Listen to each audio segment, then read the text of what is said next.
Hello everyone, welcome to the last round of the London Classic tournament. As yesterday I'm accompanied with Liner Dominguez, top player himself. Looking forward to hear your thoughts about today's round. Yeah, I think it's, well, first of all, great to be here again with you. And yeah, looking forward to the last round. It's always special in every tournament. I remember that, even if you feel like even if you had a bad tournament, you can still redeem yourself a little bit, because if you win the last round, that's the last taste that you have from the tournament. So I'm sure all the guys will fight hard today. Let's go to the playing hall. First move was made today by my friend, and he's gone.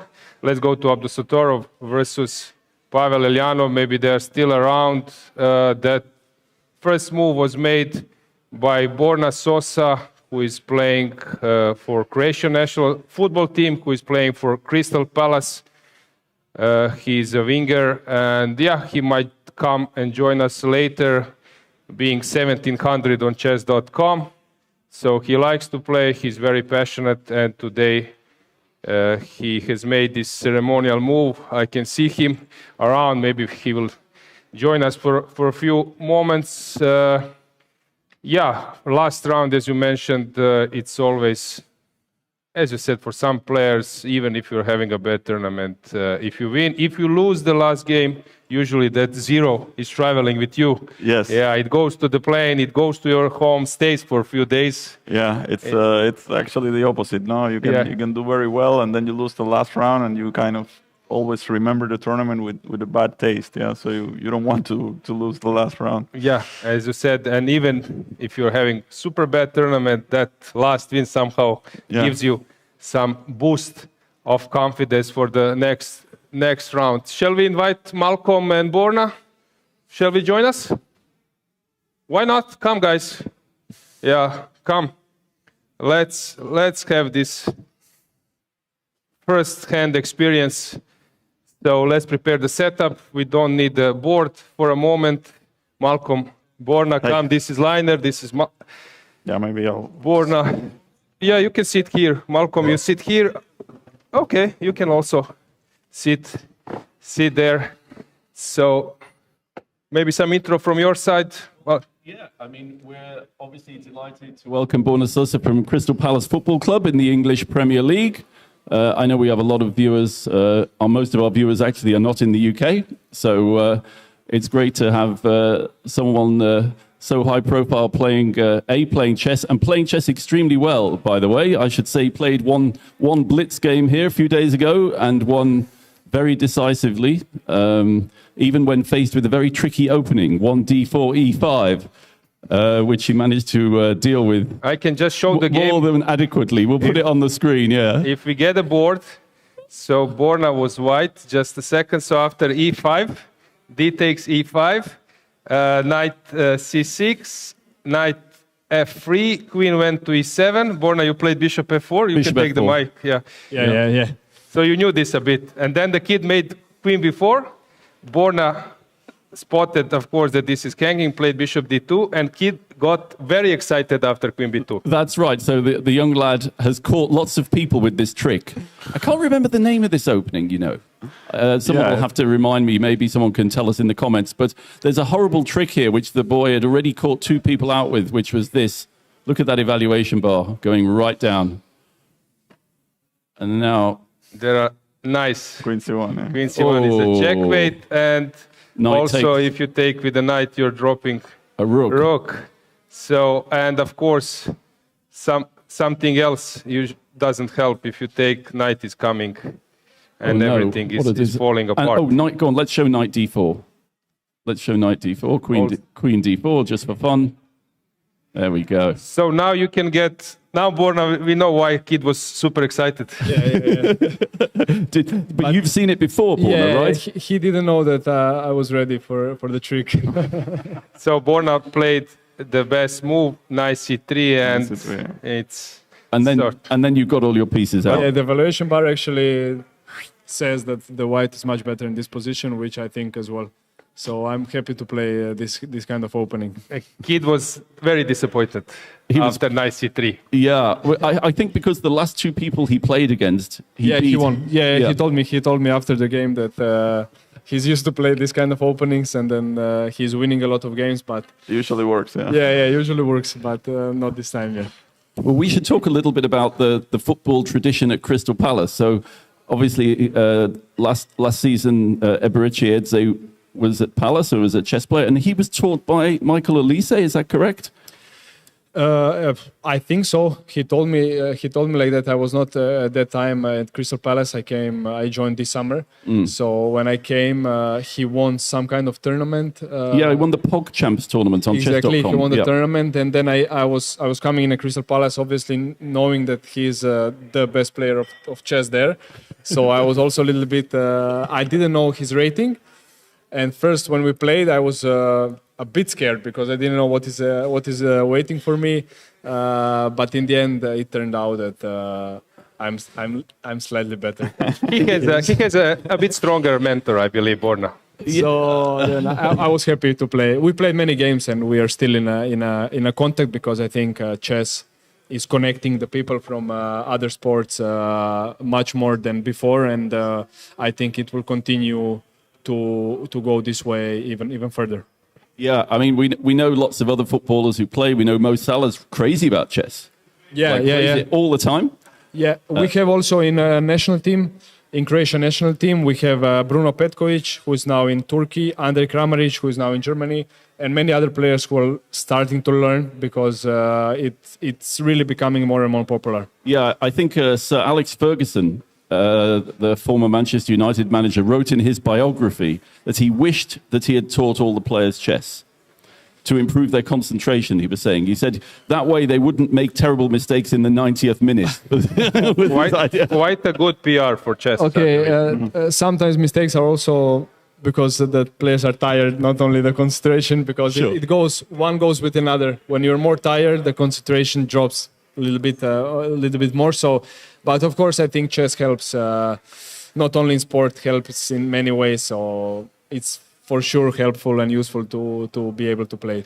And I think Harry Kane is also quite a serious player on chess.com. But I'm pretty sure, having seen you play yesterday and talk to you, that you're the strongest player in the Premiership that we know. So, I hope that there will be in the future some kind of tournament between athletes who are playing chess for fun. So, and then we can see. Maybe we get the result. Then we'll find the real. Then we'll find the truth. But we're certainly going to see if we can get you in the Pog Champs next year. I think. Yeah, hopefully. Yeah, I'm open for it. If I can just add, maybe some viewers they don't know much about Borna. So he played for Croatian national team, for example, in Qatar.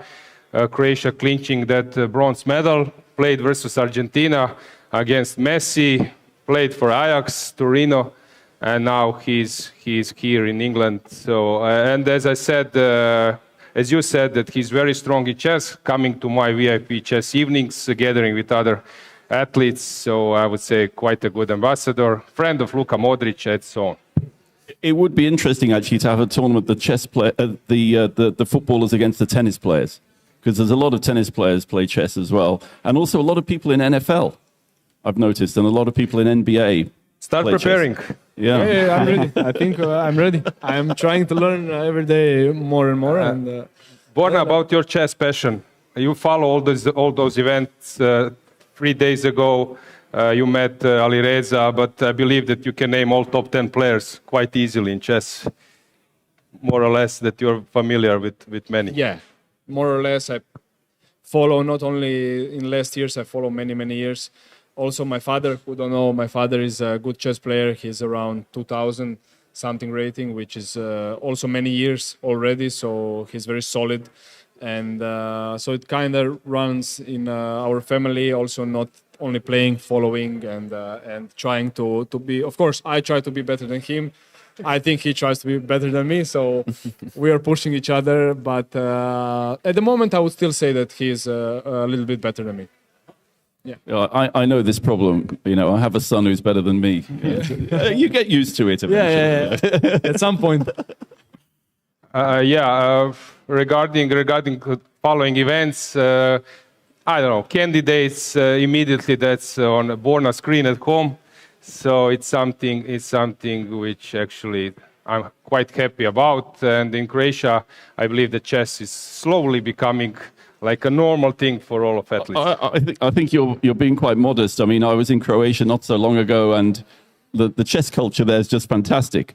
Actually, everybody's into it. You know, people know the chess players. That's what's really amazing. Yeah, definitely. I mean, it all came after the Corona. I think the chess, not only in Croatia, probably in the world, exploded because the people couldn't go out. They played online. Also, the Queen's Gambit that came on Netflix, it pushed a lot the chess world up. So all these little things, I think, and then it started like an avalanche that is going down very fast, and many players are starting to play. Yeah, I mean, when I was in Zagreb for the Grand Chess Tour, the theatre was completely packed and full of spectators, and they were all knowledgeable. You know, they knew all about the players, they knew about the games, and actually, of course, there's no commentary in the room. You're only seeing the board on the screen. But you could sense from the atmosphere in the room that the people in the room understood chess. You know, they didn't have the evaluation bar, but they knew what was going on. And it was so impressive. You don't get that. Actually, you don't really get that. You wouldn't get that here yet. I would say that level of knowledge, you know, in a public tournament, it was really great to see. Yeah. Have you played this stadium? Yeah, I actually played in the stadium, I think 1 month ago, something like this. We played against Arsenal. We lost here, but I was playing at that game, and hopefully many more games. Yeah, Liner, do you follow football yourself? Yeah, I mean, I've been just passionate about football since I'm a child, of course, and I haven't followed so much lately, like in the last few years, but I'm still aware of all the players, and just obviously delighted to meet Borna and yeah, just I was thinking it would be great if we could have some kind of mixed tournament. Yeah, I mean, I'm sure. I mean, I know for a fact that among chess players there are a lot of football fans. Not only people who follow, but also like to play, like myself. So I think it would be nice and fun to organize some kind of, you know, like mixed teams with football players and chess players. That comes to your shoulder, right? It's on the agenda. Yeah, just to add one thing, I escorted Borna to the playing hall to make his first move, and suddenly Pavel Elyanov, it seems that he's quite a big fan of Crystal Palace. He confessed to being a Crystal Palace fan and kind of knowledgeable about things, right? Yeah, I did. He knows some information which you really see that he is following, but I didn't know. You also didn't know. It's he surprised all of us with. No, he's the secret Crystal Palace fan. Yeah. Yeah. Okay. Thanks for joining. No, now you. we will keep up with analysis. Thank you very much. Yeah, Borna, good luck with your team, your personal Just play. one question I have for the two commentators: Do you think Abdusattorov's going to play for a win today because he's won the tournament already? I'm pretty sure he will, because you know. You don't have any pressure, and being young and ambitious like he is, I'm sure he won't be, you know, like trying to settle for an early draw. It's 4 rating points, isn't it? So yes, so he's after the rating, and he's climbing. I think I read on 2700 that he gained 20 points here or something. Yeah. He was suffering at the World Cup, but now he's fighting back.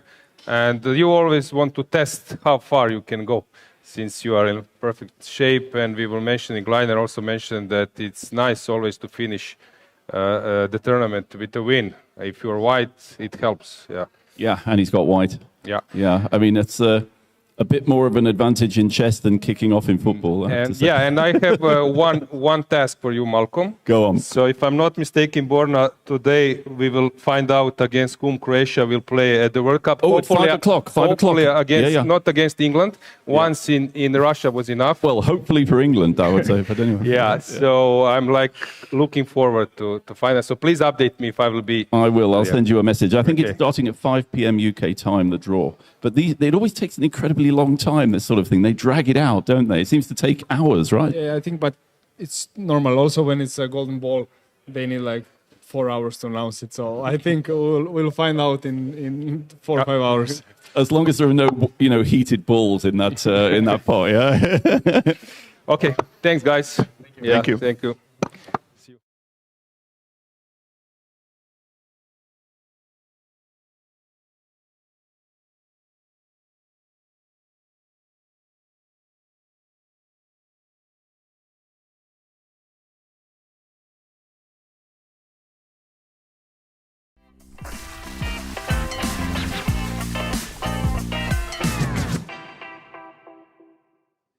And we are back to our usual business, but Liner, it was very nice, I believe. Yeah, no, it was unexpected, but very nice surprise for me. I mean, again, huge football fan, and just to meet one of the a star players, like this, it's great. Yeah, actually, this is what I'm doing in Croatia a lot. I'm connecting a lot of athletes. I'm organizing those VIP chess evenings, chess tournaments. So these days, yeah, they are quite passionate about that, and I'm quite proud, basically, because to hear that those famous athletes they like chess, it's something. Yes, yeah. I heard that a lot of the tennis players like chess, and yeah, you have Alcaraz, Sinner. I'm friend with I think Zverev is also a huge fan. Maybe Medvedev. Yeah, many. So I think profile of like sports when you're traveling a lot and you have some time in planes, and I believe that for them it's quite convenient to start playing. I said before that Roger Federer, he plays bullet, for example, only. Yes, and he has some hidden. Online, he has some hidden account actually, which is not like connected with his name and surname. But let's go back to games. Actually, I think we are coming at the right moment because they're starting to get out of book now. Yeah, have settled. So, Liner, I believe that you can tell us a lot about. Yeah, this is the Italian, of course. The Bishop E7, which is Hungarian variation. It's been very, very popular lately. It's way more solid than Bishop C5, which is the traditional main line. Yeah, and here A4, a move I have tried myself. I mean, usually white goes. There are two lines. One is rook E1. And the other one is knight c3. Both moves are kind of fighting against the move d5 from black. So of course the move a4 it's very typical. Yes, because you take on e5. Okay, the point is when people are like watching this Italian Giuoco Piano or trying to grasp it yourself, sometimes it's hard to find the logics, because when you explain this way, I'm playing rook e1 on ic3 to fight against d5. Okay, a4 I can explain that the point is maybe to run away with the bishop. Right. But sometimes you have in main lines with bishop c5, is white starting with h3, starting with rook e1, a4. It's hard to understand for like a regular viewer. What is that? I think the main thing maybe to explain to like regular viewers is that this is what are the general plans. Like usually it's an Italian game, but it's very similar to the Ruy Lopez structures. So white will essentially has two plans. One is to go, let's say, put the pawn on c3 and go knight bd2, rook e1, eventually knight f1, knight g3. It's very, very standard Ruy Lopez kind of plan. And the other way of playing is just putting the knight on c3 instead of the pawn on c3. And then, aiming for development, again, rook e1, you play a4, a3 just to preserve your bishop against knight a5. So a4, it's a move that fits into both concepts. So it's a bit more flexible in that way. Anyway, you need to guard your bishop against knight a5. But the drawback, theoretically speaking, is that it allows black the option to play d5. But I mean, again, it's a possibility for white. It's not that black is out of danger. I just want to add that, like for club players or beginners, knight c3 is the most logical move. Bringing a piece out. But then I would say that flexibility is gone. C3 gives more chances to develop afterwards, because after knight c3 you can only jump to d5 Yeah, sometimes you go to E2 and G3. Yeah. You can argue that it's a similar route to, like, let's say D2 F1 G3. You go C3 E2 G3, but it does look a little bit more, you know, like clumsy in a way, because you're used to having the flexibility of C3, also preparing D4 sometimes. So, but both ways are okay. Equivalent. And we can say that Pavel, he's sort of expert. He has big experience there, but this is something which, of course, Nodirbek has analyzed a lot. Yeah. So this is... They both know well. Yeah. So yeah, Pavel doesn't want to engage in any direct, concrete lines that would arise after D7, D5. And then we will see something like more typical from the Giuoco Piano, like just very solid maneuvering play. Yeah, usually black goes for bishop e6. This is one of the main ideas of the whole bishop e7 line. It's just, in fact, very simple play. Black goes for the trade, and eventually also d5 is on the agenda. Can you give us a tip if the bishop is on c5, like in some kind of main line? When black takes with the rook on e6, when pawn takes, also same goes for white. Do you have maybe something that viewers can grasp and maybe get it in clearer way? I think, in principle, once you take with the f pawn on e6 or on e3, for that matter, for white, because you can also get it with the reverse colors. In principle, it's always a bit worse, because the pawn structure loses a lot of flexibility, and long term, it's always a weakness. So, but of course, it's far from easy, and sometimes black is happy to play those positions, and then you'll have, you know, control the d5 square, f5 square, then you will have the f file. Overall, it's a very solid position. I would say that usually taking with the rook, when you can do it, it keeps your position a bit more healthy long term and more flexible. But yeah, in practical terms, I think both are close. Regarding pawn on h3, is it important that f takes e3? It's a little bit worse if the pawn is on h3, or it doesn't have any? It usually doesn't have like a huge impact. Okay. Yeah. Okay. So bishop e6. Okay, now it's obvious that if f takes e6 would happen, and now this came b3. B3, it's quite a typical idea. White doesn't want to, in fact, to go for taking on e6, but, you know, waits for black to trade on c4, and of course the plan is to take back with the b pawn and just control the center, the d5 square, and then you get the b file. So, one question: if a5, a4 was not included, what do you think then b3 would happen? b3, I mean... Is it an important detail? It seems more normal to do it once black's pawn is on a5, so there's no knight a5 anymore, but I guess, yeah, in theory you could do it. Anyway. Yeah, but it's much more common in this structure with the pawn on a5.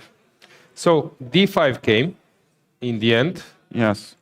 Are you familiar maybe with exact position? Not with the exact theory, but again, the ideas are very, very standard, and I've analyzed these positions quite a lot. So takes. And he played knight b5. This is some... Yeah, this is special, yeah. So what would be a normal way? Takes, and some... Yeah, rook e1, but then black can play f6 among other moves, and it doesn't seem... it doesn't look bad for black at all. Like, yeah, white needs to... Because black has more space now. Once you go d5, the pawn on e5 gives black some space, and if black is able to just develop normally and consolidate, then... Yeah, he has some nice moves. Yeah, potentially he could have like even slightly better chances, but... So knight b5, as you mentioned, is something extraordinary a bit. Yeah, I guess the idea is to go for rook e1 and maybe some quick attack on e5, even potentially bishop b2 is there, putting more pressure on e5 and d4, yeah, in case black goes f6. So I guess it's not easy for black now. First of all, to kick this knight out of b5, because you have no a6. You would need to prepare c6, but then, yeah, the knight has no... I mean, e5 would be hanging, like if you move the knight somewhere. Yeah, just to add once again, if you have knights, it's very important to get outposts. In V games, usually you get it for free because your opponent starts to push without a concept. But here, it's usually some pawn push prepares knight's landing somewhere. So this is very important to understand that you should wait a bit for your knights to find the right spots. And now this looks really a good one. Sometimes we create this in some fierce defense or even king c8 with h4, h5, and then this knight goes to g5. So this is very important to understand. When you have nice outposts, it's already something. Maybe not much, but it's something. Because black at the moment cannot do the same because if you c3 go to is b4, coming. there is c3, and of course you have also to check taking on e5. Probably black can play something there, but in principle, just c3. Yeah. c6, cb4, cb5. Looks. It is some kind of c6. Some kind of mess.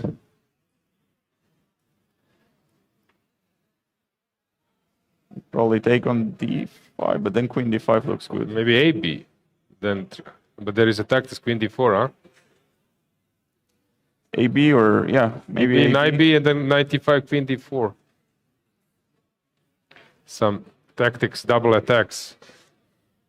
Yeah, but AB, knight b4, maybe, if you take on e6, fe. Still cannot take on e5. What a position. Yeah. Funny position. Why should... Maybe black is okay, yeah? Yeah, but it seems that it's callable. So, after knight b5, of course, typical Pavel's move, Pavel right? played f6, yeah. And now you mentioned the d5. D4 here, it's not so strong, but after f6, always there is a chance that d4 is it's very much on the agenda. Yeah, rook e1, you want to prepare it first, but I'm not sure. There might be some bishop b4. Although bishop b4, there's c3, and you cannot take because the bishop is hanging on e6. You see, guys, always those small tactics which are in like a role of creating something positional. Yeah, so bishop b4 is not there. Maybe now white wants to go d4, so queen d7 or bishop f7. Maybe. Yeah, if d4, maybe then bishop b4. Normal position, slightly probably preferable for white. Yeah, and clearly Nodirbek is probably still in some kind of prep, judging by the speed which he played knight b5. Let's go full screen. Maybe we can try to guess a little bit more closely. Trying to remember something. Yeah, he's trying to remember. It's obvious this stare to somewhere to the corner is quite common for some players. I know this wasn't so great, but I don't remember exactly why. yeah. And then you start digging, and then it's something you're trying to get into some reminiscence. I was sitting there, I was checking this with my note.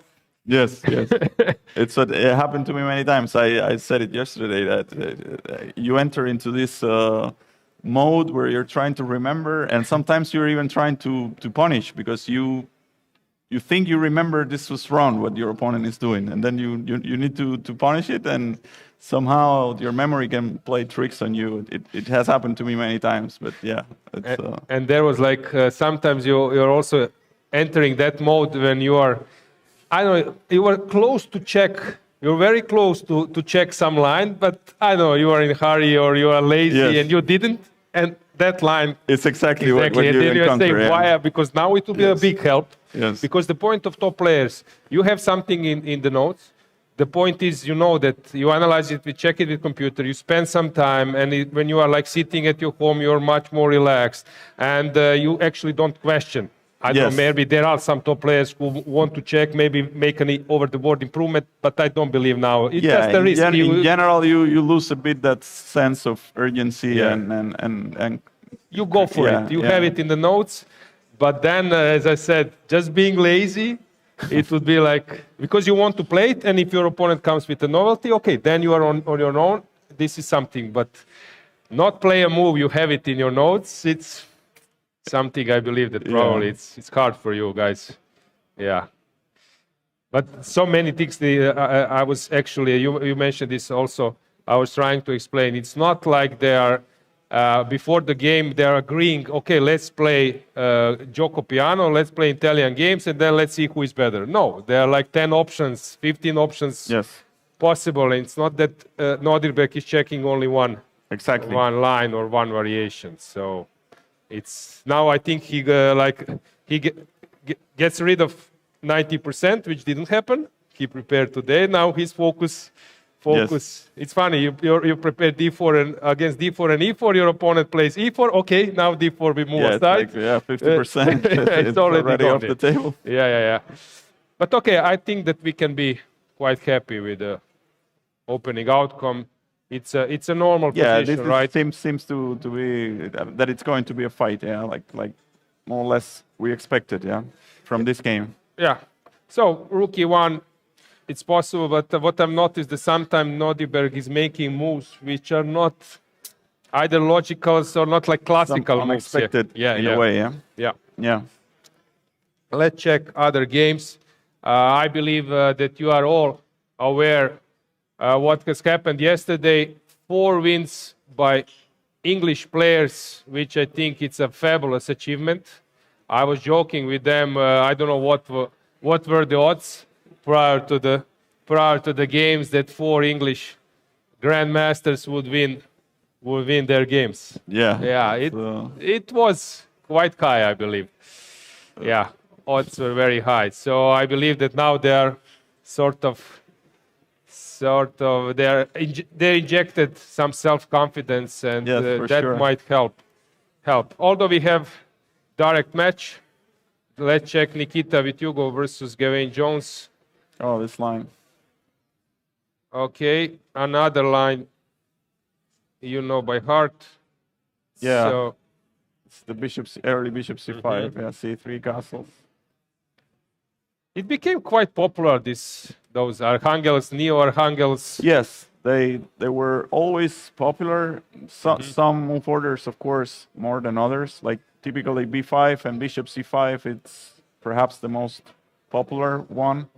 And then you also have bishop c5, c3, and b5 here, which is also like pretty main line. I mean, if bishop c2, the point then is d5, and if bishop b3, d6.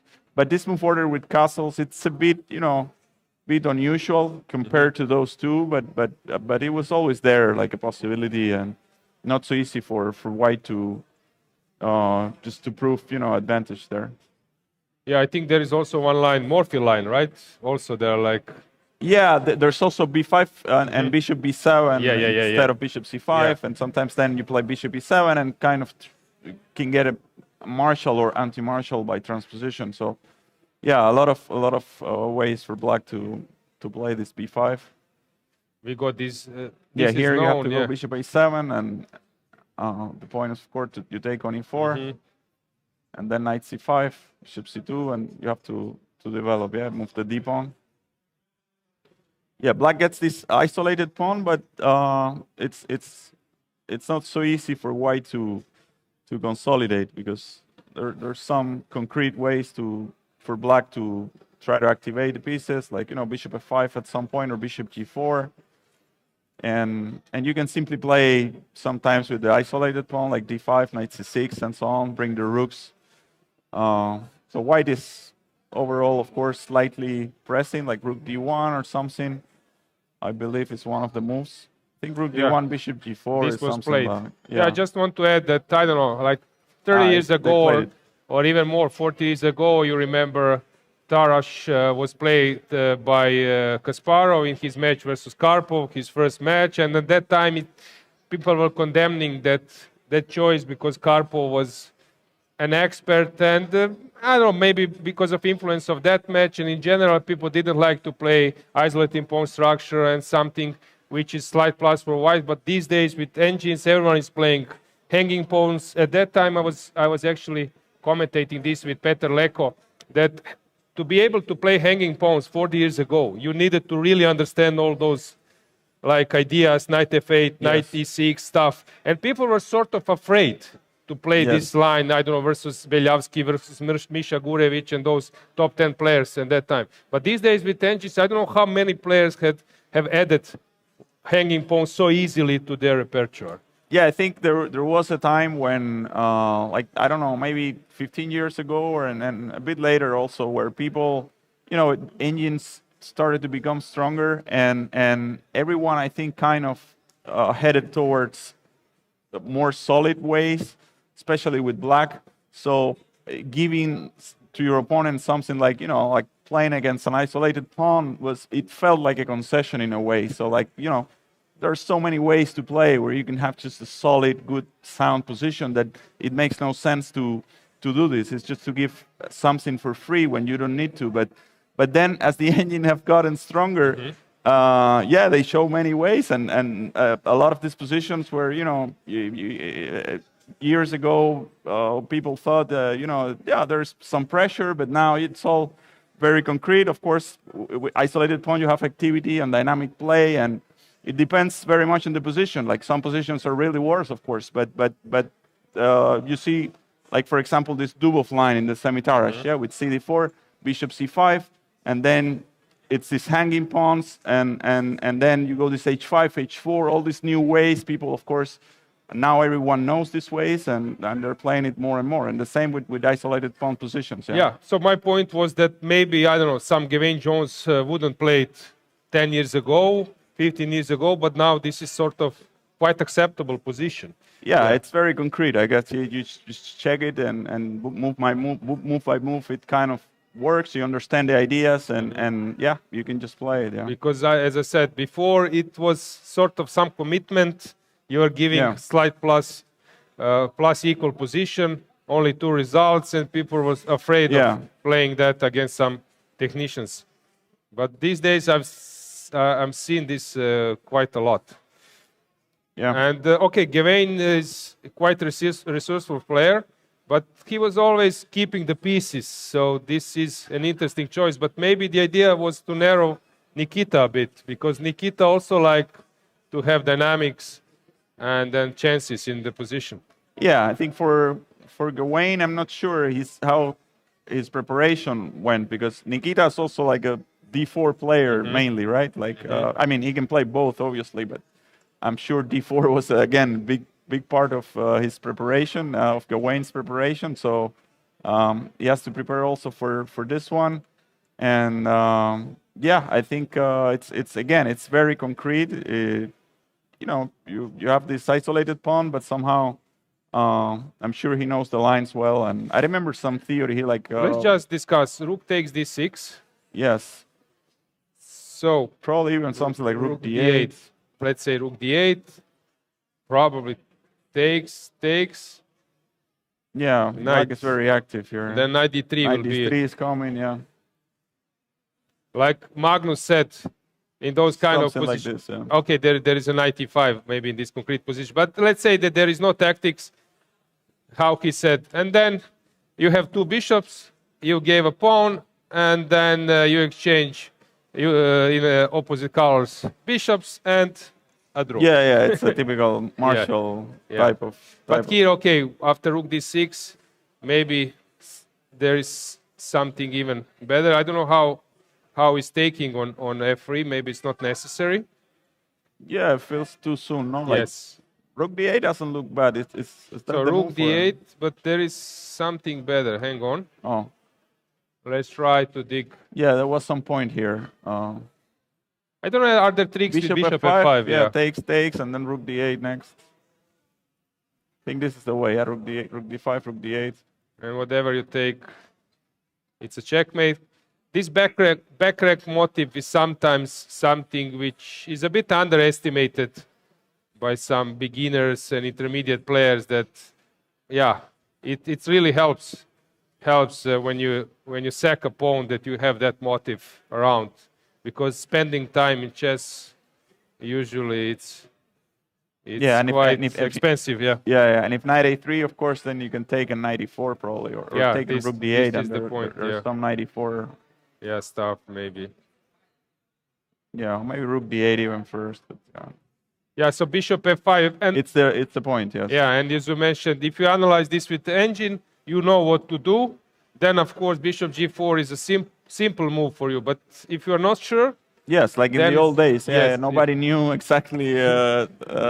things, and yeah, you're losing a pawn. You have weaknesses. It kind of doesn't look good, but yeah, and I've seen many games when you sack a pawn and a player like we mentioned him yesterday, Mickey Adams, suddenly he regroups a bit, he holds, and after a few moves, this pawn starts to tell. yes. And people were afraid a bit to just Of give a pawn. course, in modern chess, that's a part of the challenge. Yeah, but you have all these concrete lines. Of course, everyone knows them, but top players usually they find ways to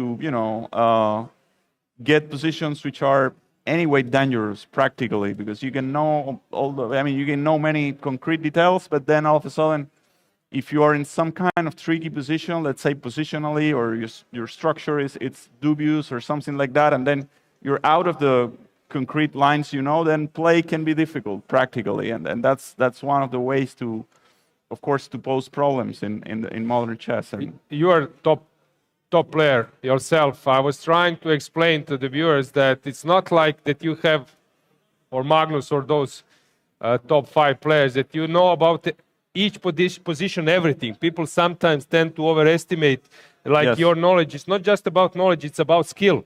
That people think that you know in each position what is the best move. But I'm trying to explain them it's about information. So you are collecting more information, doing this very fast, but probably you have the same system as I do, but you're much faster experienced, you calculate better, but you're collecting information out of the position, and then moves comes as a crown of that process. It's not that you know each game that you know what is the best move here, but you're trying to understand, there is the dynamics of the D file, maybe I should call for a moment, but this is that process. And people, as I said, tend to overestimate your skill and maybe putting an emphasis of knowledge, memory, experience, and so on. Yeah, but it's I think also about skill. Yeah, of course, it's about skill as well. Yeah, I think all this analytical work, because top players they do a lot of this analytical work with the computer, but also they understand obviously by themselves what's dangerous, what's not dangerous, and of course their intuition is much better, and all that plays a role, and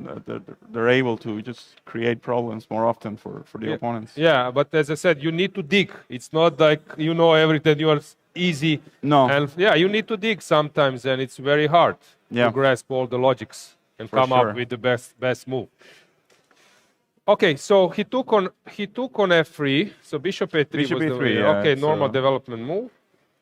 Took on f3 and then at d5. d5. Yeah. So now, you play with the isolated pawn simply. White has 2 bishops, but you have this broken structure now. And there is no on bishop the king on side. c8. Yeah. Just a small tip: when you have a pawn in the center of one color, then it's favorable to exchange that bishop. So black has d5 pawn, which is light squares. So in that sense, exchanging light square bishop helps. If white would have a pawn on d4, then exchanging this bishop would be a goal. Also, exchanging pieces, this is something which is underestimated. Your understanding which piece to exchange and when. This is some kind of mastery which is not so simple, and it's because I'm saying that you can outplay your opponent by exchanges also. It's not just about launching the attacks. Yes. I think here, so 96. I think it's very much on black's agenda now. Like you want to eliminate the bishop pair for your opponent. So it's to your point, it's a good trade, a good piece to exchange for black. Then potentially you can exploit this f4 square and all the weaknesses on the king side. And I think just in general, just to kind of take away the bishop pair, it's good for black. I'm mentioning, for example, like exchanging your bad piece for opponent's stroke piece would be like in football that, I don't know, someone comes out from your team and Messi comes from the other side. So it's then creating some balance. Yeah. And your position can improve a lot. So same goes for chess. If you are able to exchange your bad bishop for opponent, one strong one, suddenly even engines sometimes give you like 0.50 or sometimes even more after a good exchange. So Yes. I think that's quite important to understand.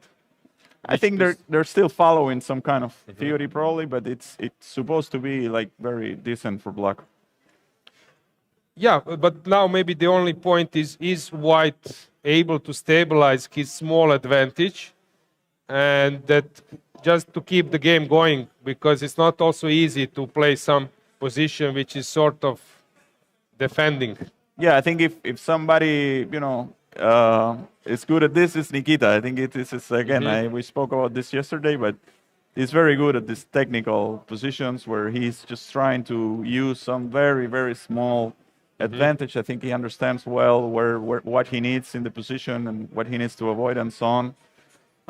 So yeah, I think this is placed well to his style. Let's put it this way: if you would be black against Nikita, probably that wouldn't be your main choice. Yeah. I mean, again, it's probably objectively okay, but in terms of style, I would try to find something more on balance. Got it. Yeah. Okay, let's check the next game. So we were following Abdusattorov. Rookie one has been played. How about Mishra? All your Italian, lines. yeah, I don't have any of mine. I can I'm a say default a lot player. of things in this in this round. Okay. So glad to have you here because you know all those nuances. So bishop c5 is the other main line, of course. Okay. Yeah, so c3. Okay, so instead of castling, he goes for c3. Yeah, you have many, of course, move orders. You can start with d3, you can start with castle. But the traditional main move order is c3, of course. And then d3, of course, you can go d4, but that's the open Italian. It leads to completely different positions, and usually quite normal for black. Yeah, takes, check. Yeah, if takes check, and if e5, then d5, and so on. Check, takes, knight d5, this stuff. Yes. Yeah. This is very Solid, solid, yeah. d3.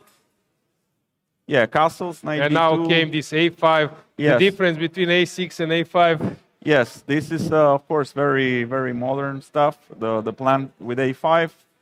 Usually people always used to play with a6, just to the idea is just to give the bishop square on a7. But then at some point I think people realized why not to grab some more space, because White was playing b4 in some lines. And long term, this space was giving White some opportunities in some lines. Although, of course, in general, White is just after a very, very slight advantage here. I have a feeling that, I don't know, like 50 years ago with Karpov or with Petrosyan, space was an important factor. Then there was some kind of lack. And these days, again, yeah, people I think tend to... the engines also influence heavily the understanding of space. Yeah. Even these King's Indian positions where White goes d5, and for many years we thought it's decent, but usually computer is very happy when he gets a pawn to d5 or to d4 with black, and then just plays very prophylactic chess and finds some good plans. So yeah, I think a5, of course, at some point everyone started to play like this. No b4 anymore. I mean, you give the b5 square, but it doesn't really plays a big role. And then this line. Bishop e6. Yes. So here black is happy to accept this double pawns. Again, it's possible for White, but it's very, very solid. It's very hard to use this defect on the structure. And maybe, as I said, when Miki is able to deal with details, this is in his favor. So every piece exchange, it's of course good in this Italian positions. Yeah, usually when you take on e6 fe, it would be good for White to kind of grab the space on the queen side that we said before with before a4. And then eventually b5 is always there, and just trying to kick the knight out of c6 and then playing d4 and so on. But once, if White doesn't have this b4, black grabs the space first with a5 and even a4 sometimes.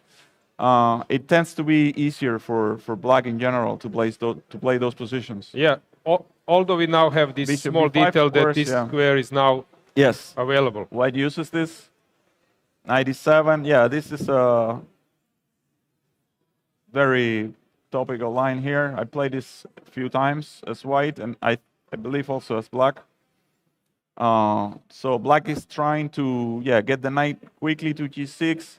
So it's a good maneuver. Yeah, usually in the Giuoco Piano you have this 97, knight g6 makes c6 b5 possible, or c6 d5 in some positions. But here white got d4, which is usually an accomplishment when you can get d4 under good circumstances with white. You take some space and you start to put pressure. So here it's very concrete. Like if white has time here to play a couple of moves like bishop c2, knight f1, knight g3 somehow, then he will have some slight pressure. But I think the point is that black is trying to be very fast here with knight h5, knight f4. So c6 is of course solid and possible, but I believe the main line is knight h5 in this position. So if you take on e5, yeah, knight e5, d5, queen h5, e d4 is a line. This is knight f3, and I think you take on c3, and yeah, if this, then there is h6, and I think, and if you take fe, and you cannot, I mean you can, but bishop f2 is there. And I think, bc3, queen f6 is also fine. If you take, there is this kind of stuff. Yeah, this is not good for white. So yeah, knight e5, it's not great for white. Yeah, I need to take it. Yeah, bc, queen f6, I believe is fine for black. Yeah, got it. Yeah, although maybe white is also not risking too much, but yeah, it's not worse balanced, yet, but it's definitely not. So not knight h5 was more to the point. C6. Yeah, it's some big theory there. Yeah. C6. Yeah, bishop c2, rook e8. So Miki is just playing normal, and Mishra, of course, is going for a quick knight f1, knight g3. So he takes on d4. I guess he wants d5 and knight e4. Yeah? CD, d5 is normally the reaction. The CD. Yeah, CD, just to keep the pawn center, and then if black doesn't challenge that, then knight g3, it starts to look good. But I guess d5, yeah, usually e5, and I think knight e4 probably is the idea, no? To give this pawn, and then if you take probably bishop d5, and then black will probably just regain the pawn. There will be some tactics, for example. Like take this is not good.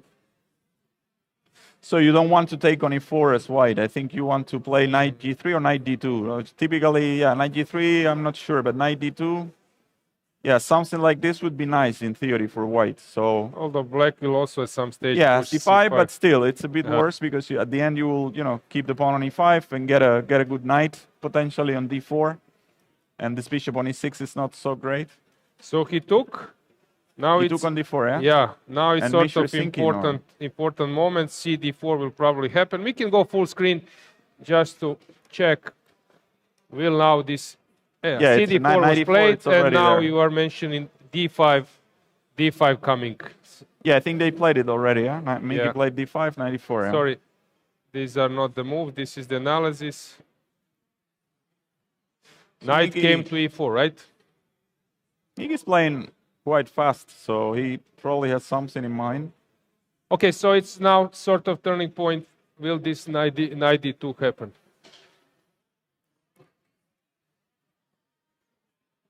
Yeah. I mean, usually, it's if you can somehow eliminate this knight from e4, then you have some hopes for white. But I suspect that Miki's intentions are to keep the knight on e4. Maybe like after knight d2, maybe to go c5 or even f5. I don't know. f5 is possible. He takes f6, and then. Even f5. I was thinking about that, but then I said no. It looked to me. It looks a bit worse actually, because you take on f6, which is the normal way, and then come out with the pieces. And then if knight takes, it's like the king side is a bit. You're lacking this. You're missing that pawn probably. Yes. I don't know if knight d2 c5 is an option too. I like this. Immediately. kind of challenge in the center. Knight e4, d4, bishop e4. I guess it's critical. cd4. Quite a playable position. Doesn't look so easy. I mean, you can take on b7, I guess, with rook b8, bishop c6. Yeah, it's a pawn, but. What do you think? Is Mishra or Miki, are they still in the book? I mean, Miki seems to be like a sequence like this. It's not something you played, you know, after he still has like an hour and 14 minutes.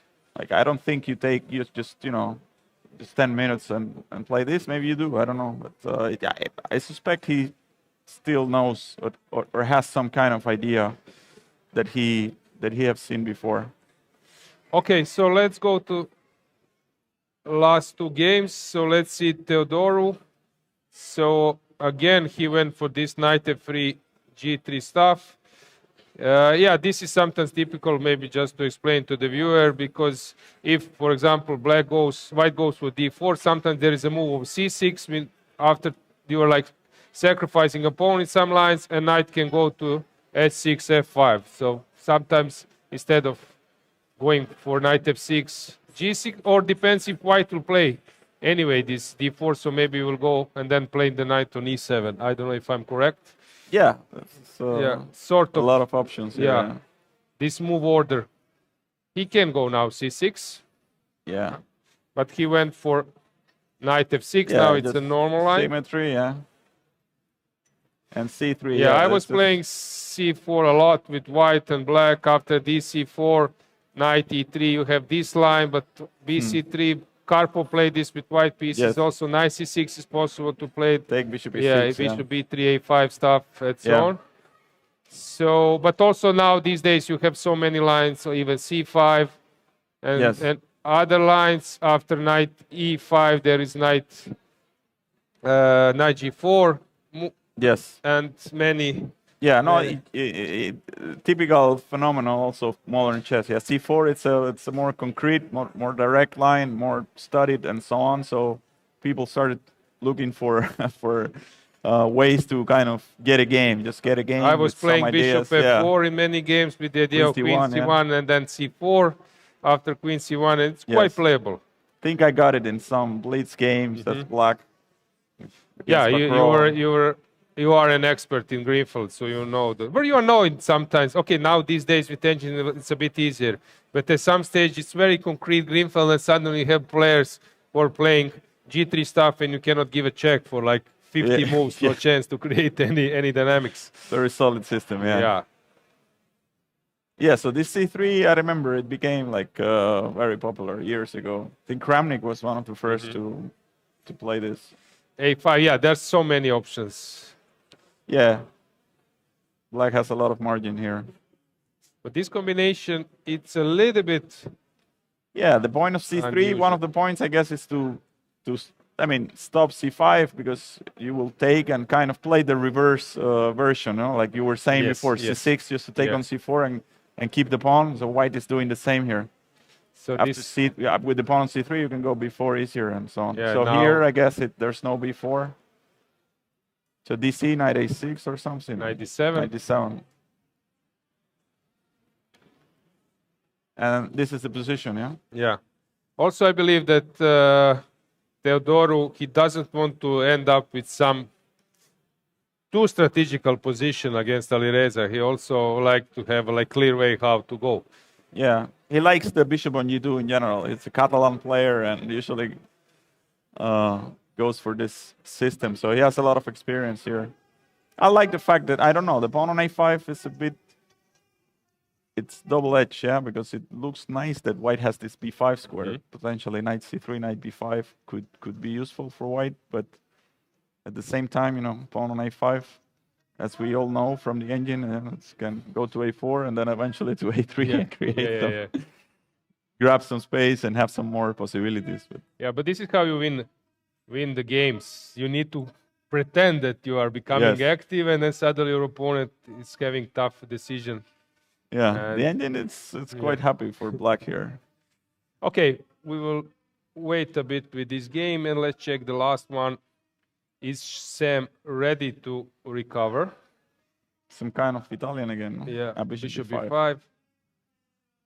Oh, Oh, the this Neo Steinitz, right? delayed Steinitz, yeah. Yeah. Yeah, very solid system. Eh? Mamedjara was playing this a lot in his blitz games. What happens at some stage, white pushes d5 and changes on d7, but he's getting this King's Indian Yeah, sort sometimes of you get setup that, yes. and then start pushing on the king side.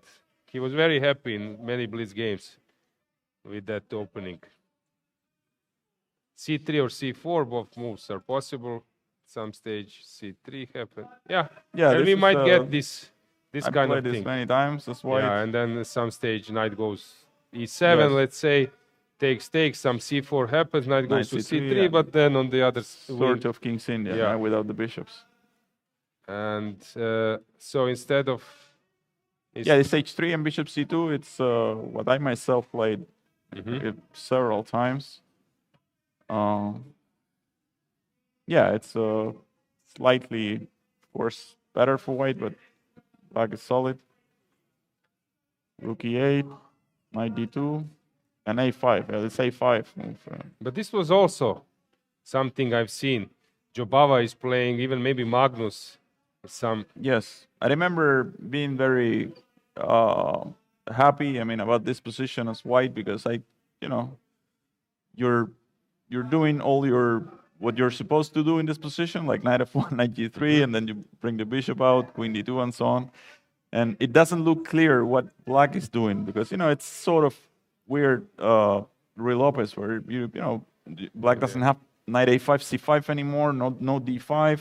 Also, sometimes with the g6, bishop g7, when you have the rook on f8, black goes with this knight h5 in some way, yeah, trying to, but there's no, I mean, the rook on e8, no more. So I was wondering what's black's point here, and then I saw this move a5. Yeah, and it's still alive, right? Again, grabbing some space there, and yeah, I believe that you don't want to do regarding your concept. You don't want to push a4 because then here ed and knight b4 becomes available. But also, yeah, allowing some a4, then some jumps. Exactly, yes. So black has all his pieces in decent squares, and now maybe it's time for some a5. Yeah, because you want to point it out that this would be wrong, maybe, because this b5 push is not getting. Yes, this is I think what maybe people were trying to do. No, b5, knight f1, knight a5, stuff like that, and then c5. But it wasn't so great for black in this version. Okay, now, yeah, as we mentioned, now knight goes to b4. And once again, this story about outposts, how you get them. Now this knight is actually waiting here because there is no clear goal square where he wants to go. But after some tiny pawns pushes, you get that kind of square you need. Yeah, so knight d4 and d5. Yeah, that looks very reasonable for black. Same here. Now white is trying to exploit the same system. Nodirbek style. No? Yeah, exactly. Okay, this is not a simple move. Can you tell us a little bit more, Kleiner, what's the point? Why at 6? Yeah. So he's anticipating something. I guess he wasn't happy with the immediate straights on e4. Maybe white would keep some pressure here, no? Like bishop f4 coming and so on, and c7 is under pressure. So I guess he's trying to just improve a little bit his position and kind of. It's not so obvious what was white's next move, no? Not a simple move, but I have a feeling that it was sort of prepared. I'm not sure. Sam is playing super fast, no, and Luke is taking some time. Yeah, it feels like white has some small pressure here. Edge. Yeah, but black should be able to. This combination, it's known from like Pierre's defense or somewhere where this pawn really dominates this knight. That's why he's rerouting it. Yes, knight e7, and also like preparing the move c6 at some point just to get rid of this knight. So yeah, it feels like it's so even, so symmetric. That is it now the point maybe that this bishop, although it looks like strong and people tend to overestimate dragon bishop, is actually again it can become some kind of empty bishop that suddenly white will place his bishops on different diagonals and that nothing will happen on this. Of course, the bishop is not very effective there, just biting into this solid structure, yeah, c3, b2. But on the other hand, I think black's plan is just to, you know, slowly neutralize the better position of the pieces that white has, which gives him like this very small initiative. But eventually you can, you know, kick the knight out with c6, play queen c7, I don't know, and bring the rook to e8 and so on. Then it's just going to be very, very close to that draw. Yeah. So white needs to find, I think, some way, maybe some knight e5 or something, just something active, bringing the rook to d1 quickly. But the bishop from c1 doesn't have like a super clear square. No, I mean you could play bishop d2 and rook d1, but it doesn't look very too slow. Yeah. Yeah. Okay, Liner. I think we will go for a short break.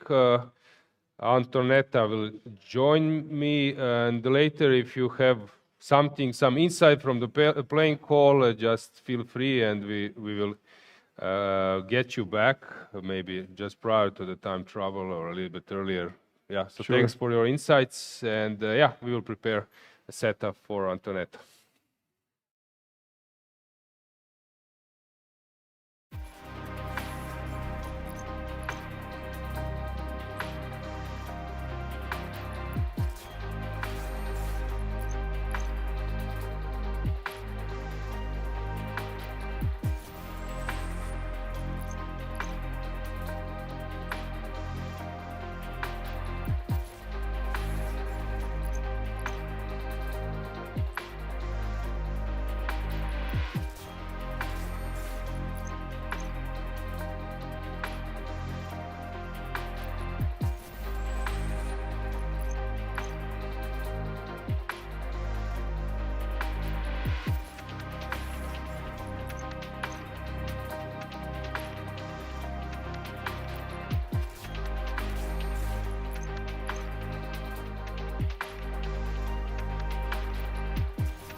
And we are back once again, accompanied by Antonetta Stefano. Antonetta, yesterday you were a bit busy, right?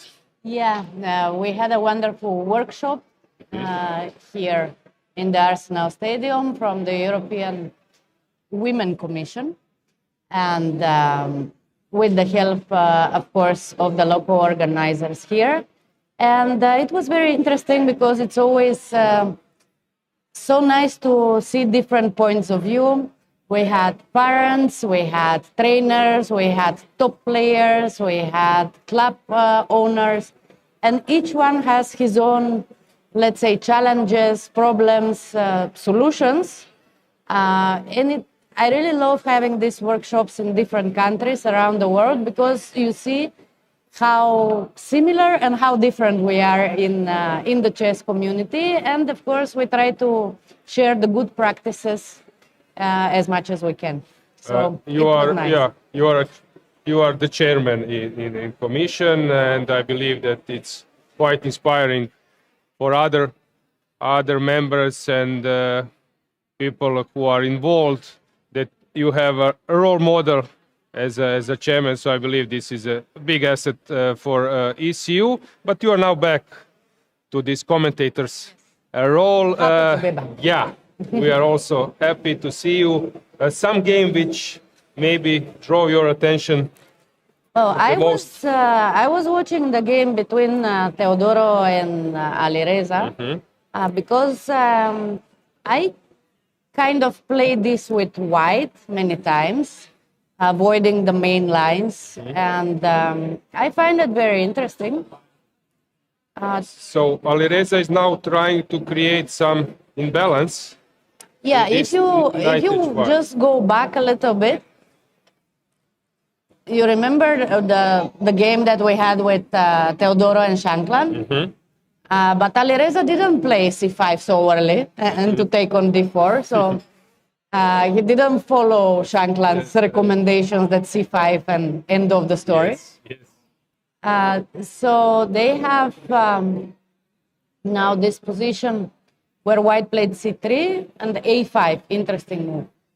And I always like these positions because it seems that white plays passively, but in fact white has very dangerous ideas in this position, either to take on c5 and keep the pawn, either to exchange even the dark square bishop sometimes and jump on e5, so I quite like it for white. Okay, so here after dc5, knight d7, c4 came, which is an interesting move, and sometimes maybe it's a good moment to point it out. Sometimes those kind of moves are actually missed because you don't expect of your opponent to make a move like twice with the same pawn, and usually it's quite something which shakens opponent and opens a lot of activity. Yeah, no, you're absolutely right, of course, because it's not how we are taught to play chess, yeah? Move the same pawn twice in the opening. To be honest, I'm not sure that I like this c4 so much, because the pawn on c3 is kind of blocking dark square bishop from g7, and now on c4 it's just opening the game. And since both of the players have spent quite a lot of time, I'm not sure that they are in opening preparation. But in any case, I find it very interesting. And Alireza, of course, he's a very aggressive player. And immediately he went knight h5, which I'm not sure that was expected by Theodoru. So he putting pressure on b2. Bishop e5 is not possible, since knight is on d7, so you cannot cut the diagonal. So I don't know if it's possible. So he went for bishop c1. Some crazy stuff moves, probably they don't exist, these kind of things. It's probably too much. You're getting a bishop, but maybe black can... Sometimes even those ideas can be possible in some Greenfield. In Greenfield, these are very popular, but in this particular situation, I'm not sure that you have enough. And also after bishop c3, I can just take on c3 and c4 and c5, and I don't know. Okay, so that's also an option. Yeah. So he went for bishop c1. D takes c4, and this is current position. So after bishop f4, knight h5 happened, what do you think? Once again, the Theodoru versus Shekland situation with some perpetual? No, I don't. Would have happened, but Alireza Not wanted today, to, I think. move on. So how to evaluate those positions? Because it's very important to understand that sometimes you want to collect this knight, this pawn, but then comes this c3. Same goes for black.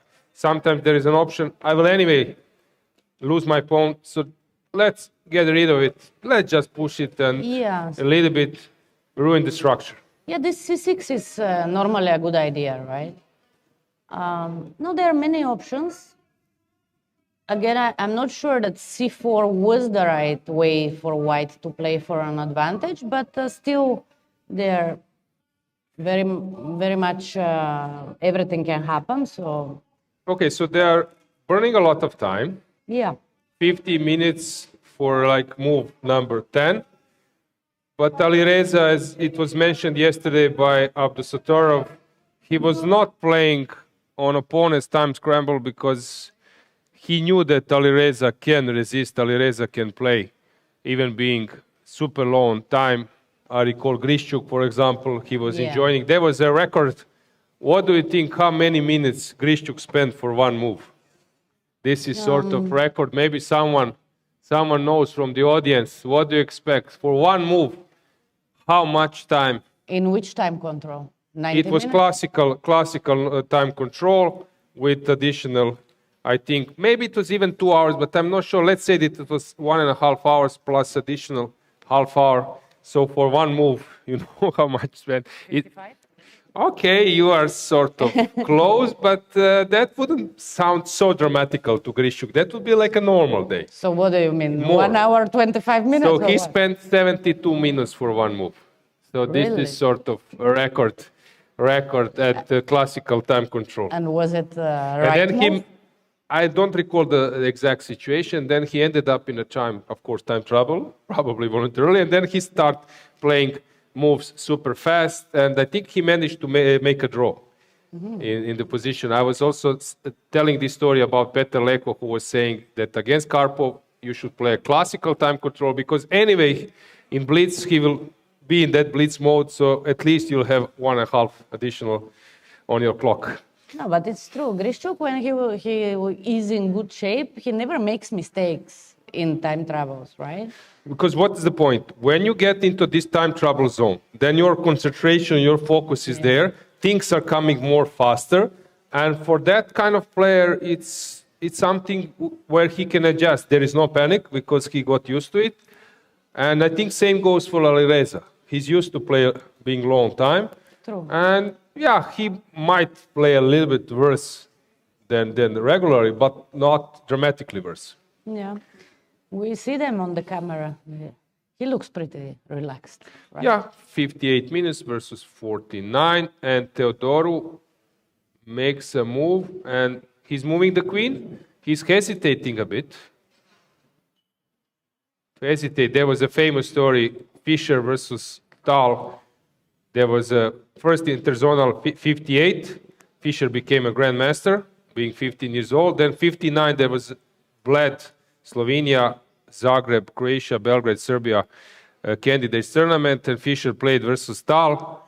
And there was a famous like sequence where Fischer was at that time writing moves in advance, which is now forbidden according to the FIDE rules. So he would just made in the score sheet his move. He was born in 43, so he was 16 years old, almost. And then he would think a bit, recheck it, and play a move. And if he finds out that something is wrong, he would just cross it and make another move. But there was a famous sequence. He made the move, and Tal stood up and started laughing and speaking with someone. Ha, ha, ha, you see what Fischer will play. And then Fischer hesitated, made another move, lost the game, but that first written move was the best one. Yeah, so here I'm curious to see will Alireza, since Theodoru is thinking and almost touching the queen, do some facial expression. Oh, you're moving the queen. But I remember that when I was a kid, the trainers normally they were teaching the children to write down the move before they make it, because very often when you start thinking, you forget the first move which came to your mind, and very often this first move by intuition is actually the correct one. So, I mean, it is a pity that now it is forbidden, right? The point is, as you said, the idea is also when you write a move to calm down, to recheck it, not to blunder as well. But there was also a sequence, known situation at the U.S. Championship between Wesley So and Varuzhan Akubian, where Wesley was at that time trying to make a breakthrough to top 10 in the world. He was 27, Wesley So. Originally from Philippines, came to US, started playing in the US championships, and he was around 2700, maybe 2720, something like that. He was writing notes in his score sheet, but not about moves. He was writing notes, concentrate, think hard, fight, and so on. And then his opponent complained, and Wesley was forfeited. Yeah. And at that time, suddenly there was this kind of groove and about all those things, and then FIDE strictly forbidden to write the notes. But what do you think, Antoinette? I know it's sort of like some kind of additional control, but these days with live boards, do we need to write the moves? Not really. Yeah, I believe that in future it will be like something which won't exist in a classical as well, like in rapid and blitz. Yeah, well, in a way it's a kind of backup, because the system can always collapse, and also you should control yourself, because when you are playing you cannot know if you have made the 40 moves or not if you do not write the moves. But I'm sure, in the future there will be a way that the players will know how many moves they played without actually writing down. One tricky question. Do you collect score sheets after the game? No. No, I was just going to say that especially when I lose a game, I throw them out immediately. But in fact, because I write the time on my score sheets, like every 5 moves or so, because maybe not exactly like Grishchuk, but you know very well that I also have a problem with time management. So I have this habit of writing down every 5 moves, my time and opponent's time. So in fact, I first enter this data to my computer and then I throw them out. Yeah, because these days a lot of games are sort of live and you don't need to collect. But probably as I did as a kid, you start to collect them, you're very passionate, you analyze them, putting some notes. But when you are like growing up as a player, somehow it's more about making moves, more about analysis than just collecting score sheets. Yeah. No, sometimes because I have tried to retire from chess several times.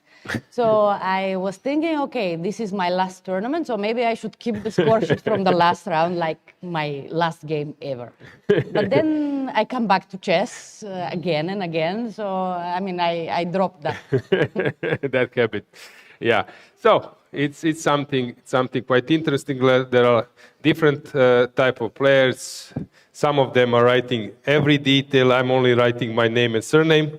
Someone is writing the round, date, and everything. I'm not doing that. Do you write the rating of your opponent? No, of course not. Just my name and surname. But actually, I played in Hungarian league. I'm only playing from time to time some league games. I played in Hungarian league and Norwegian leagues. It's because it's weekend and I can afford like 1-2 days to go somewhere.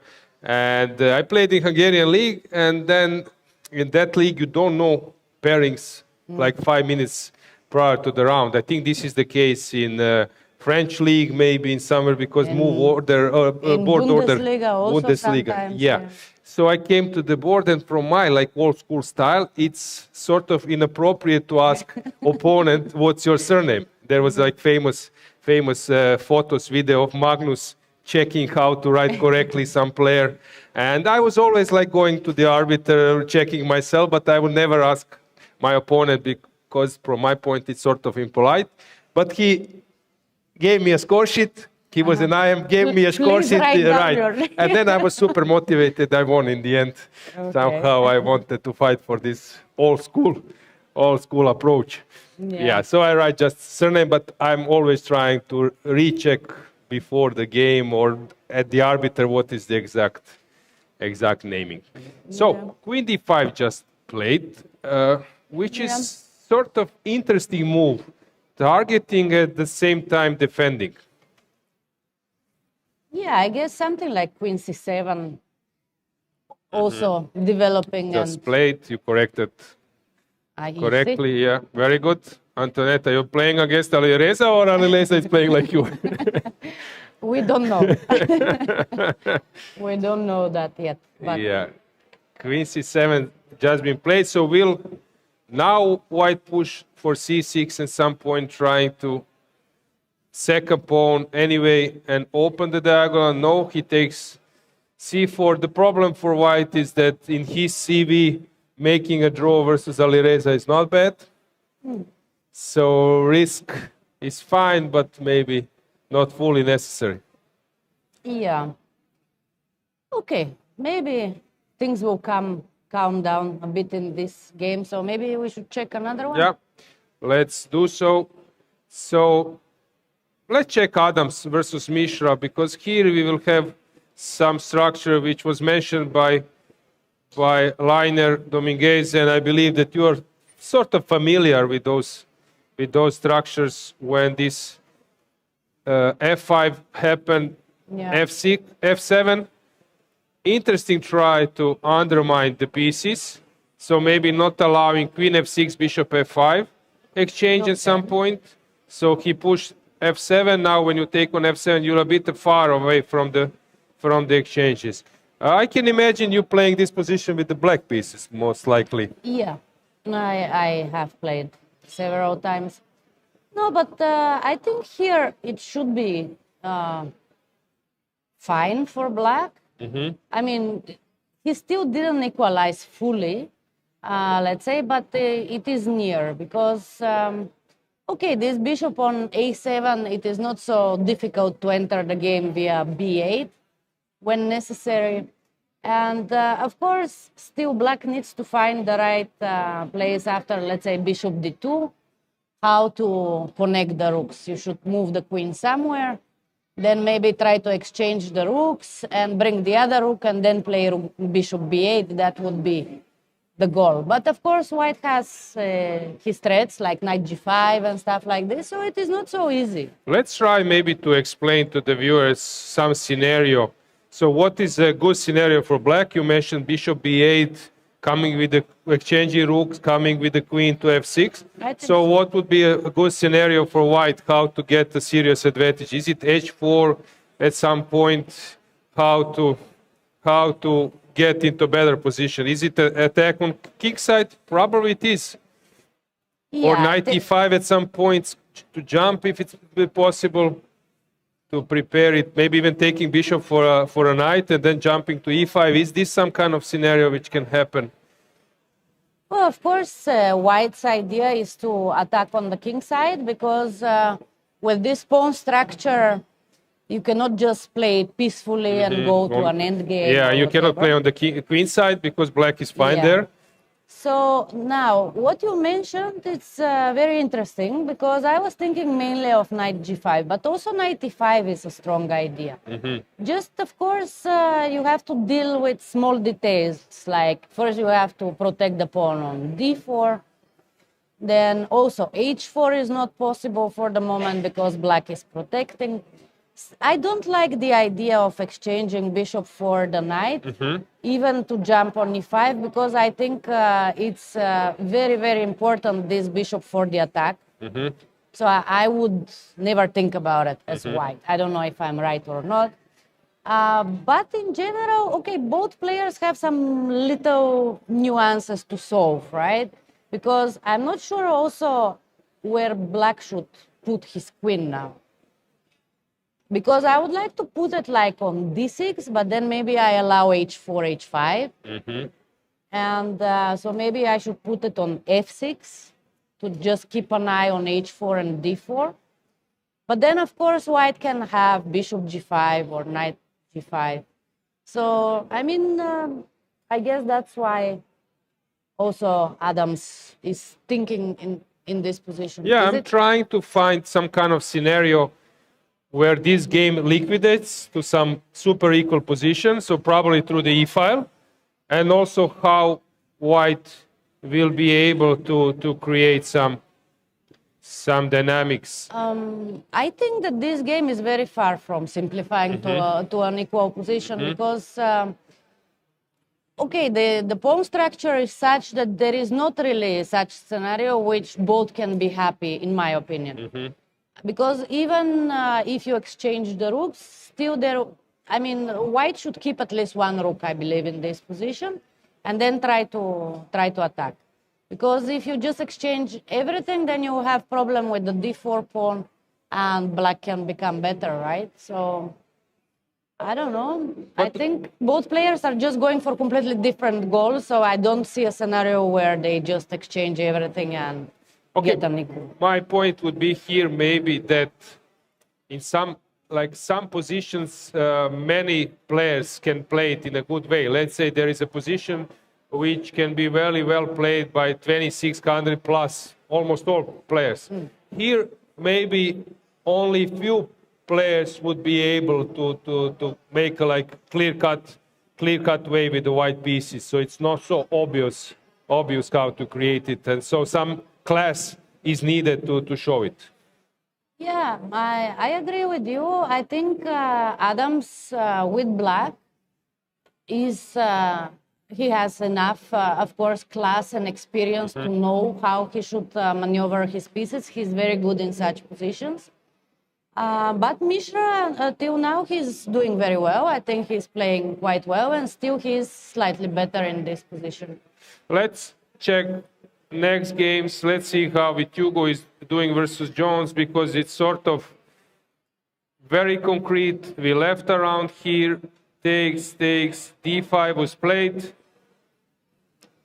being slightly worse. And then probably this was very important, since if white manages to control this d5 square, I was telling this story that Aaron Nimcovic has said that isolated pawn is a dangerous criminal who needs to be restricted, locked, and deprived of moving. So the point is to say that you should fight to control this d4 square, control in front of the pawn. Why? Because then you can fix that weakness, because without the queens it's a weakness, and then later move the pieces when you are sure that you can regroup. Because while this is sort of dream idea of the one who is having isolated pawn to get rid of it, because it always gets some energy afterwards if you are able to push d4. I'm just looking at the position, and I'm thinking about white's pawn structure, this doubled f pawns. I mean, of course, f5 is kind of nice to push. So do you think it is a weakness, or it is not so bad actually to have this? I believe that he will stick with his pawns on the dark squares and trying to move around with the light square bishop. So I believe that the point is just to wait with those pawns and just leave them trying to restrict the knight. So knight f3, but this is a serious idea to allow black to take this guy. But do you think black had to take it? Maybe Well, just simplifying the it's position. probably fine enough. I don't know. I'm a bit afraid of for this a6 pawn. And there is now. I'm not sure that I like this bishop b2, but okay. Maybe it is good enough. It is very concrete. So what's going on now? If rook takes, f7 is of course possible to take. Okay. It's very concrete because f7 is falling. But how to take you must take with the bishop. No, but after king f8, you're just... With the rook. You mean, yeah, after... I think bishop needs to take to control those three squares, since after bishop f7, king f8, and then rook needs to move away, and black will take the knight on f7, bishop on f7. So capture with the bishop is necessary. Yeah. And if you take with the rook, knight b3, and then this rook is losing the defender. Yeah, So Vitiugov, he played rook b4. b4, which is a normal move. And now we are in this position, but I believe that it's sort of drawish. I would be very, right? very surprised if anything than draw happens in this game. I think black did all right in the last few moves, because after bishop b2, I was a bit not so confident about black's chances, but now I think the position what they have is just equal. So it's a question, if you will get the players to the studio, is question where sort of white went wrong, because his opponent liquidate a bit too early, too quickly. There should be some way to keep the pieces. Let's check Abdusattorov versus Elyanov. It's quite drawish. So let's check what has happened. Rook e1, king h8, d4.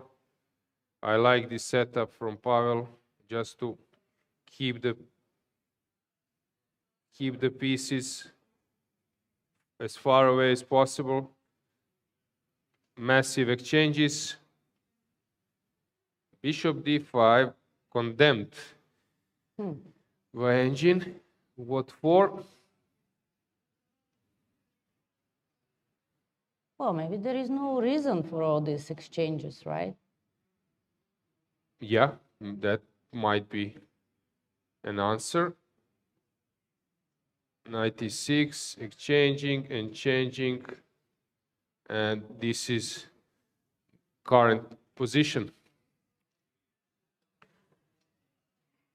Okay, maybe. It looks very, very drawish. Yeah, I mean, even if you get a pawn. Yeah, let's say bishop probably. c6 at some point, and then you activate over the e file, even that kind of things. Yeah. And now some activity will happen. It's quite, I don't know, rook to d8 or rook e8 maybe. It looks. Yeah, maybe rook, not to allow rook. Yeah, maybe rook d8 first, or c8 and then to target c2 even. Might be, yeah. Okay, bishop c3 will happen. So I need to be a little bit precise. If I go rook c8, then you can take, I can take, and then bishop c3, but probably I can just exchange everything. Just play bishop e4? Yeah, you take on a5, or I take on c2. With the bishop maybe even, huh? Or maybe just with the rook. Yeah, why not? Should be without too many problems. Quite drawish.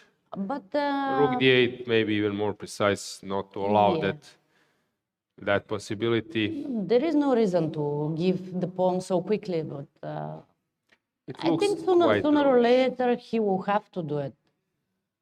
Or not. I mean, after rook d1. Okay, he wants to do it, but this is a better version. Because after rook d1, now I go bishop c6. It takes, rook takes, and now I'm ready to, if some h5 happens. Yeah. This is typical grandmaster draw, right? They know what to do.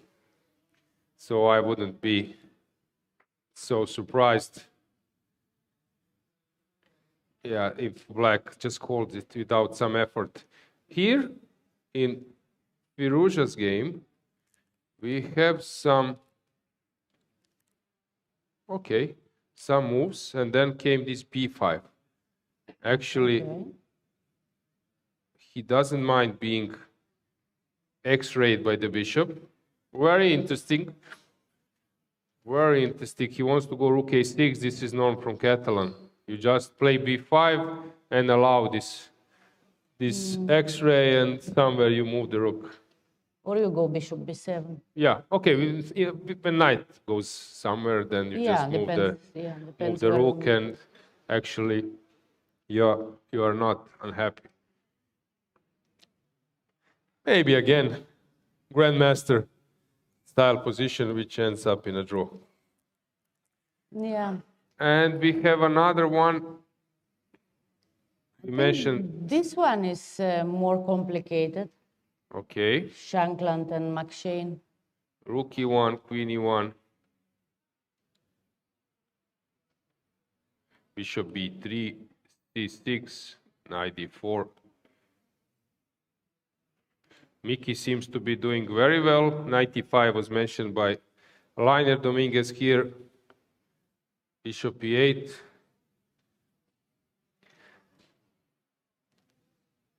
Yeah, it seems like interesting position. Should be about equal somehow, but still not so easy for both, right? I mean, what is Black's idea? Does he want actually to play f6, bishop f7 at some point, if allowed, or not? I'm thinking, yeah, is it king h7, f5, f5? f6, then F6, f5 at some yeah. point? Okay, not immediately, but as you mentioned, bishop f7, and then maybe f5, or with two bishops on f7, g7. But probably it's a bit risky.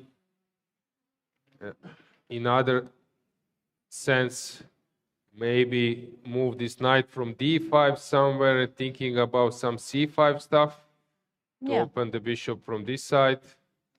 Yeah, maybe just rook d8 and c5 can be possible. Yeah, Um, because this harmony is not great for white. Queen on e1, bishop on c1, rook e1. This rook belongs to e1 and queen somewhere. yeah, but also this bishop on b3 is hanging, and the bishop from c1 is not clear where to develop it. Only square is on d2, but I'm not sure that this is such a great idea. Yeah, I was mentioning that sometimes you don't need to develop your bishops. Knights, Yeah. knights, they need to go out. As Capablanca has said, first you should develop your knights and then bishops afterwards. Why? Because basically with knights, you know that they are not good on b1. And you know that you need to get them into the play. While with bishops, you're not sure. And this bishop is working on this diagonal with the same effect from d2 and from c1. Yeah. And just moving it to d2, of course, sometimes you're connecting your rooks. But it doesn't mean that this is a development. So this is the case with bishops. And it's quite common in Rui Lopez, in Benoni, that you stay with your bishop on c1 for a while. Yeah. Actually, position which can be called dry, but is also it can be very, very like sharp in few moves, because the structure is symmetrical. D and E are gone, but there are a lot of potential. Yeah, let's see. But for the moment, it doesn't look like yesterday when you had so many games where somebody won. Actually, all the Brits won. So it doesn't seem that we'll have so many resultative games today. Maybe one or two? What do Yeah, you think? okay, which is fine. There are no Yeah. like super quick draws. We don't see those Berlin queen d4 stuff. Sure. So it's not so bad. Yeah, this is a final round. In the next 2 days, we have this super rapid. Yes, Are you excited? I am. Yeah, you And will I'm be going playing. to play it. You Same too, here. right? Yeah. Actually, I'm not playing so often, so some blunder alert. I need to somehow, I don't know, somehow prepare mentally not to blunder too much. That's not easy. One, just to prepare mentally is not enough. one blunder per game it's more than enough if I Yeah. manage. Yeah, to Maybe just level try it. to blunder just pawns, right? Then it's not so critical. Yeah. Who said? Is it like Tarash? Who said that Zibrak Tarash that blunders are waiting to be made? Yeah. So or Tartakover, I don't know who. Maybe even Tartakover. He was having those sayings that blunders are overexcited about possibility that you might execute them. So they are just waiting to be made. Yeah, and in shorter time controls, of course. Which More time blunders. control is that? Do you recall? I think it is 15 plus 10, but I am not sure. So Okay, 15 plus 10, it's sort of enough sometimes to get into some detail. By the way, for example, at the World Cups, tie breaks, maybe you even played it yourself. Previous times, tie breaks were starting with 25 plus 10 seconds, which now like resembles like classical chess, or how they call it, fast classical total chess. yeah, 25 plus 10, come on. You can go for a walk, coffee, whatever. yeah. No, this year I think it was 15 plus 15, 10. yeah. So they, But then there is not much difference because it's 15 plus 10, then it's 10 plus 10. 15. I don't know. But yeah, I played actually very long tie break in this year's Women World Cup against Elena Danielian. We played many games, and in every game, some of us could win, and then the other was winning. So it was very exciting. I was very lucky to be the winner at the end. But yeah, it was pretty long tie break. Just to explain that FIDE actually not invented, but FIDE included. So the system was you play two classical games. If they ended up in a draw, you are going for a tiebreak where you start with rapid 15 plus 10, then you go to 10 plus something, and then 5, and then 3 plus 2, 2 games, 2 games, 2 games, and then there was this Armageddon, but not like an ordinary Armageddon. It was a bidding Armageddon. So how it goes? Maximum is that white players get 4 minutes, and he needs to win without an increment. So I'm playing with white, but I need to win. My opponent needs to make a draw with the black pieces or win, but you are bidding. Yeah. So I don't know. This is some kind of new skill. How far you can go? Who bids the lowest time for black gets a bid. So I think the lowest bid was offered by maybe MVL, Maxime Vachier-Lagrave. I think he offered something like 2.40 or even less that he was ready. I think also Artemiev, he made some very low bid. And then he lost. Because he got to play with the black pieces and then he lost. But I don't know. I think I'm not sure that I like this system that much. I thought that the other system, when it was Armageddon, but adding seconds from move 60, was kind of more fair. I agree that there is no one perfect system. But with the new system, when you get, because there you get increment from move 1 in the new regulation. Mm-hmm. So I think it gives some kind of advantage for black, right? Because you can start with 3 minutes versus 4, but when you get seconds per move, then very quickly this difference disappears. But right? this is funny, this 60 moves increment, because sometimes players are not aware of that detail. And they're playing blitzing, and suddenly they realize, okay, now I got this increment. Actually, this happened at Norway Chess. They're having this after not 60, maybe after 40. I'm not sure, but they are adding some time to Armageddon, and it's funny. Regarding this bidding, as I said, it's quite interesting. In history, we also had sort of envelopes, but in a different way. Have you played when there was a rule with German games? Yeah, this was my nightmare. I mean, it was so hard. Okay, I was very, very young at that time. 10 years ago, right? Yes. But the problem was that, okay, you play like 6 hours, then you adjourn for the next day. So the whole night, instead of sleeping, you analyze the position. At that time was no computers, obviously. And then you go to play in the morning, and then in the afternoon you have the next game. So this was really a nightmare. There was famous stories. For example, I think Milan Matulovic, Serbian grandmaster, he didn't want to resign. So he would just adjourn, and then sometimes you're playing adjournments of adjournments, and then there is a table standings in the tournament, and he's sort of leading because he's without a single loss, but he has 3 totally lost positions, which just go on, go on, go on. So he just wanted his opponents to lose some energy. Exactly. So after prior to the last round, he's sort of leading, but then after 3 losses, he's in the middle of the table. So there were famous story. One funny story that this happened in the Croatian Championship, Youth Championship, after Yugoslav Championship breakout of Yugoslavia. There was a Croatian Championship, Youth or Junior Championship, and there was an adjournment, and one arbiter asks one player, being maybe 12 years old or 14 years old, so how was the adjournment? Because he was an arbiter there. This kid informed him that he's having a direct opponent, competitor, and it's quite important between them. And he said, I was white.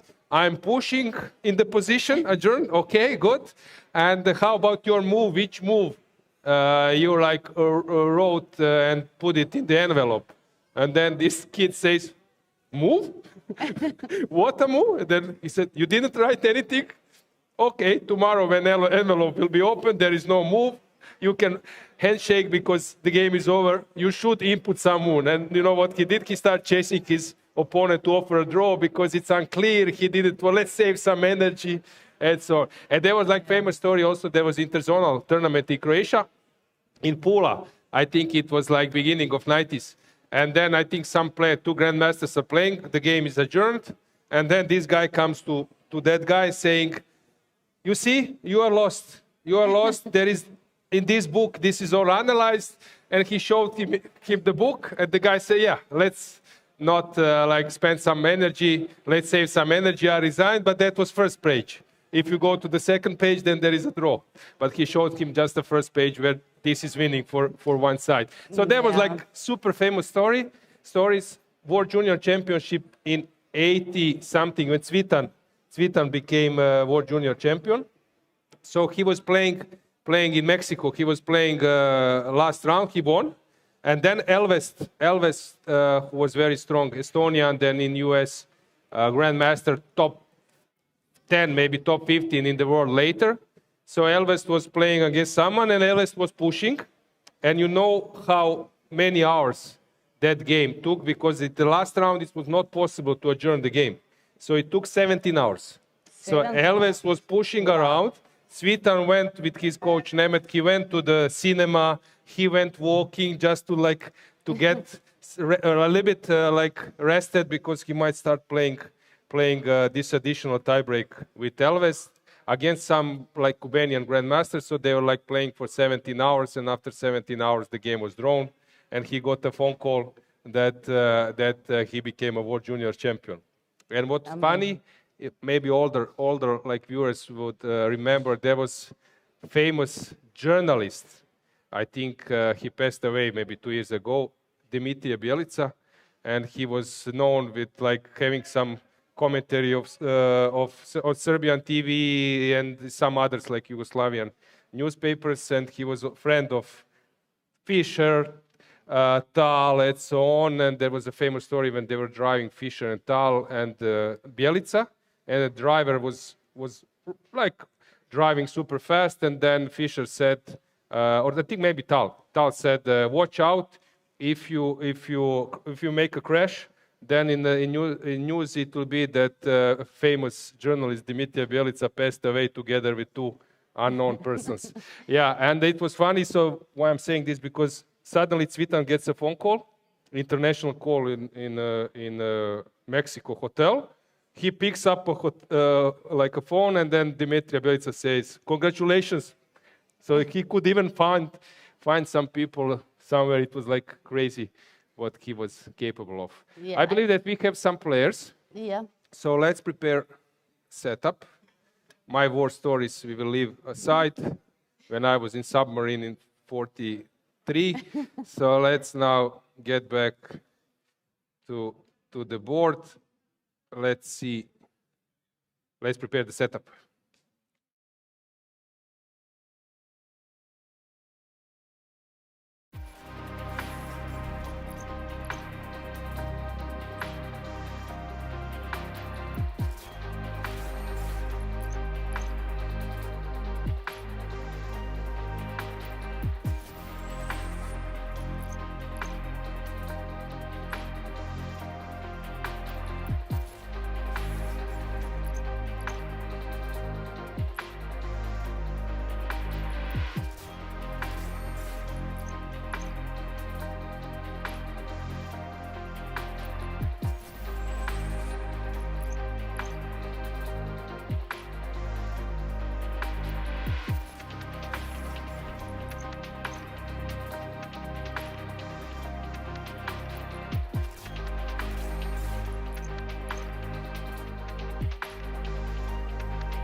Yeah, we are back.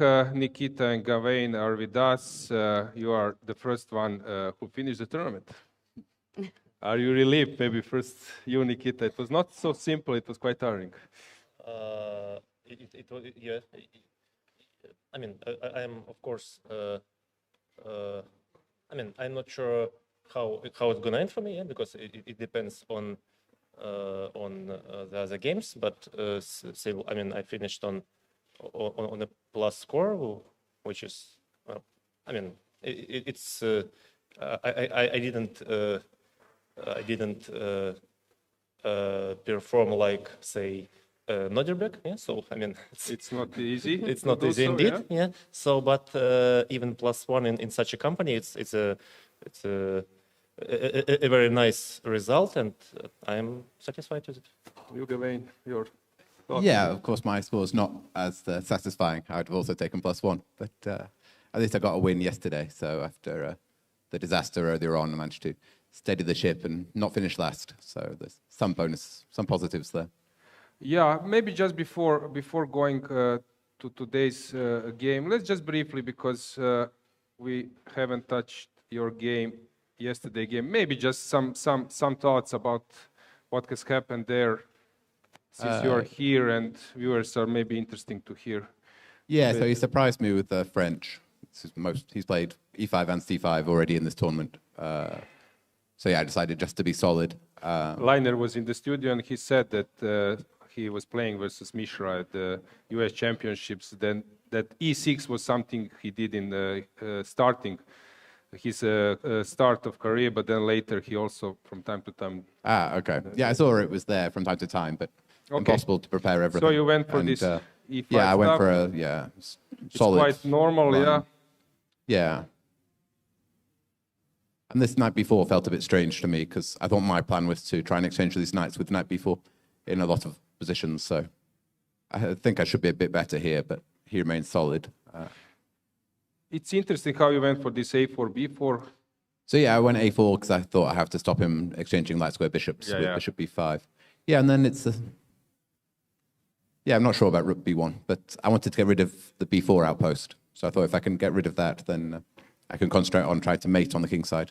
And it became super sharp in in few moves. Yeah, I couldn't calculate everything, but I thought this looked scary enough for the pawn. But yeah, knight g6 was a strange move. Maybe he just forgot I could play on after... This queen d2, queen c2 was nice maneuver. Yeah, I think maybe he thought he was just making a draw with knight g6, but then... you have this way of... Yeah, I couldn't try to figure out whether to have the bishop on b5. Is this something has happened before? Do you recall, maybe even you, Nikita? It's quite unique that you suddenly making triangulation with the queen. I never see this somewhere, huh? This is for the first time I'm seeing this. It's very nice. Okay, so and then it ended up in... here I think I misplayed with knight h4, but it's a very complicated position, of course.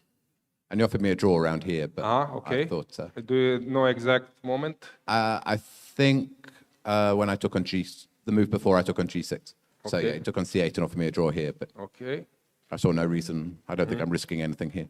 And then... But yeah, it's a very sharp position around the time control. I wasn't sure. Yeah, I was mentioning this moment that you might go bishop d3 immediately, but you played bishop at 7 because Liner and me were discussing that queen g7 is maybe coming anyway. Yeah, but I was scared with my queen trapped in the corner. Maybe I could start with bishop d3. Okay. And then this endgame. Yeah, which the engine laughed at us, I saw, but... How confident you were?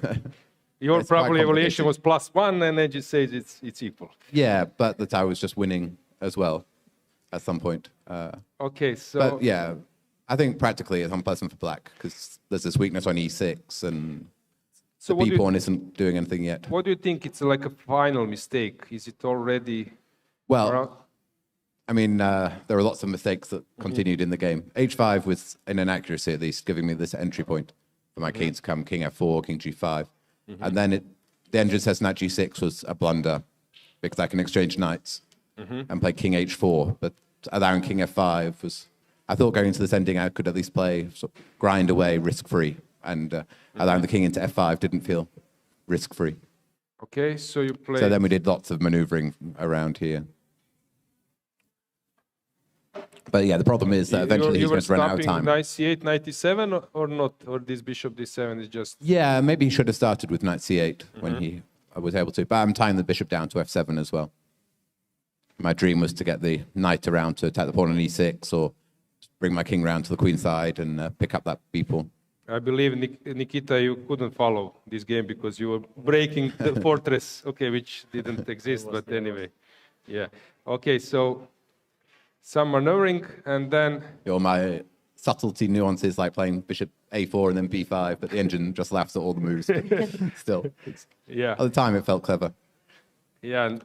And then probably practically, he made a big mistake with king g6, allowing this pin. So yeah, if he'd probably kept his king on h6, it was a draw, but now I think I'm winning, even if the engine isn't that happy in some of the moves. Yeah, in practical play. Now I think, yeah, it's winning because because of what happened in the game. He has too many weaknesses. I thought he had to try some h4 at some point, king g5 and h4. Actually, he missed one point where I got scared. You go back about 10 moves. He could have sacrificed on g3, which I suddenly got worried about. So yeah, what was the previous? Maybe where my bishop was on d3. So yeah, here he can go knight takes g3 with the king still on g5. Which after I played bishop d3, I realized it was possible. Because this h-pawn is quite hard to stop. Oh. Very interesting idea. Very, yeah. The engine still says 0-0 when I was checking afterwards, but yeah, suddenly it's... You have a feeling that your king will penetrate, that you have all the... Yeah, but it's not easy even just to give a piece for that h-pawn, which... So I have to go back and go passive. So this was probably his chance in the game to have some play of his own, but yeah, otherwise... Okay, but you added this perfect score to English chess yesterday. Yeah. I don't think we've managed that before. Any like calls from journalists after that, guys? Not yet, huh? Okay, let's go to today's game. So, if you are, of course, check it with engines say it was like a dull game, but for us it was very interesting from the beginning and a lot of things, and I believe that you will tell us. Yeah, so we followed my game with Luke until Luke took on c6 against me. Okay. A few rounds ago. And I don't think I've ever played castle before, but I've prepared it. Liner was mentioning this castle as something which is, depends. It's very sharp, or can be. Yep. Yeah, and I guess Nikita has a big choice here after I go bishop a7. I mean, yes, it's Magnus line, yes. Magnus played plenty of games here, and it's, well, normally it's a good sign. So it's... quality test. Yeah. It's a sound line, definitely, and the critical move is here, definitely. I mean, it's bishop g5 with... is it bishop g5, yeah? I'm not mistaken. Yeah. And then, the modern trend is to go h6. But I think Magnus just went d6, right? Immediately. D6, against Levon. Yeah. In like the first game of this line. Yeah. Another option is rook e1, if I'm not mistaken. Yeah, this is the sort of... d6, h3, something like this. But yeah, much more subtle. And then there's some rook e8 looks like a blunder, but d5, b5 was... Yeah, it's... Farmadam, Grandelius Farmadam, maybe. Plenty of games here as well. So, I mean, d takes e5 is a kind of... the solid approach. Solid, lazy option, and white is kind of, I mean, slightly better in the same game, but I mean. Yeah, we were discussing a bit. Much, I mentioned to Liner that I don't know, like 4 days ago when Kasparov was playing this Tarash versus Karpov, and at some time people were sort of afraid of some slightly worse position, but now with engine somehow people are more like confident in holding slightly worse positions. You just need to spacebar far enough, to put the zeros. Yeah. Well, this one is relatively straightforward, right? I've got this one weakness. But okay, you need to be well prepared that you know that this bishop g4 is working. Yeah. So it's a point. without knowing that, you might. Actually, I believe the point is bishop g4, rook d6, bishop f5 Yeah. back, yeah?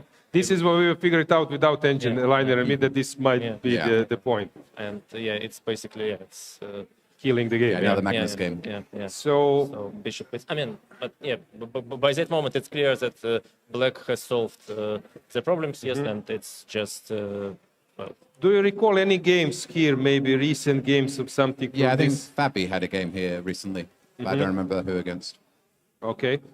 Or with bishop e3. Nikita, you were still in sort of the book, or you knew that it's playable and. I knew this endgame exists, and that's it basically. Okay. But then came this bishop f3 and d5. Of course, black got rid of this pawn, but still, I was thinking, where did you go wrong? Is it a possible now way for white to hold a little bit Put more? some pressure. I'm not sure because with this the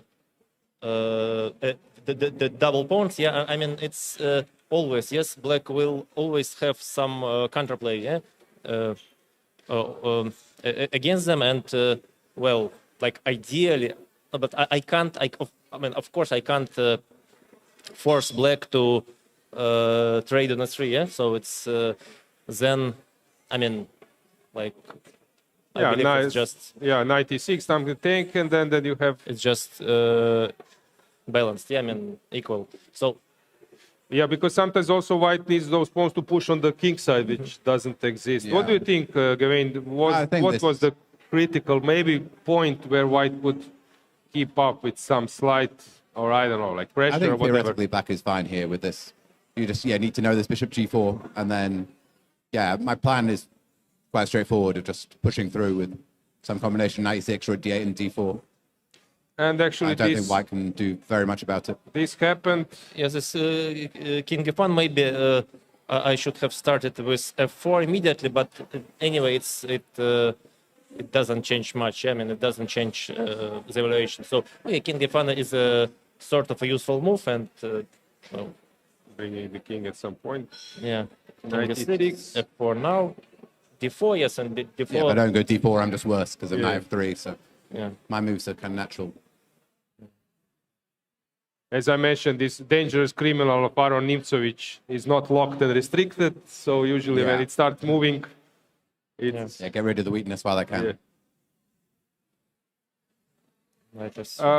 Bishop d4, the most precise way to exchange the bishops if it's needed. Yeah. Knight f3. Any other option? Probably. Probably not. I don't think so. No, Yeah. just So this is a normal way. looks very normal. Yes, bishop. I mean, bishop takes b2. Yeah, it looks like a straightforward. Yeah, I'm going to be a bit worse if I take on e3 directly. So might as well exchange some pawns. Knight b7, knight b5. Yeah, and then here I saw this funny geometric And you pattern. saw this bishop d8 Yeah. stuff already, right? I wasn't sure whether I can take on f4, but I couldn't really see any upside to it. But Like taking with the... it's possible, but then still there is some. I mean, it's not attention. I wouldn't call it attention, but Like a good knight d takes f4, but bishop takes. I mean, no. I start with. I think you probably... Well, worst case, you have rook takes You d8. take with this If I knight, take with right? the Or- d knight, I think the d knight. Well, I Okay. could take with the other one, but then I'm Okay. not sure what my next move is. I take. And then the rook, rook yeah. d8, knight d8. Knight d8. Knight d8, yeah. Trying to be greedy, but bishop takes f7. Worst case, wins the Yeah, pawn back. like- So I didn't really see any Yeah, bishop. upside to going for this. And if black takes with a rook, then I just take on f4 and take on f7 with a Yeah. rook. And Or- it's because rook d1, knight e1, yes. And Well, that's it. oh yeah. So This is important because this. okay, Yeah, equal, so yeah, but rook I have e1. knight e1 and Yeah, knight e1 is important. black is losing. Then king h8 is must. Because just to show to the viewers that the point is now there is no rook to control f, so rook f8 is a checkmate. Or take the rook. Taking a rook now it's possible because king went Yeah. away.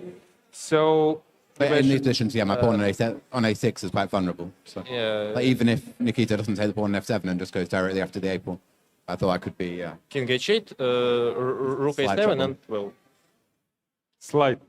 I mean, Pressure. At least white has been in the pawn, right? So Before the game, you probably wouldn't be so worried to take this position, but when you already have it, Yeah. then you don't want to enter. Yeah, Yes. choice between equality or this suffering. Yeah. So you went for this knight e3. Yeah, the concrete approach. Knight c5, nice point, and then this bishop takes the 8. Yeah, it's a and very important strange pattern. to control everything. And now it's sort of over, right? Few more moves, but Yeah, there's not much left, I think. I'll either play a4 or take on e5 next. yeah, but in general, I think that both of you made, except maybe your first game, Gawain versus a leader and winner of the tournament was not long, but in general, you made a lot of moves in Yeah. this tournament, guys. So I think, A lot of suffering. Yeah. With my blacks. so in that sense, you did a very professional. Yeah, it's nice to stop the pain with North out to 3 with blacks. So actually got some theory in this time. Yeah, if like it would be a team event that you only play with whites, Yeah, then it would be a good tournament. Yeah, +1 and had good chances against. Well, I was winning against Mickey and Sam defended well, but I was grinding away in the king and pawn game there. So. but what do you think, Gawain? Is it time to a little bit work on black piece, or it just was a bad luck? Hard to say. Huh? Yeah, a bit of both. Okay, the King's Indian is obviously quite a risky opening if you've not brushed up on everything. And I tried the A6 QGD and that backfired. So I decided to go back to King's Indian and that went wrong as well. So.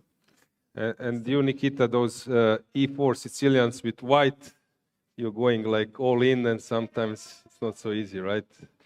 actually, I mean, you mean my game Yeah. against Alireza? Yeah? Alireza, yes. but, How well, to improve this? It's not so simple, right? It's not so simple, but at least, I mean, my worst game was against Nodirbek, which, but I believe these games, they just don't count, yeah? It was not Nodirbek, because, well, it's like... You're playing against 2800 at that moment.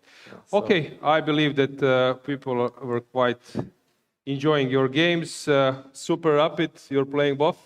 Yep. Okay, Good luck. so good luck, but not against us. Not against us. Okay, Both playing thanks. too. Yeah, we are playing. Thanks. See you thanks. over the board there. Yes, yes. Yeah, let's prepare a setup. Maybe some round of applause for our participants. Thank you. Yeah, okay. So we will prepare a setup for...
Welcome back. So we changed a little bit the setup, but Jankovic will come back at some point. So we were looking at this game. It's Mishra versus Miki. Was looking promising for White, right? For some time. Yeah, we were discussing it with Alireza that White still looks slightly better, right? But it seems to Yes. me that Black managed maybe to Yeah, knight maneuver f8. correctly and to get Bishop G6, This right? knight f8, yeah, to play Bishop G6 and potentially bring in the rook back, yeah. Yeah, I mean, the structure is quite healthy for Black, with this pawn here being a bit weak. But the problem was that White had such active pieces. But it's true that after knight f8, Yeah, because we were thinking that, okay, White shall have some attack with knight G5 or knight Yes. G5. But it's not easy to protect this D4 pawn and attack with the knight, right? yeah, h7 is quite well protected now, and there are no, in knight g5, some queen e7, but you don't really want to trade queens as White. So yeah, he would need to find some special way here, I guess. Black really I mean, he wants to play Bishop G6 next, I guess. Yeah.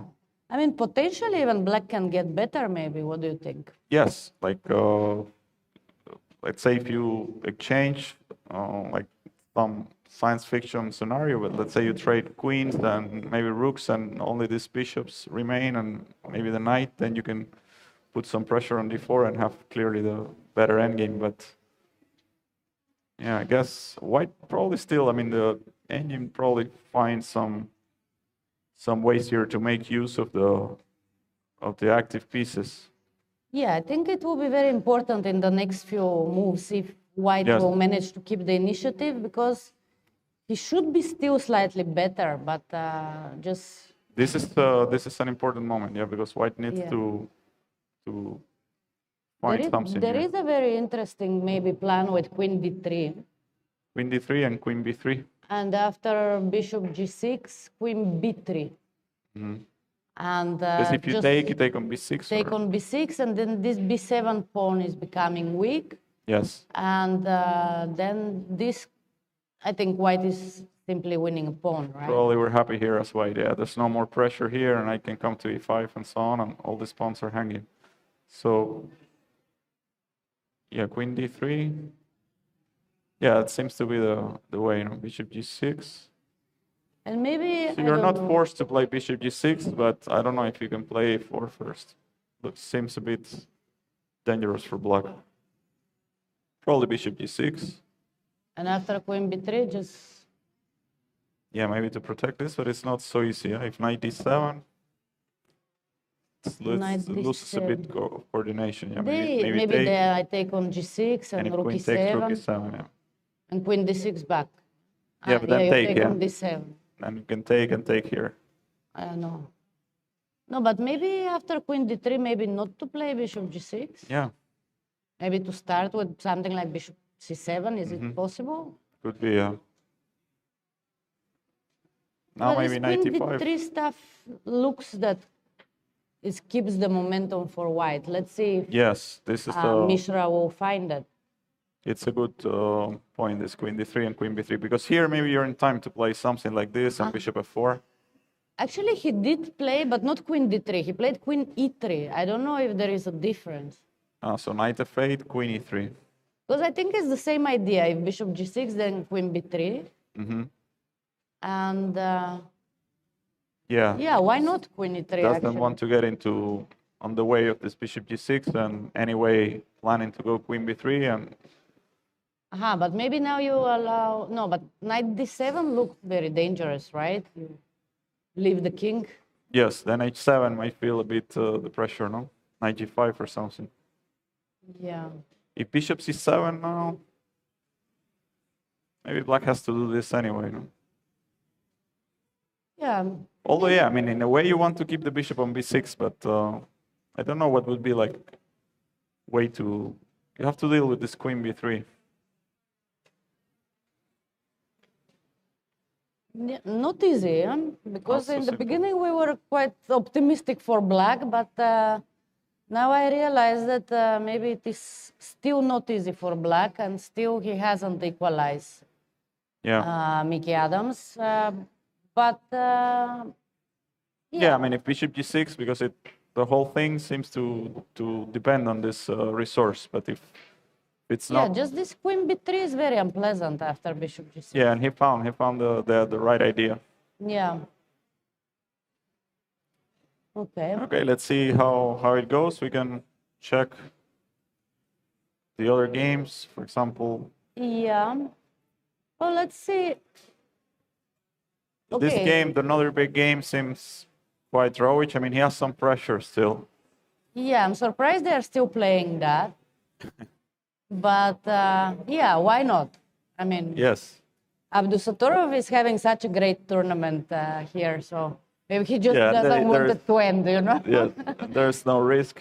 I mean, if somebody has problems, I guess it's black. The rook is way more active than the black's rook.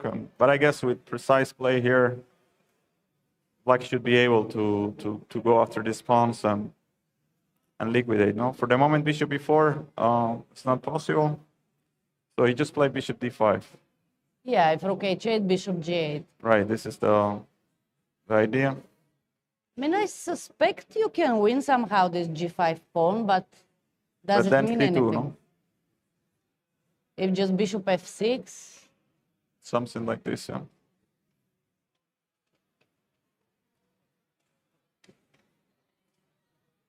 Yeah. Maybe once like bishop e6, bishop f5, so the rook is protected and then start attacking here. For example, this. Yeah, maybe. Bishop g5, bishop f5. And even if you trade rooks, the problem is that the endgames are, of course, drawish. Yeah, this is just a drawish. Just total liquidation game. of the queen side. Yeah. Yeah, I don't know. Well, maybe not bishop f6, but I mean, I doubt that white can really win here, right? I mean, some Yeah, small if pressure, you go yes, but if for- black is precise, then it shouldn't be. No, it's clear, yeah, with that with precise play, black should fold, but is it so easy? Well, he played king f2, Like king f2. which Yeah, also doesn't makes really sense. threaten anything. Maybe he Just wants to coming get with the close to king. this pawn. At some point be able to defend, I don't know. Yeah. Feels like black should have, again, maybe bishop e6 here. Just to go with bishop f5. Yeah, I think this It's idea, concrete, bishop no? e6, bishop f5, what you are showing is really very good. It's probably just very, I mean, there's not much white can do anymore because at some point you will just get to these pawns. Yeah. Yeah, this should be. I guess black has other ways too, but I don't know. Like, I mean, you could move this pawn as well, like go maybe c5, c4. I don't know. I don't know. Feels a bit more risky. Yeah, maybe bishop g8 also to ask you where you go with, Yeah, to kick the rook. with Yeah. your rook, right? So you Maybe have rook to decide to h5. keep on the 7th or go for the g5. d7. Yeah, bishop, rook d7. At least bishop e6. Yeah. So maybe this. Then I can maybe activate my rook. Rook d8 maybe. And then if you take on g5, bishop h7 or something. Yeah. That's the thing that losing, yeah, like you said, losing the g5 pawn, it's just it's not very Yeah. very important, at least for the moment. Yeah. Yeah. So probably a few ways here, and maybe let's check briefly the other game. Alireza. Yeah, it felt like it's of course very even, but somehow this bishop is still on c1 and the rook on a1. So I feel like Alireza, it's clearly trying to do something, Yeah. put some pressure. No, we were discussing with Aloysia in the opening. I didn't like this c4 move, what Theodoru played. I don't know if you remember what was. Yes, yes, just after knight bd7, right? Yeah, because somehow, I mean, we see that up to now he has a problem with this b2 pawn, and he cannot. I mean, okay, he once developed his bishop to f4, but then he went back to c1, and since then he's not able to develop it again. Yes, it's. So I don't know. I just have a feeling that c4 was a very risky move in this position.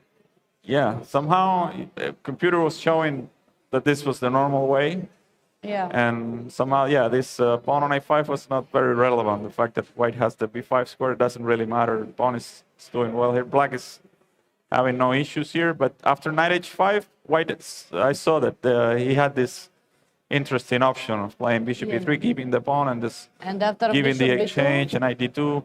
Yeah.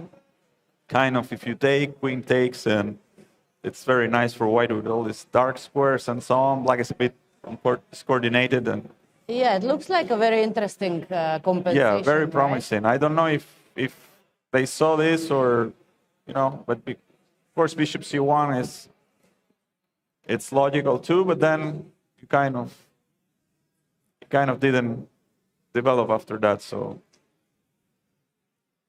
yeah, I guess pretty equal around here.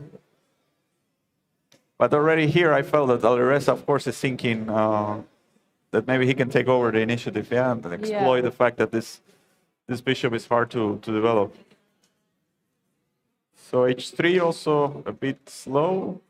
Okay, but he needs this knight to go back to f6 so he can He wants develop the g4, bishop, yeah? no? Or knight d4. a4, e3, that's h3, e3, yeah. If he plays e3, then why did he play h3? Yes, if I go a3, probably Okay, it doesn't knight lead d4, anywhere, yeah, yeah. knight d4.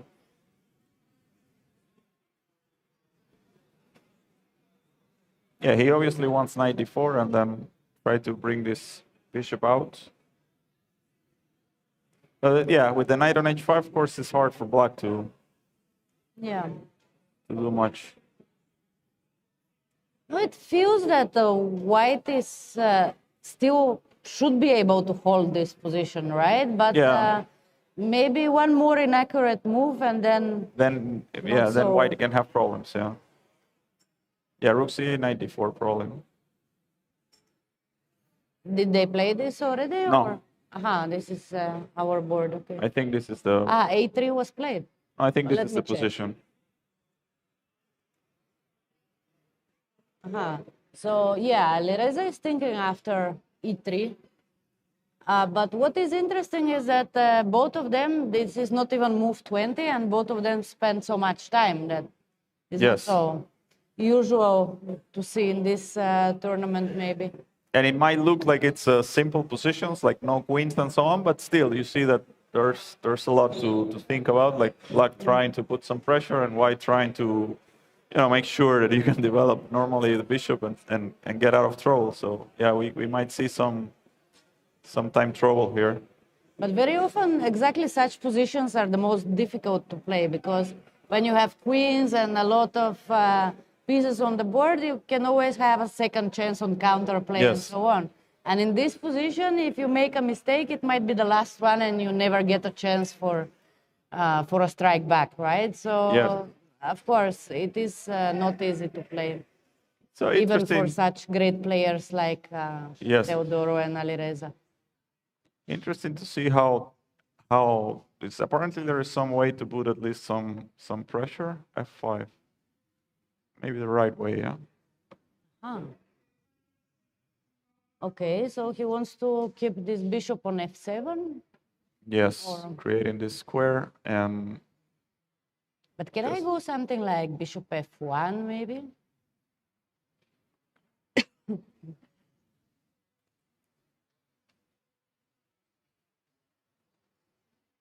because the issue is that knight d4, I mean, it's always the most obvious move, but I guess he wants to pin, no? Yeah. This is the point, I guess. And bishop f3 or something? Protecting here. I guess then maybe here, Yeah. guarding this, and maybe at some point I want to start already with e5. Yeah, no, white should be very careful how to untangle the pieces, right? So knight d4, yeah. As long as there's rook d8, it's not ideal. You And were if knight mentioning, g5 and I try to just exchange something, I guess you will go something similar, no? Like bishop here. and bishop d5 is just bad, yeah? Or not? Yeah, you still remain with this guy here. No? Take, Yeah. take, and probably something here. Yeah, maybe just a3 now or something. a3, rook A3, b5. take. Rook d8. Yes, maybe even this one. Take and rook d8. Yeah, that's still quite Yeah. terrible for white. Rook d1.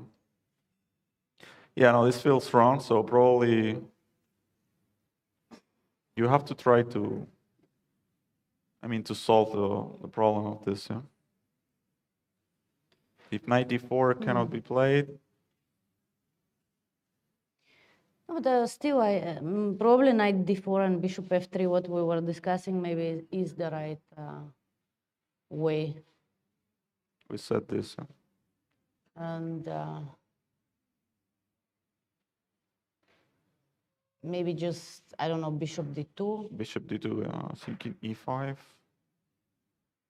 Just taking here doesn't look super amazing. e5, maybe I can go knight c6, knight b4. Yeah, e5 is not good. Knight c6. Maybe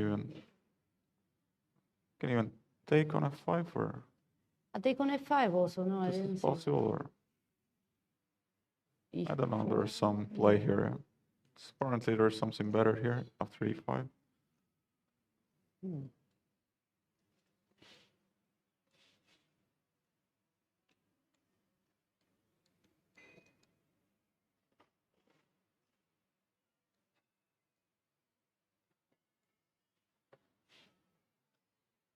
Yeah, e5 maybe, well, maybe the best for black is just to take on d4 instead of e5 and just, yeah. But white Knight gets f6 backward. compensation, right? Or maybe even taking here. Yeah, maybe just take. But I suspect that this is the best what white can get in this You think, yeah, it's in this givable. position. Yeah. Because everything else what we tried, it was just getting worse and worse for white, right? Yeah, I don't know about this bishop f1. Like if you go rook b8, then maybe knight d4, and I can put pressure here and here. Aha, there is But- no bishop c4 anymore, right? Yes, or rook d8, but suspect there is a way to like deal with the bishop b5 threat here.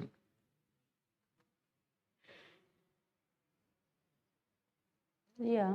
Well, maybe I mean, maybe a3, knight d4 doesn't look great. Yeah, maybe simply this or still keeping the option of going here. yeah. No, but then maybe bishop d2, bishop a5 might be an idea. Yeah, this is very unpleasant trade, but maybe black Even after just, bishop d4, maybe bishop a5. yeah, Well, maybe there's rook a8, but ed. Yeah, after bishop f1. maybe just bishop bishop c4. c4. Yeah, And yeah, getting away from all this knight d4 and if white takes, this is also kind of probably unpleasant, very unpleasant for white. So not easy, yeah. Maybe to go knight d4 and bishop f3. This was the best we found so far, no? yeah, we'll see if Theodoru will find something better or not. I see that Alireza is back, Yes. so maybe we just make the setting. Yeah. Yeah.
Yeah, we are back. I'm back, by the way. So Leonard is here. We haven't touched Sam versus Luke. Yes. Actually, the structure is the same for. Yes. Like, Still no big changes in the structure. It's only the pieces are moving. Yeah. Not so many pawn moves. But this is interesting. So let's say out of, I don't know, this position. So it's more or less the same. Yeah. Black so went it's C6 like and that's it. how many moves?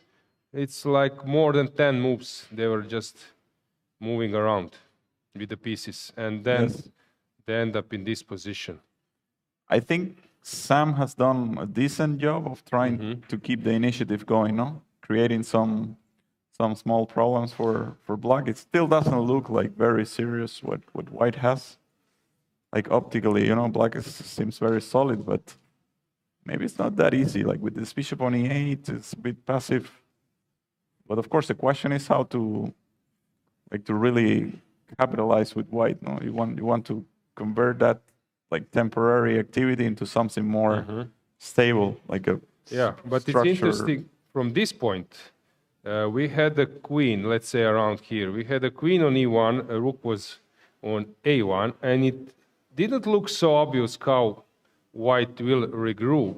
And now when we go to this position, it's much better because queen can work from the distance, and for rook it's very important that it's not on a1, it's on e1. Yes. So very interesting.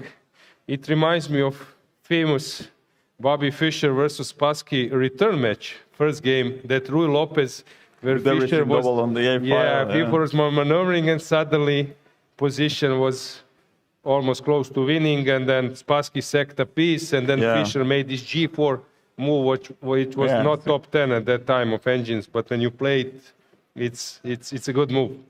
Yeah. So maneuvering is quite important in chess. So White, I think, did a good job. But as you said, how to capitalize that. So let's try to find some plan together. So he just played knight c4 from e5 to c4 and queen c5. Yeah, those were the last two moves.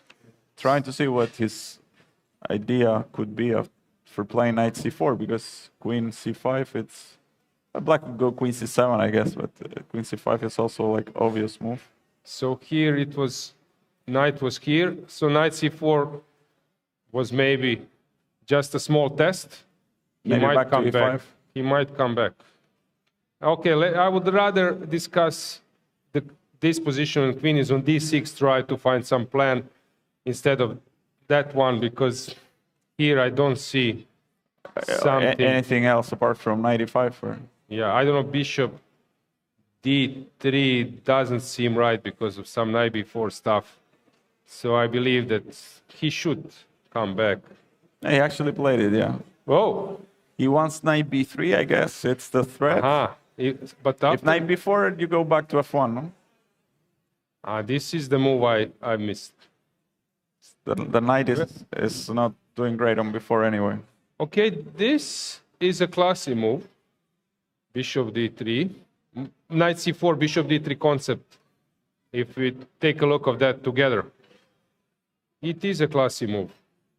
Yes, he's trying at least to create some concrete issues, no, for Black. You have to deal with knight b3 maybe now. Knight b3 trying to challenge the queen. a5 is attacked. Rook has some role now when knight has moved. You're right, that might be queen a7 or something like that. The problem for Black is, with the bishop on e8, I mean, it's the knights, the pawn on c3, restricting the knight quite well, and Black's pieces are not like super active, so it's a bit passive, the whole thing. Liner, you have sometimes position where, like, you place your pieces on the right squares, but at some stage you need to make a move. And it's not a simple decision. Rook stands on d8 quite well. Knights are looking fine on d5, f6. King should stay on a6. Bishop is there. This one is defending. Yeah, I don't know if it would be better to have the bishop on c8. It's Yeah, yeah. it's But not, then, not yeah. clear. Yeah, f7 might be weaker, but, and c8 doesn't. It's not like the bishop has a great diagonal, but It's quite psychological. Yeah, what do you do? It's not only about finding a plan. It's sometimes including your opponent into the process. yeah. So I don't know if there's something concrete for black, but Oh, so rook a8 plays. rook a8. Wow. But if knight b3, what's the idea?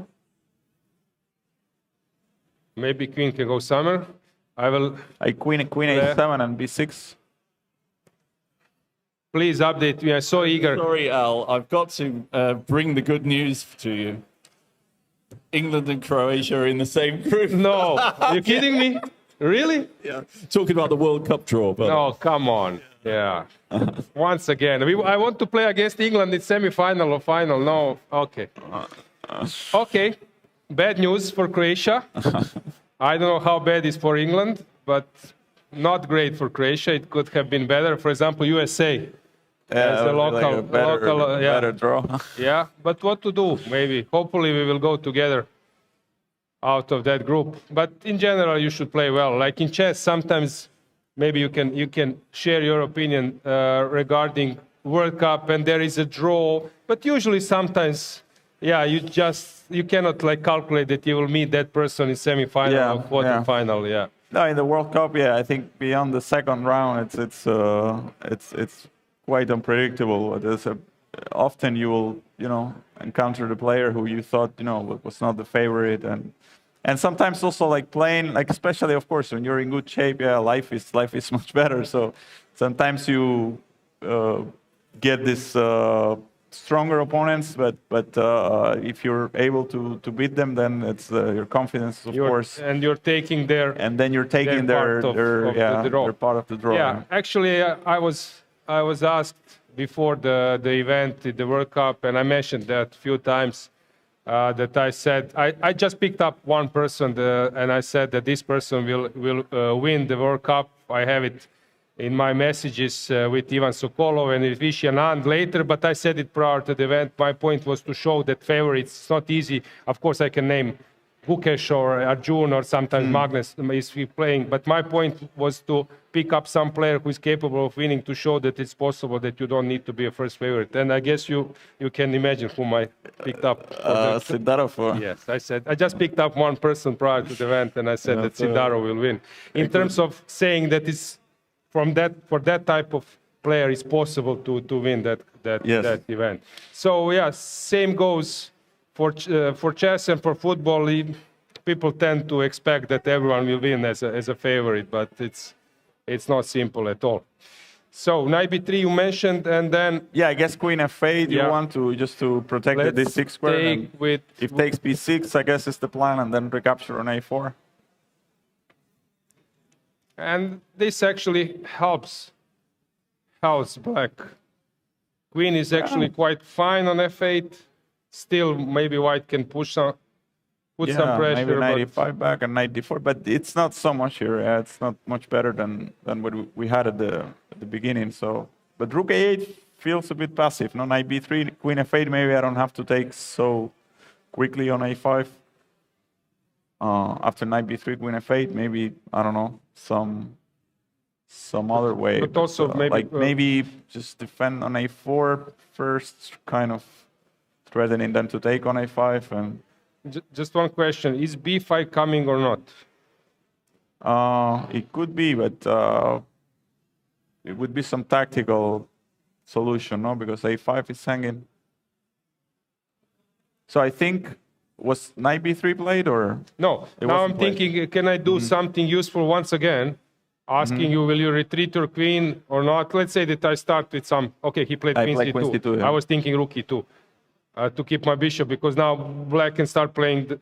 But a4 is now defended, so I don't have time to move my king. Yes, so it's similar to what we were saying. Like a4 is protected in advance, and I guess now. You have to think about knight b3, queen f8, knight b takes a5. Although there is b5. Yeah. If you take with the other knight c4, takes a5, b6 you can still play. Okay, let's do some king h8. So you're proposing once again knight b3, queen goes to it. Yes. We said after this move there is b5, and it seems that this is winning the piece because this knight on c4 is undermined. So you need to take with the c knight, and you mentioned b6, comes back, I guess, rook take. Yeah, there are no tactics here with related to this rook knight 4. Yeah. It stands the test. Maybe knight d4, knight e5, there's still some pressure, but I don't know. Yeah, but as I said, not a simple move, although moving away from the X-ray, it's quite... Oh, it did king g8. So in terms of analysis... It's a bit more, that's at least feels like your king is a bit better on g8, but it's similar to what we were saying. Yeah, but once again, the point is that skills are more or less similar. Players are thinking the same direction. I'm 25-50 player, 26 in some stage, but I'm far away from you guys. But sort of in analysis, it's possible to think players are thinking in similar way. And I think it's always interesting, like for the audience and people watching, like to get some insight of not only like the objectively better ways, but also like that they can get a clue of what the players might be thinking, what the moves they're calculating, and the ideas that they're trying to make work are. Logics behind. Because the point is that we are searching for logics. Of course, you can make some moves randomly, but you are trying to find some patterns or that's how we humans play. Yeah, because it's very hard. When you are showing some games and there are no patterns, it's quite tough. Sometimes computer games, you cannot connect it with anything. But this is very interesting game, and I'm quite happy that Sam is trying. Luke is also there, so it's quite a good game for the last round. Yeah, he's trying to end the tournament on a high note. Yeah, like we were saying before, it's been bad tournament for him, but still wins this game. He can still go home. I mean, not happy, but at least better than.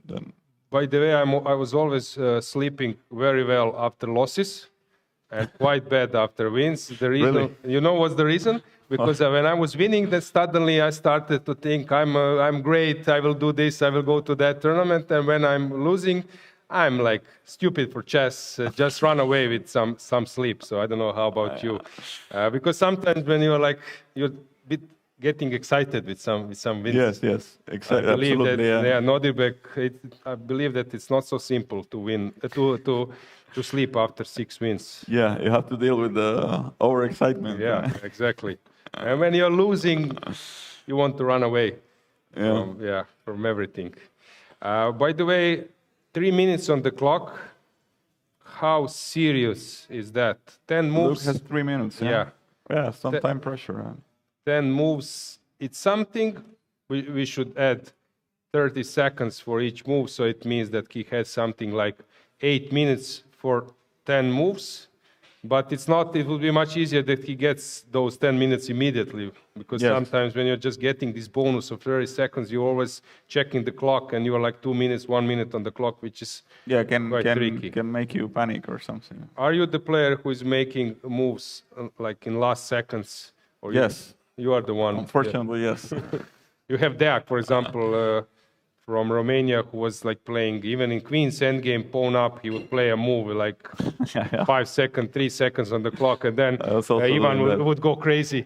Yeah, go nuts because of that habit as a captain. Yes. No, I didn't do it on purpose, of course. It's just that, it's also the reason for my time troubles was always, it's like a kind of a false sense of security, that, I have a lot of time anyway, or even if I, go down, I'll still have time. To the point where I did make a move with 1 second. Interesting. You had this situation, Esipenko versus Wei Yi. It was semi-final where Wei Yi and he did it like few times in tiebreak when he was just making making a move on last second. It's funny, he's left-handed, I believe, if I'm not mistaken. Weyi? Yeah, is he left-handed? I don't remember. Yeah, I think, and then he makes a move, and then there is a long way to the clock, and he just presses, and it's one, and he's doing like for few times, and that game where Esipenko blundered a rook, actually he made the move on 1 second. Oh, so it's funny, yeah. Suddenly 1 second, like half a second is deciding are you going to candidates final or whatever, yeah. Yeah. It's just how to explain that, yeah, 1 second is deciding are you lucky or not. Yeah, that stage of the World Cup, it's where you see this type of thing, yeah, the most, because the tension keeps building more and more, and yeah, at some point just were you flagged in some games, important games? Do you recall some games where I sort of overstepped time limit? Like in classical, I don't remember losing on time like this. You know, just I was close though. Like even some like almost winning positions against like strong players. I remember, for example, in the Singfield Cup in 2 years ago, 2023, I won against Anish with black the game, and on move 40 I was like, I mean, maybe not winning, but close to winning.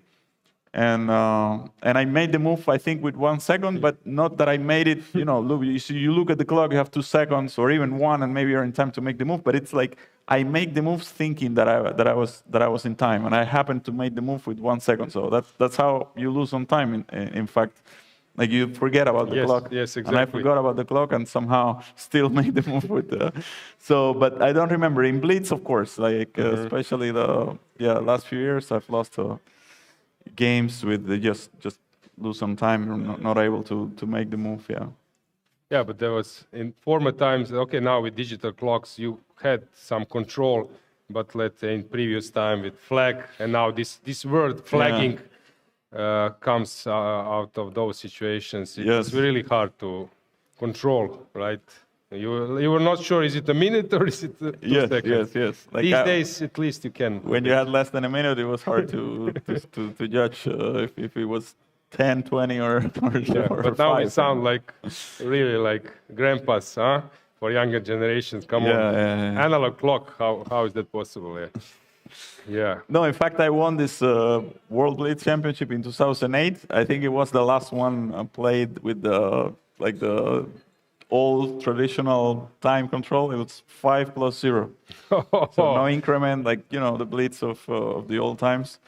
And pieces. Yeah, I remember thinking before the tournament, this is going to be crazy. Like a lot of problems will arise because, you know, like pieces will fly and so on.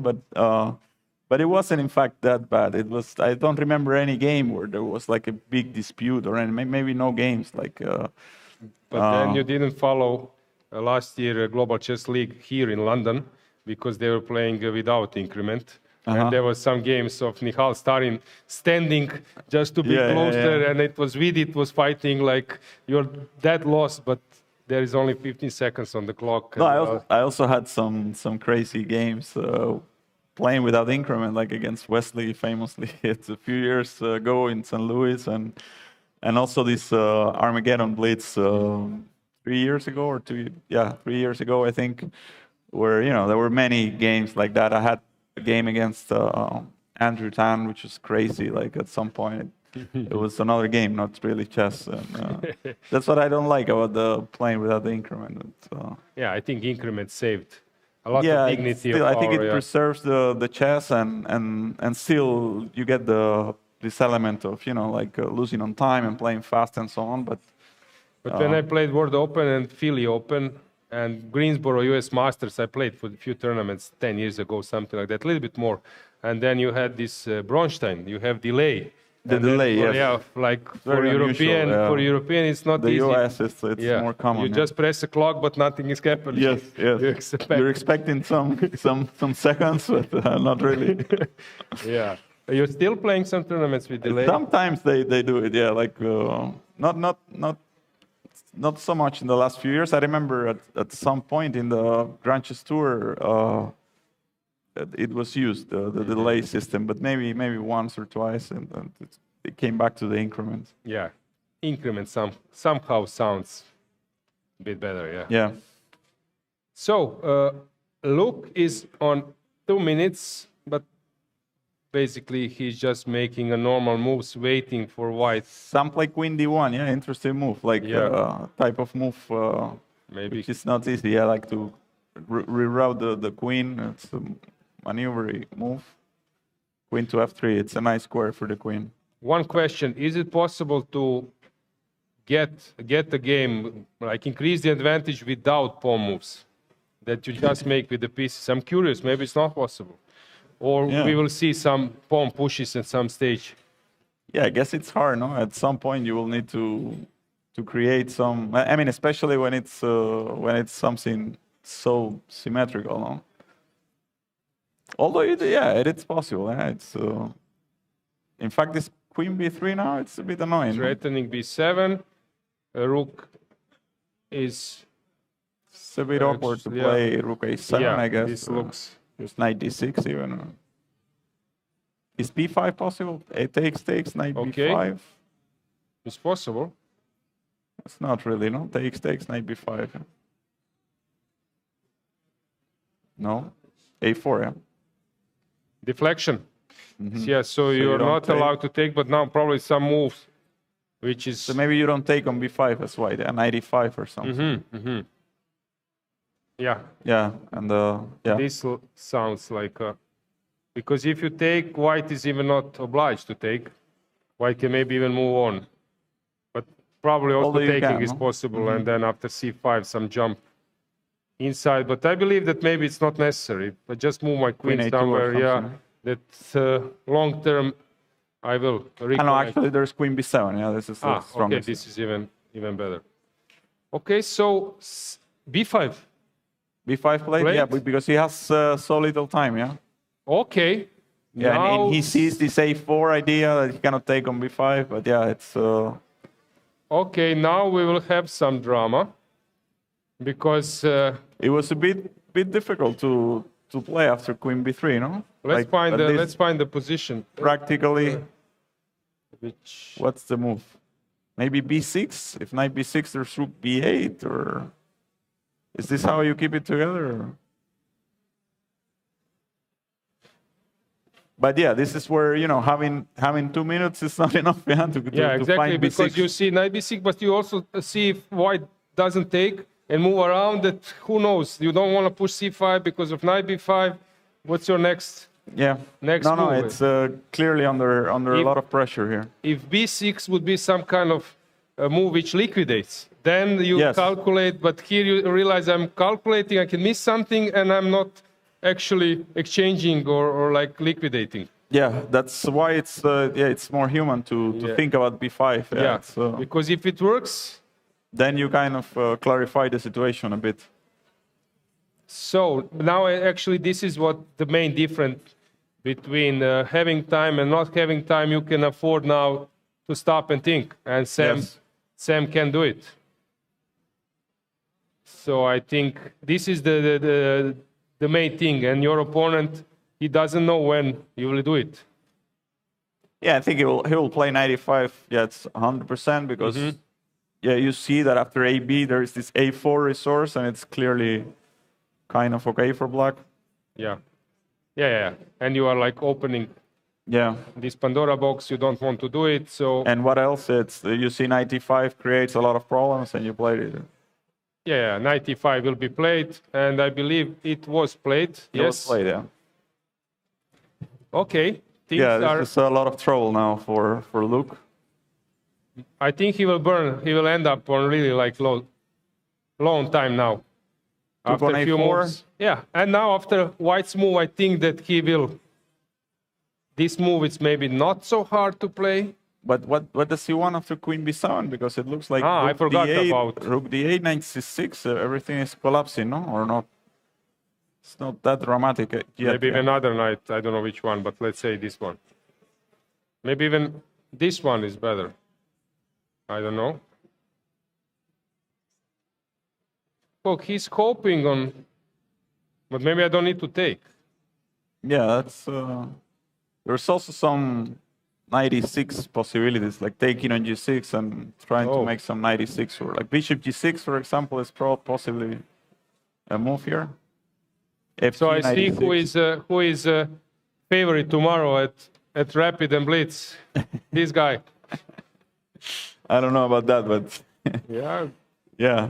looks No, I very mean, good. it's if I could play tomorrow with the bar, it would be like then Yeah, it would myself help. I It would would help I a would bit. consider myself a favorite. But Okay, interesting moment.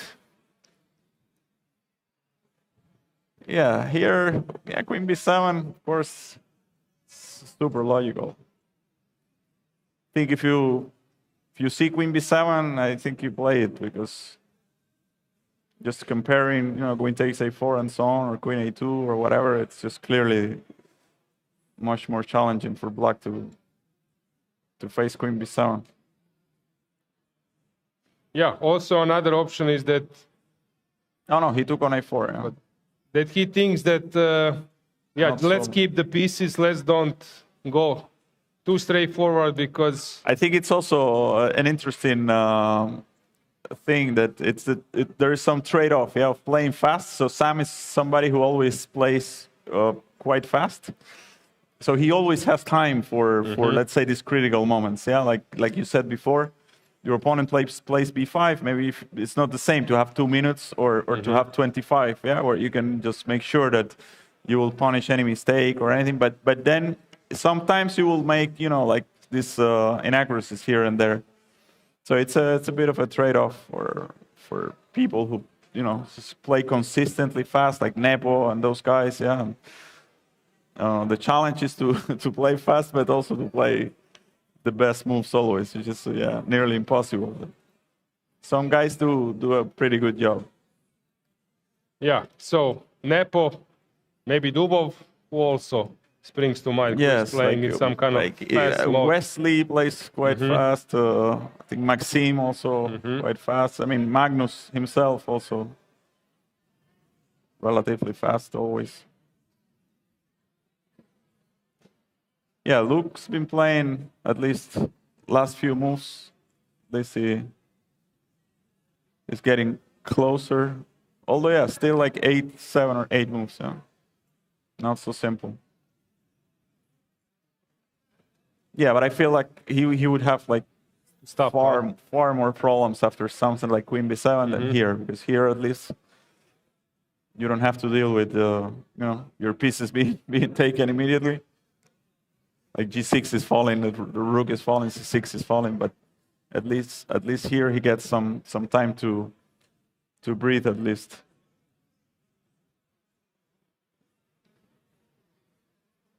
Yeah, I guess now you have to choose between knight C6 and knight B5. Maybe knight B5 is a little bit tougher for black, because after knight B5, he just played it. Yeah, You need to come up with something with the black pieces. While knight C6 probably will go for rook C8 or whatever, and then here it's more like about what will you do next.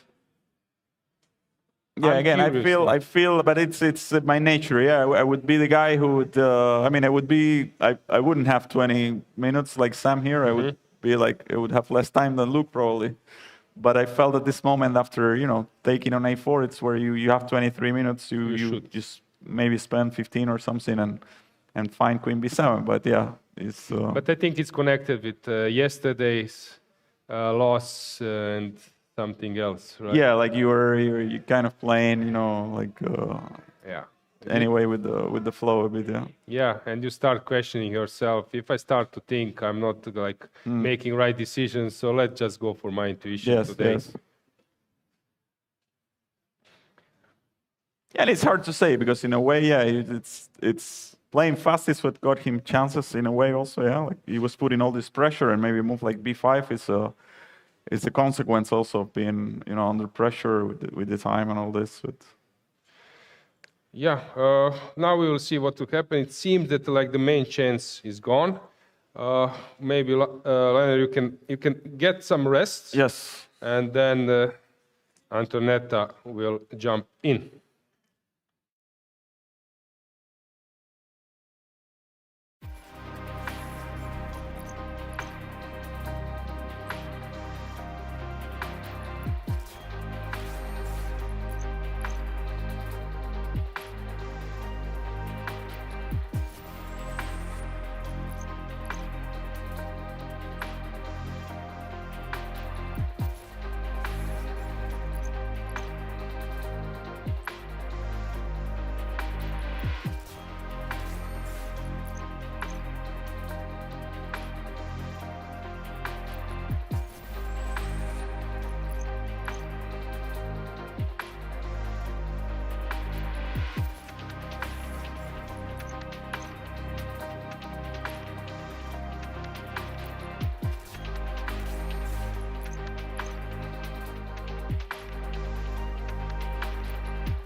Yeah, Antonetta is back. I believe, Antonetta, that, you know, at the beginning of your career, let's say at your peak, you are like investing a lot in openings, while later you start to deviate in the opening, burning a lot of time and ending in some time Scrabble. So maybe you are very like experienced, and to give you your opinion of what will happen in this game where we have some not severe time trouble, but it's a kind one, where Luke is on 2 minutes. 2 minutes Yeah, only. when is the moment when you get like a bit nervous? Is it the last minute? Is it less than a minute? Last seconds? Well, that depends. Depends on the position, right? Because there are positions where you feel perfectly safe playing just on the increment. But of course, when there are a lot of pieces on the board, and especially some tactical complications and some possible sacrifices maybe from the opponent, or then sometimes you can feel already slight panic on Even- 5 minutes or even on 15. Depends how many moves are left. But yeah, in general, it is really difficult to play when you have a very little time comparing with your opponent, and also if you have a little bit of problems with the position, then becoming really difficult. Another question, do you play like more tricky and you start playing on opponent's time if she is or he is in time trouble? Well, you see, I try not to play on the opponent's time, because it has happened to me several times that my opponents are in severe time trouble, and instead to play normal, I try to unnecessarily complicate things or to bluff them with some move, and I had very bad experience that actually they played quite well. And since then, I try really to play on the position regardless of the time of the opponent, because 30 seconds is not so little. So if you make a mistake, 30 seconds is more than enough for experienced opponent to make use of this mistake. So, and what about you? Yeah, I was sort of ending up in a time trouble, but I had like some weak spot in my career that I was a solid blitz player, so I wouldn't mind playing blitz, being long time. But the thing is, in classical chess, I was making mistakes prior to the time trouble, so avoiding ending up in time trouble. So I would start making some fast moves prior to like ending up with 6-7 minutes, and those moves were mistakes. So just not to ending up in a time trouble. And actually, that was my weak spot in the play, because, and I would say just prior to the severe time trouble, my moves started to become worse, just not to ending up in a time trouble. Yeah. Okay, but in a way, yeah, you should be practical, right? I remember so many of my seconds trying to teach me ways to avoid time trouble.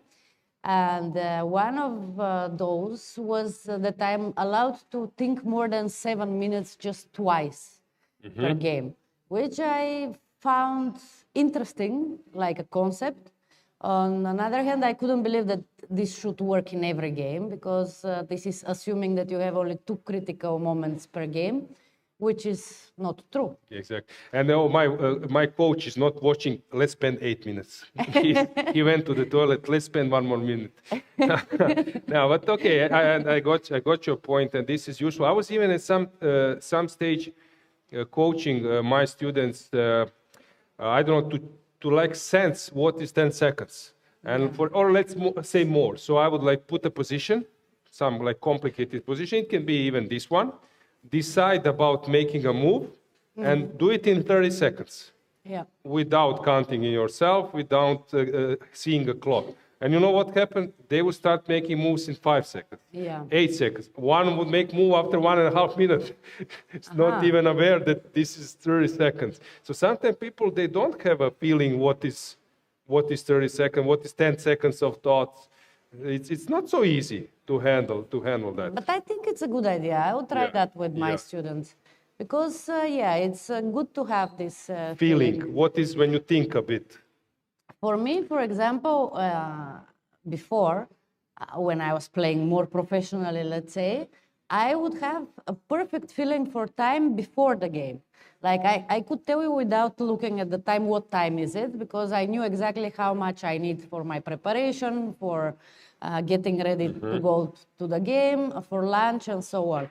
But then during the game, sometimes, you know, I just get so carried away when I start thinking. And of course, sometimes I start thinking on move 5. And in my head, it's already a game on move 35, and we are already in the end game, and it's a draw, and I don't like this line. And then I could lose a lot of time, and I just don't have the feeling during the game. And it's sometimes So much. very tough when you have 2 time troubles. So you Yeah. just came out of 1. It was like very dynamic, very tense. You were sort of losing, or you were on the verge of defeat, but you managed to come out, and suddenly you realize that you are in reverse endgame. And then here you Yeah. need to invest a lot of energy just to find like a single way to come out of the problems. No, but that's why I prefer actually this time controls when you don't have a control on the 40th move. So you just have to think to have more time than your opponent, and you don't have to, because this relaxing after you get this half an hour and then very quickly entering again in time travel is really exhausting. And I believe it leads to more mistakes. So yeah, but okay, it's Also here Matter of we are days. not just players, we are also fans, commentators. Some drama is nice to exist. I believe that those players, of course, they are very experienced. Whatever we are saying here, they know. But course. sometimes you are hesitating, you have matter of taste, preferences about something. But the point is, from our side, to give you some insight what's going on in their heads, how they are actually now navigating through those situations. As I said, somehow it's underestimated, the psychological part. Chess is not only about the moves, chess is also about including profile of the opponent. You're scanning your opponent for like 4 hours during the game, prior to the game. And in that sense, you are also trying to like put some practical problems in front of your opponent, not just you know the what main moves. Magnus Carlsen, he said that he doesn't really care all the time to play the best moves, but the one which is most annoying for his opponent. And of course, psychology in chess is very, very important when we are preparing for the game and also for our choices during the game, right? So when you know very well your opponent, you know if to exchange queens, if to choose more dynamic continuation. So Also typical is in chess against like weaker player or lower rated player. I was playing many games, so I put the problem in front of my opponent. He reacts well. Once again, and then suddenly there is a point when he has open choice, and it's always a mistake. yeah. So it's sometimes also a mastery to give your opponent a chance to figure it out something, not to just forcing him to react. Yeah, because actually forced moves are the easiest one to find, even for weaker players. But when they have a wide choice, then they get lost somehow in all these possibilities. But I think some moves were played in the game of Shankland and McShane. And Luke is now down to Ghana and Panama, 1 minute. how bad is it? Could be worse. Okay. Thanks. Malcolm is update me as well. I gave him that assignment that he update me with World Cup groups being finalists in 2018. Then in Qatar we lost to Argentina in semi-final, but clinched a bronze. So somehow we have some expectations. And Modric is still alive, and he plays being 40 years. So we will see. Yeah. Football World Cup is always very exciting. Does this inspire you a bit? Okay, Miki is doing very well. You said, Eti, that you were thinking to finish your career, but there are some cases where we see that players can still play on a very high level, even like being quite older than other top players. No, we have also in ladies, we have Pia Kramling, who is still a top player and has been a top player for many decades. So yeah, there are examples, but I think chess is becoming more and more difficult with a lot of young players who are very well prepared. They have the necessary support from their federations or their governments. So I think it's just requiring a lot of effort if I would like to stay a top player. And I'm not sure that I'm ready to do it. At this point of my life, I have a young daughter, and yeah, it's just... Sacrifice is like opportunity cost is quite high. Yeah. By the way, let's go back to the board because we have a brilliant move. Okay. So here there is an attack, and suddenly Sam did a very nice to share this knight c4, and if you take, knight goes to b6, and suddenly a lot of tactics exists. If you take here, I can take the rook, and maybe hang on. What else? Maybe queen d5. Queen d5, rook d8. This is what I spotted. Knight b7. But then, okay, yeah, that's a good. I haven't seen this knight d7, and then I have tempo with the check when bishop goes to f5. This is with the check. So knight c4, very nice touch, and now it's a tough choice for Luke. He just made a4, which probably is still good enough. Sam will try to do something in s3 moves. I think very good reaction from Luke. Just making a calm move because he doesn't have too much time to think about all these tactics, and waiting for his opponent to show his next So move. knight b6, knight b6, knight c7. Take some bishop, but maybe not enough. Well, maybe that's why a4 was played, so that now rook d8 and you exchange on e8, and yes, you have the pair of bishops, but Not. if that's enough to win the game, I don't know. But definitely some problems for black in this position, right? Yeah, it's possible to lose this position. It's not so hard to. By the way, we have a draw in Mishra versus Adams. And we have the players, I guess. And we have also a draw in, Abdusattorov versus Elianov. Theodoru and Firouzja are still playing. So maybe let's bring some players. Okay. Let's hear their opinion.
And we are back, Nodirbek and Pavel.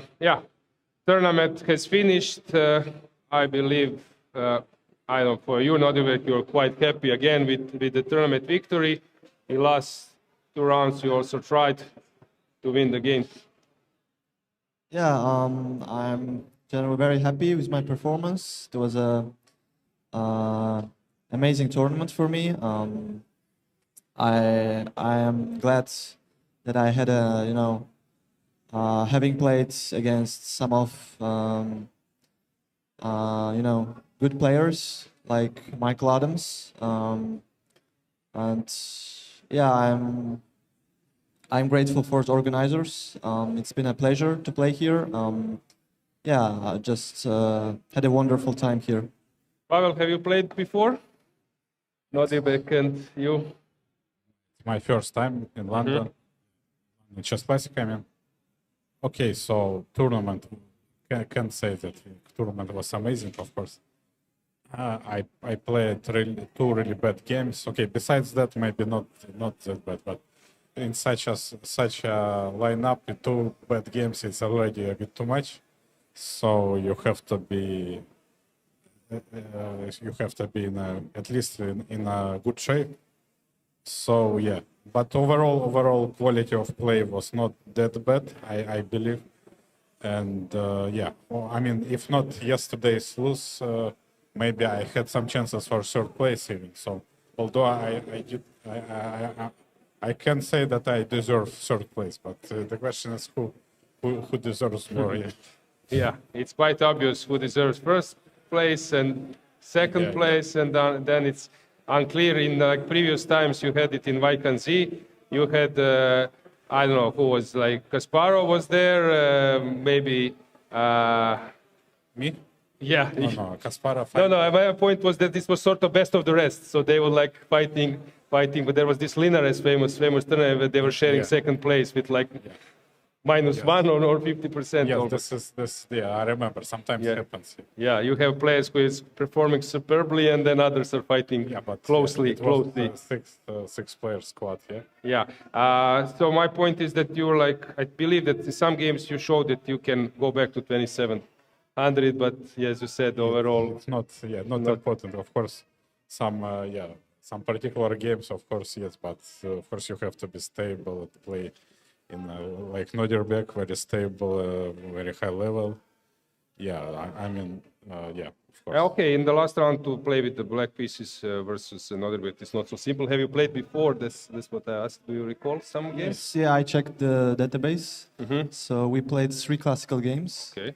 And I played 3 games with white pieces, and we made 3 draws. Oh, so it's not simple. So next time maybe you will prefer black. I remember it was Reykjavik. It was Reykjavik. It was Grand Swiss.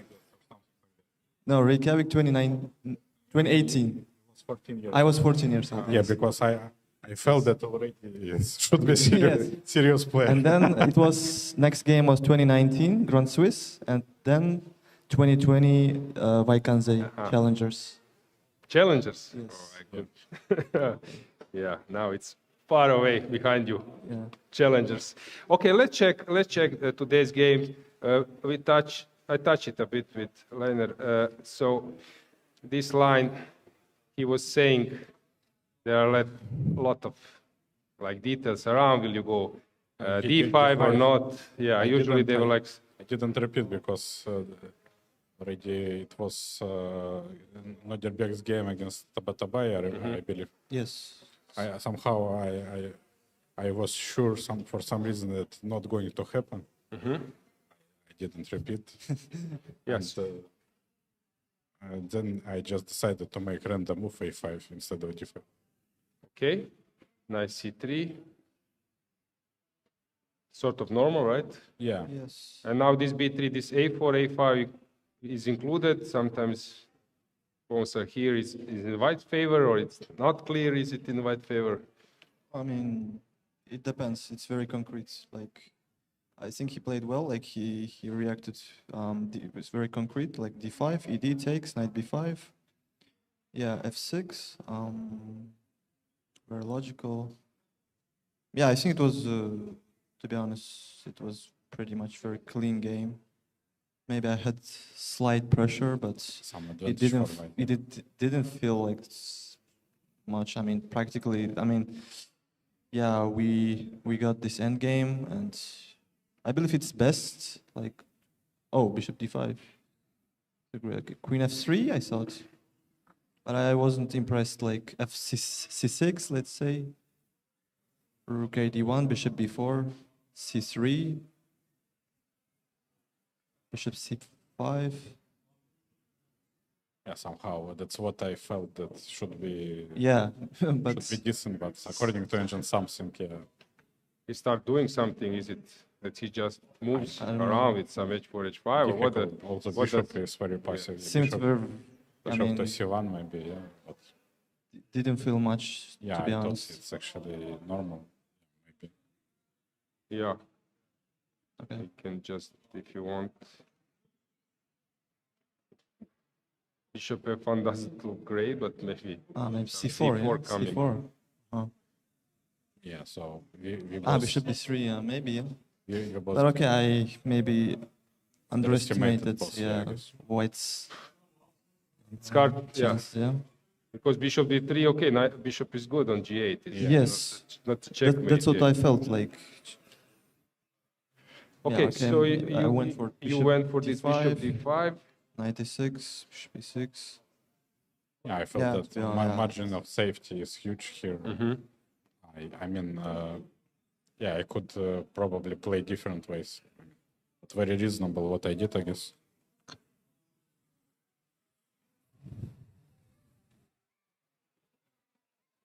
Here I was expecting instead of rook c8, maybe king Yeah, g8. King G8 was a good, And rook f7, rook f8. good just- way to make a draw. I Yeah, guess. just force Sorry, exchange.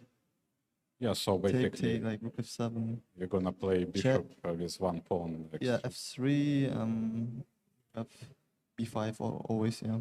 Take. Yeah, yeah. It's just draw.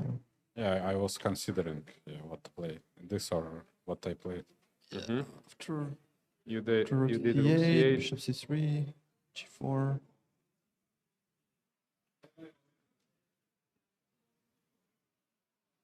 Any detail? Also, I felt here. Yeah, at the end maybe I had some, I had to play maybe bishop e5, like fg, rook g7, king f8, rook h7. Here maybe bishop e5.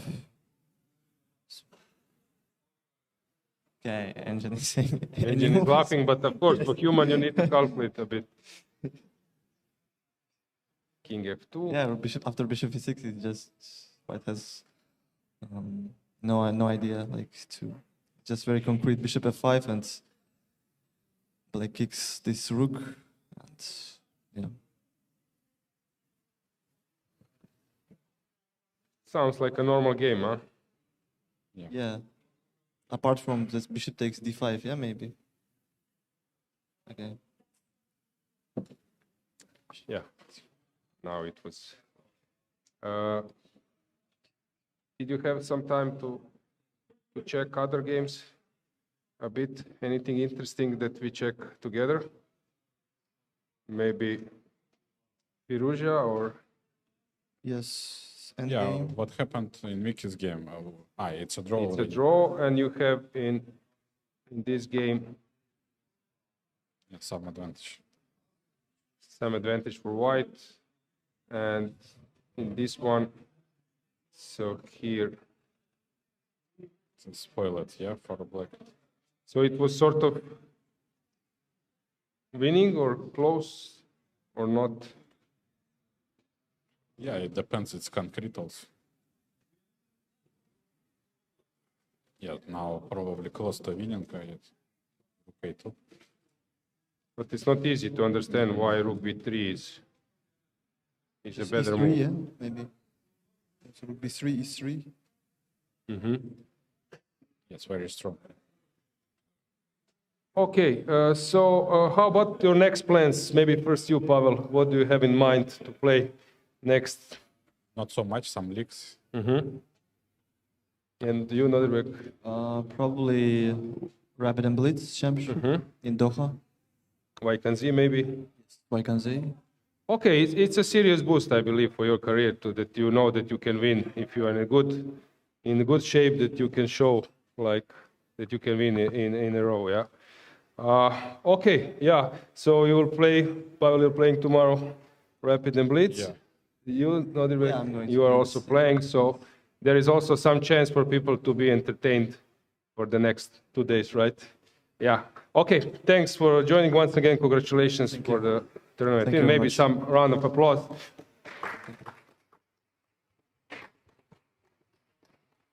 And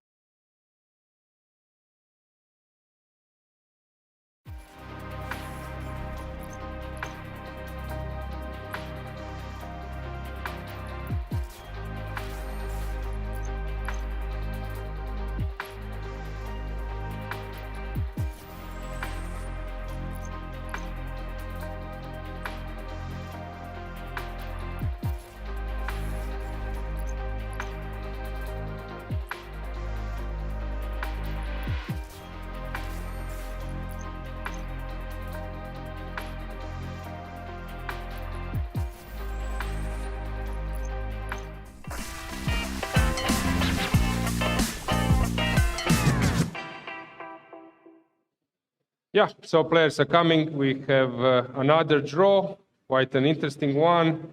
Miki, you are ending up tournament in a positive way.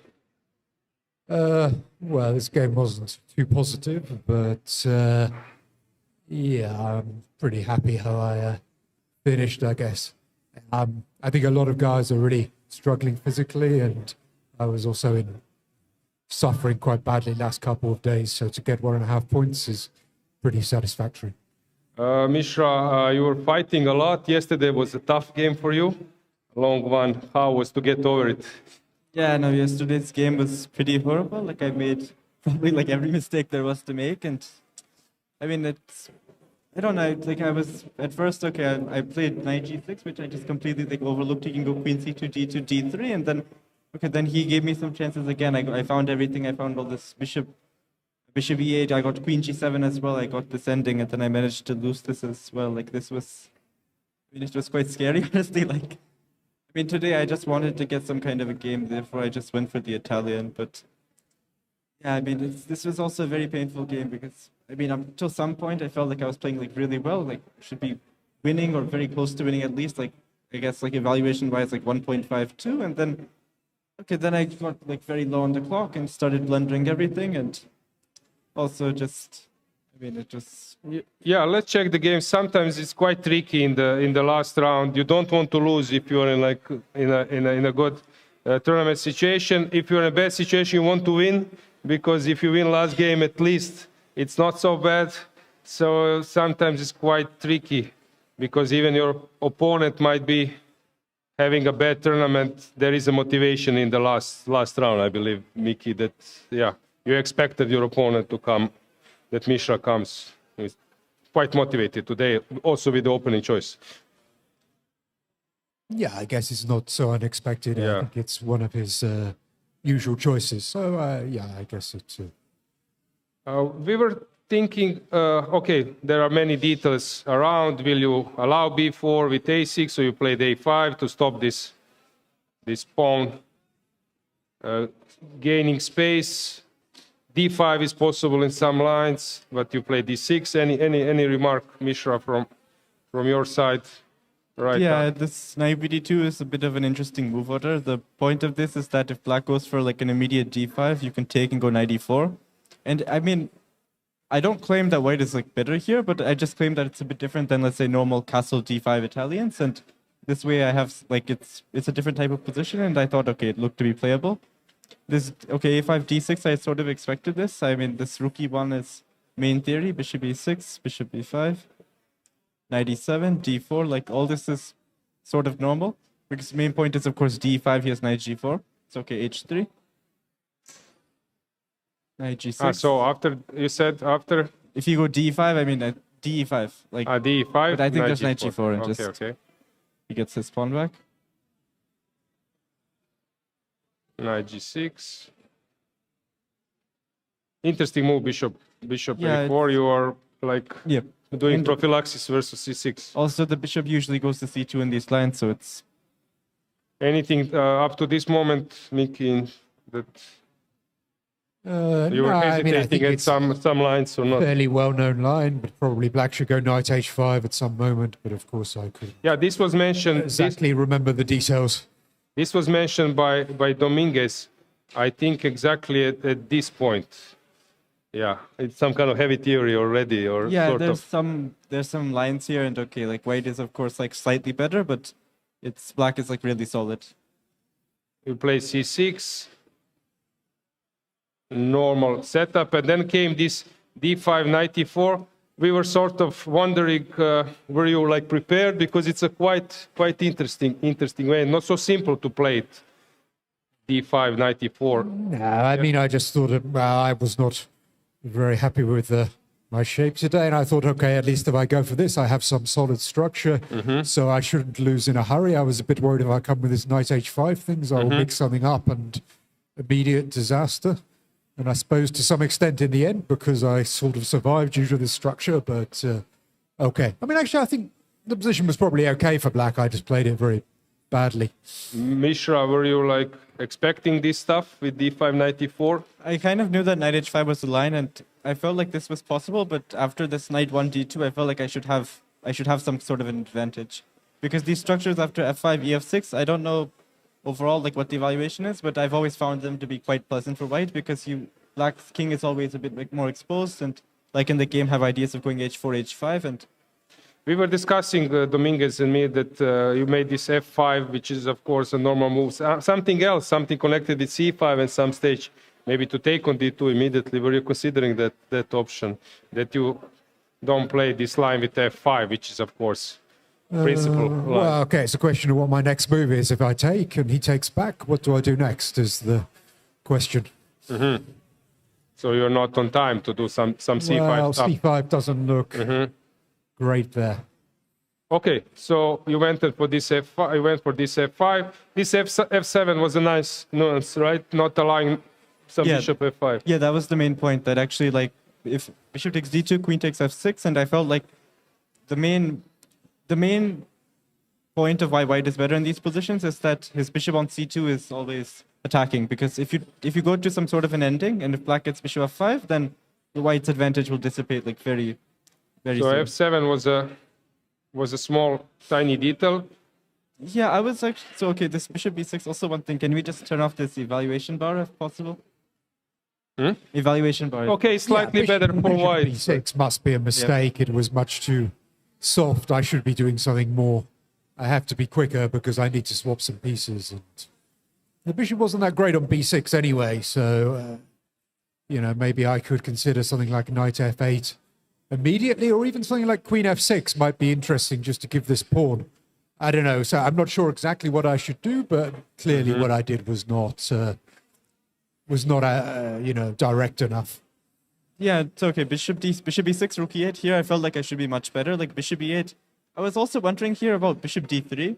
I don't know like how good this is, but idea is you want to play, let's say, queen b3 or queen c2 and play rook e1. I mean, I kind of like what I did more in the game, like queen e2, rook e1, because I got my queen to d3 in many variations. What you did was stronger actually than bishop d3, and you got nearly winning position, right? Yeah.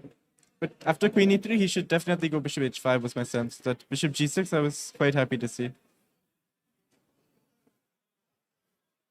Were you hesitating in this situation, Mickey? Yeah, I mean, I just was not really there. I mean, yeah.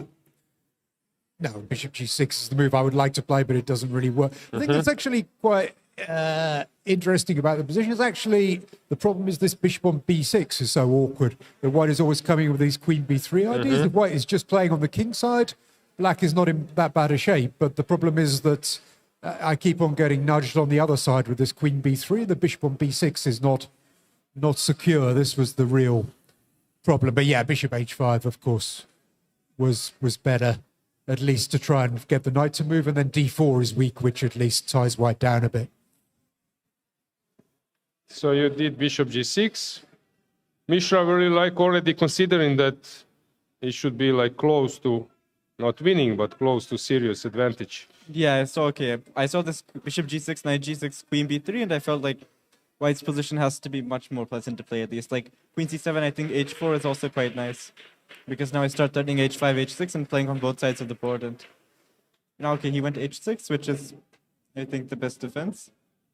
h5, knight f8, but this was, I think, a very critical moment. Like, I need to find some way to do something, some way to break through, and I wasn't entirely sure. In the end, I decided on going a4 because one of my first ideas was, let's say, queen a3 with the idea I'm thinking about that move. Queen a3 looks but very if I go tempting.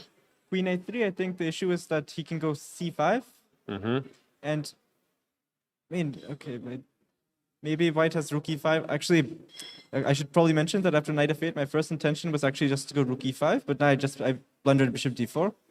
Oh, okay. I saw this in time, so I just didn't decide to play it. But yeah, queen a3, I wasn't ever sure on whether I should allow c5, so I played a4, so my queen on b3 will always be there. Is it the idea to start moving the queen, but I don't see if I go to f5, queen f7 is always But yeah, there. if I also ever move my queen, queen f7 is always a very real chance, a very, very real move because of rook Did you e8 see anything, Mickey, for him, which annoyed you at this position a little bit the most, which was not played?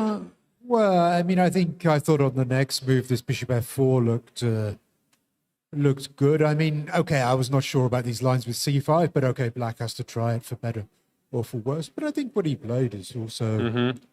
But in this tournament, okay, at least in the last few games, you are defending somehow, creating problems to your opponent. And it's not easy to win against you, even if they're getting a better position. I don't know. I don't know, yeah. But at least it looks like that you're like posing some practical problems in front of your opponents. Yeah, I think I thought bishop f4, I didn't really believe I can survive there. So Mishra, just to take a pawn and g3 stepping, right? Yeah, I thought, okay, g3 can never really go wrong. Somewhere g3, maybe even king g2, but okay, maybe I rushed here a bit too. Bishop f4 is already wrong. Wow, okay. Are you meant to just play king g2? And yeah, I'm thinking, is it a move? Probably it's... I mean, 1.4, it's already a huge advantage for white. 1.4, this is sort of already quite critical. Yeah, it's difficult for him to make a move. yeah, actually black doesn't have any moves, so maybe... Yeah. And then came this bishop f4. Queen c8, a good move, right? And from here, I started making horrible moves, and Queen d3. Queen d3 is definitely wrong. But yeah, it's already like throwing a big part of the advantage, almost all. What was the move here? I'm trying to figure. It's now time for maybe to come up with the rook, but yeah, I mean, bishop f4 probably was just because the bishop was very good on d2 attacking a5, and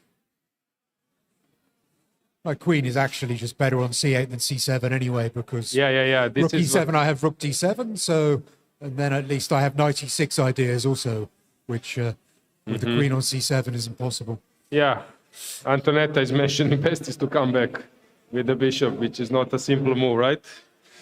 Yeah, to admit the mistake, you play queen d3, rook e8, and probably now the worst is over, right? Okay, I mean, I was so happy that I managed to contest the e-file that, you know, it's definitely, things have improved.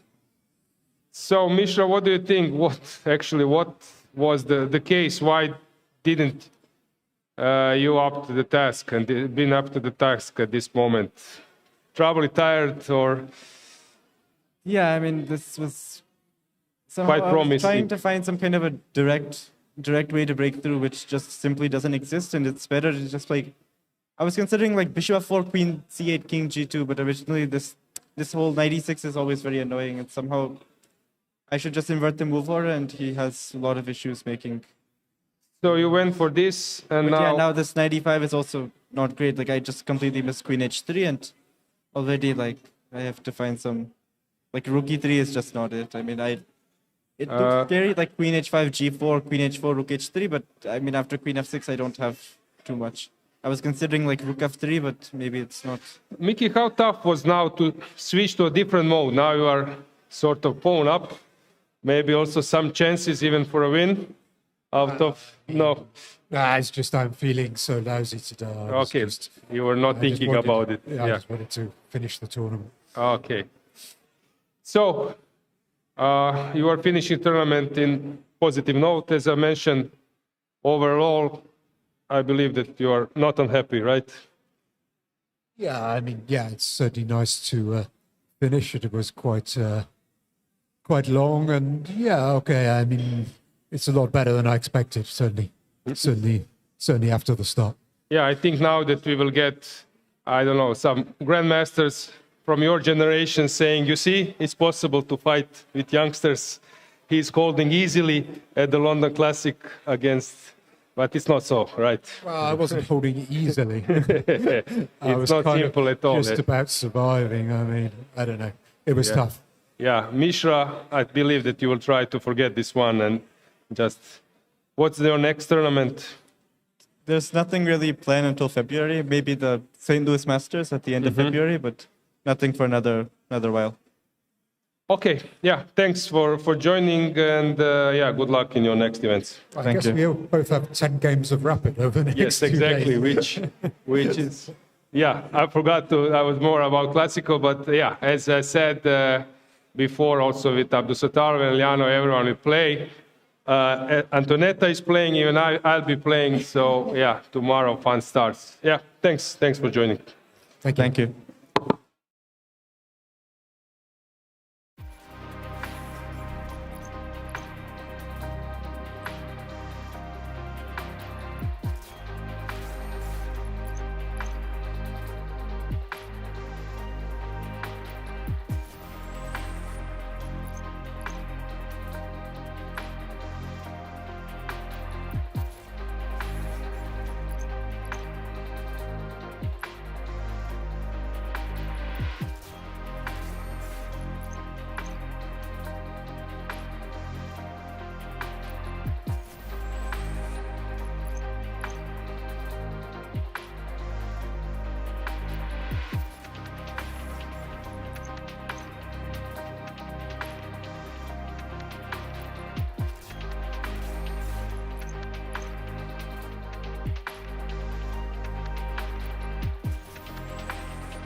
Okay, tournament is slowly finishing for many players, but we still have 2 games in progress.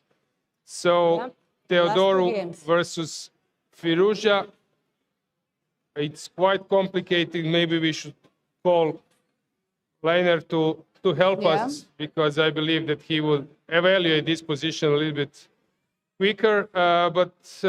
Yeah, and we have the one with 2 bishops, so maybe we can be 3 of us. So let's just prepare a setup. Leiner, you can see there, yeah.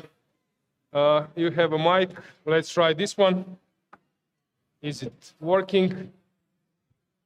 You hear? Is it working? Yeah. Is it working? Yeah, it's working. Okay. So the floor is yours. Please give us some opinion. Yeah, no, I was surprised by this apparently drawing mechanism that Theodoru has now, because he was looking pretty sad for white at some point. Yeah? It was, yeah. I thought that. So let's try to discuss. Yeah, if it looked like winning, yeah, but. So we were not following a lot. 2 bishops were putting some pressure. Yeah, I think I left after f5. Yeah. Bishop f1 was played finally, yeah? Yeah, we were discussing this. Yeah. Bishop c4, yes. Okay. Yeah, there was we didn't think about this. Yeah, but it looks very good for black, no? Yeah. I think the advantage was increasing here. Yeah, here it looked like a pawn just for free. It wasn't easy, maybe. But at some point it became much worse. Bishop is good, yeah, on e3. Not allowing h6, not allowing... Yeah, it's not so simple. But I think after rook c6, yeah, this rook d4 move allowed taking and rook c2. Take on before, take on b2, a3, yeah, rook b3 was Here I'm in the trying end, you know? to Oh, yeah, rook b3. Rook b3 was Some mentioned by four Nodirbek ideas, but to it push. doesn't look like doesn't look easy, no? I mean, in general, you want to put the rook somewhere where it attacks the pawn on a2, but I mean the pawn on a3, but So rook b3, just the idea was that when you start pushing the pawns from the king side, this rook will be more useful, yeah. But yeah, on a2, on the other hand, it looks like you're, you know, cutting the king and so on, and the g5 f4 plan was so natural. Like normally when you do this, I mean, you're pawn up and king is cut in the last rank. You're pushing forward, but all of a sudden the king doesn't have like a way out. Yeah, king f5, rook a5, and there's no king g4. King h5. So they are will be repeating by yeah, this they are point. sort of repeating. Basically nothing to do for black, no? Like rook a6 now. Maybe he wants to try e3 or something, but Okay, looks quite. but bishop c3 I can play. yeah. Yeah. Rook f2. But then maybe rook f2 and you go king f5, king e4. Yeah? Yeah. So hang on. Maybe rooks. After e3. Okay, Probably I you will take, take. no? Just take. Yeah, I will take first, of course. And pawn takes, there's rook e6, I guess. Yeah? Even bishop c3 and then king e1 and then you trade everything and king e2. Yeah. Looks like a draw. Rook a6, and now it's a moment for Alireza. Yeah, rook takes a4 was risky, right? If he doesn't want to repeat already, Yeah. just take on a4, then what? Yes, Knight because he was d5 or thinking for Yeah. some time before playing rook a6. Just surprising, but Yeah, but then he just you works. cannot yeah? afford, to No. take this pawn. Pushes or maybe Maybe f3. maybe F or Yeah, f3 because there are ideas with e3 and knight e4 later. Yeah.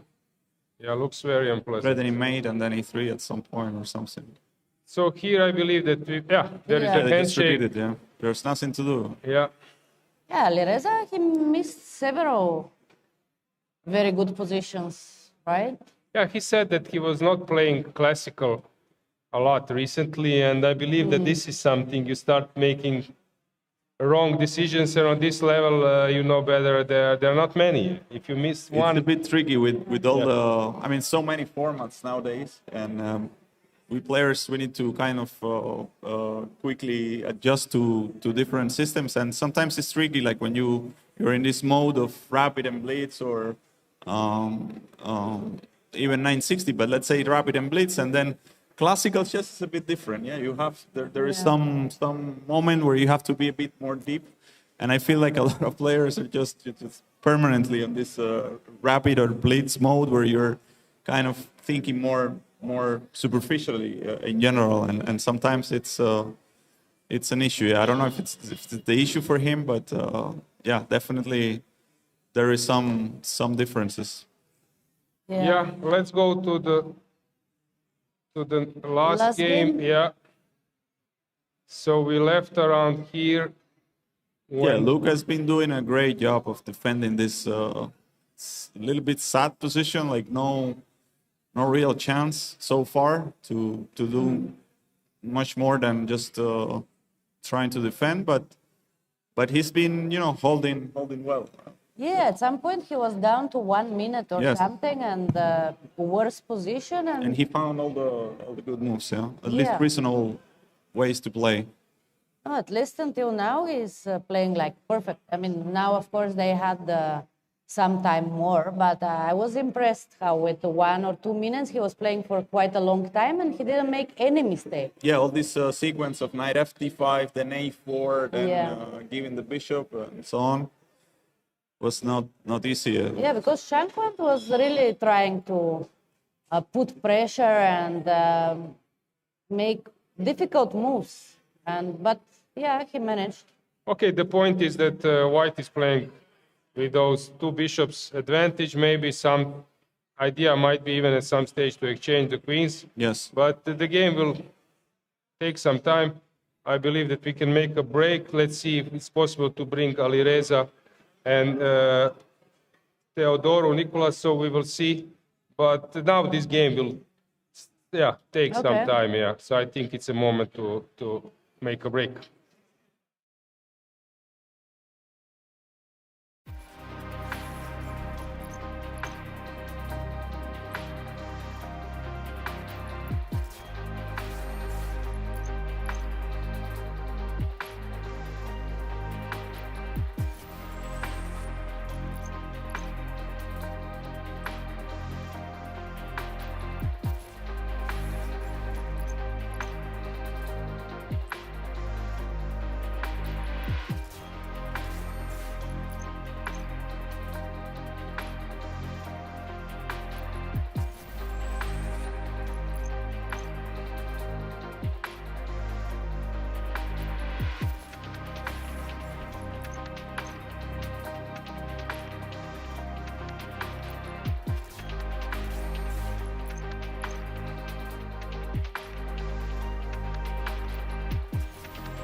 Yeah, we are back. I have now Alireza and Nicolas. It was a very interesting game, Nicolas, right?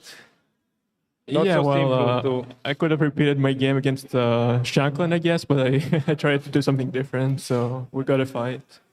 Alireza, you're pushing, but somehow at the right moment. Yeah. Okay, let's just discuss. So this G6 move order.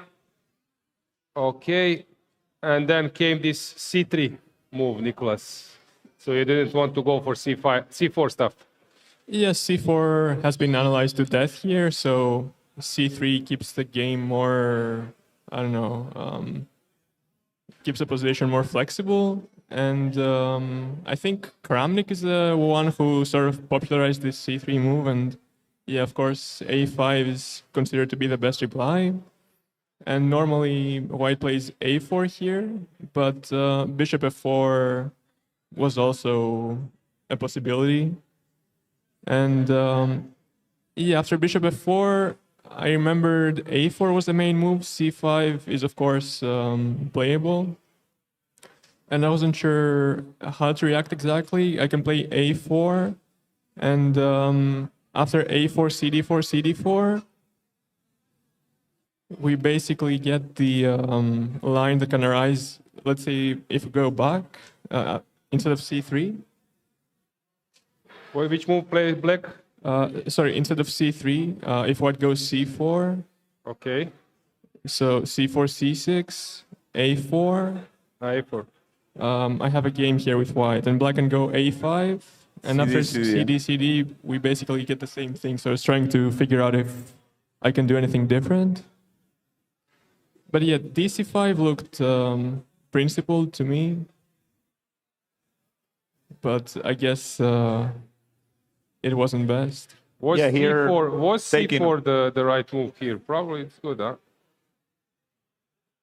Alireza, you were thinking about that C4 only move, right? Yeah. Okay. So C4, knight H5.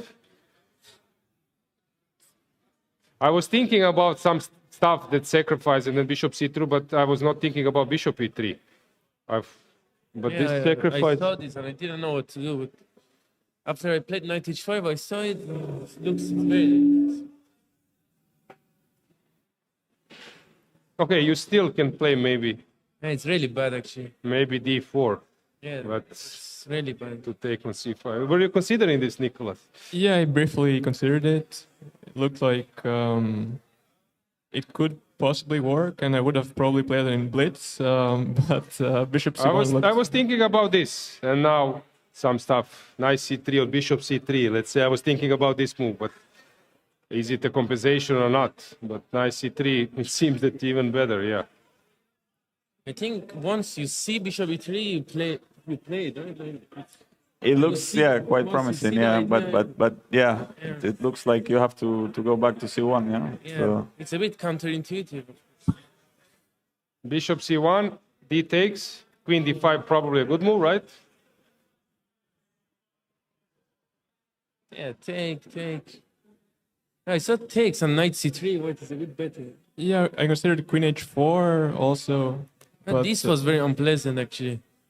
Knight F6, bishop E3. This transposes to mainline, like knight C4, but pawn is on A5. Like there is a line with pawn on A7. This is just draw, but yeah, there is a line with pawn on A7, yeah. takes bishop D4. Before, and then knight But- D6, bishop yeah. D7. But A5 pawn is really bad. Some knight A4 maybe, or who knows Knight what. D4 here even. Yeah, knight D4.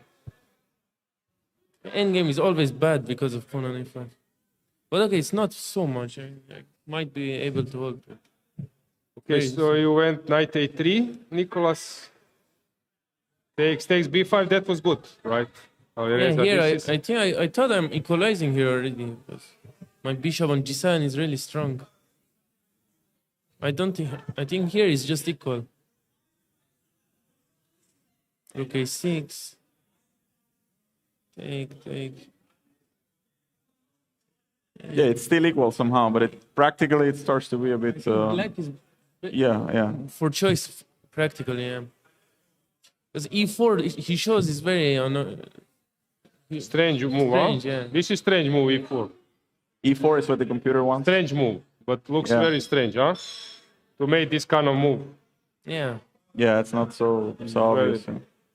So H3, you wanted to go with H3. What was the concept? Well, I'm having a hard time developing my pieces on the queen side, so I was trying to sort of push his knight back to F6, so then I can develop my bishop to E3, let's say, but it's So not so easy still, because whenever I go knight D4, he can just pin my knight, and quite often, even if I go G4, he has some knight F4 jumps, which is... So now it's becoming...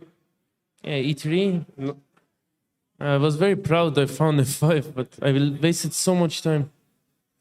I wasted 15 minutes almost. But it's a very good move, right? Yeah. After here, I'm just playing for win here, so there's no risk after this move. Yeah. Knight D4. Very good game, basically, from your side, Alireza, yeah. Rook E1. Takes. So rook E1. It's decent move. I mean, it's not bad. Yeah. Takes. B4. Bishop D2. It's all very logical. Bishop E5. Suddenly, it's so hard to win this position. I don't know. Bishop is great, huh? Bishop is great suddenly, yeah. But was there a better move than bishop E3? No. G5. Oh, bishop G5.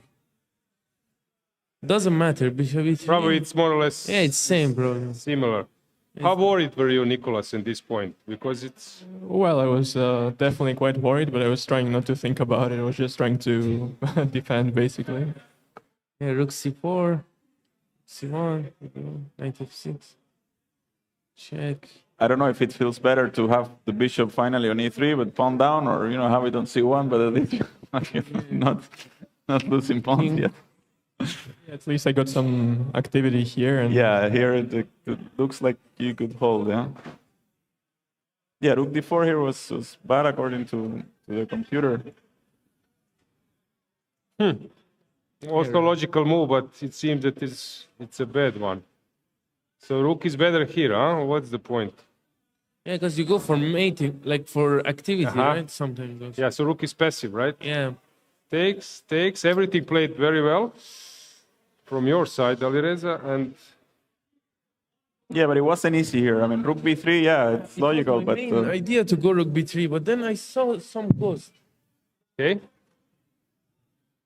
It was my main move, but I don't know what it is. King e2, let's say. g5, yeah? Yeah, bishop d2.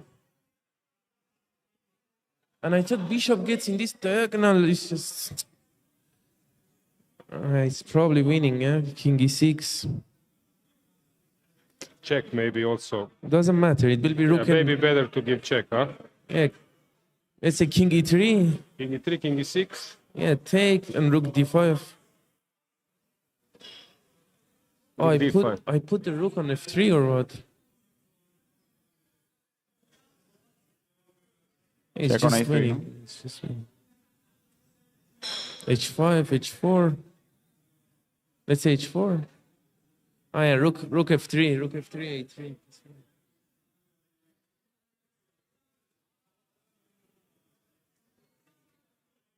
Yeah, king goes, huh? Yeah. Or... So rook b3. Yeah, rook b3 is just probably winning. Yeah, I saw king e2. g5.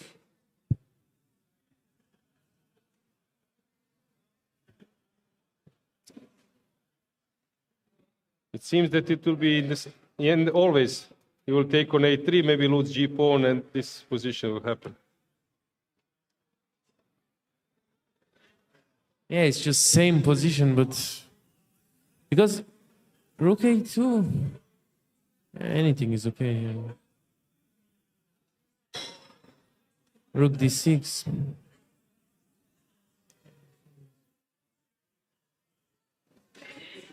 And this is just, how can I even continue here? Yeah, this is just draw. Yeah, rook b3 would have won probably, yeah? Were you considering, Nicolas, that this might come instead of rook a2?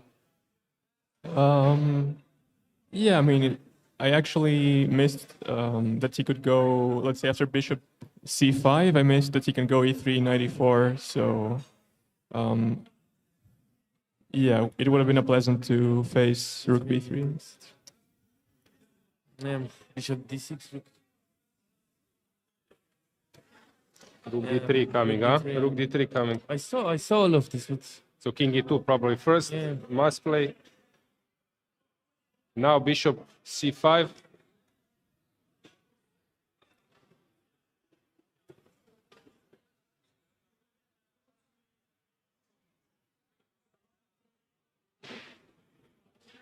And sorry, if bishop d6. Rook d3 anyway.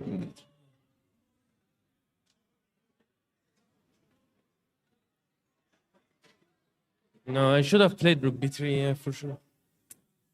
Yeah. And Nicolas, were you considering, at least for a moment, to take on a4? Probably not, huh? I just saw this construction with rook a7, rook a6, and there's no it's a draw.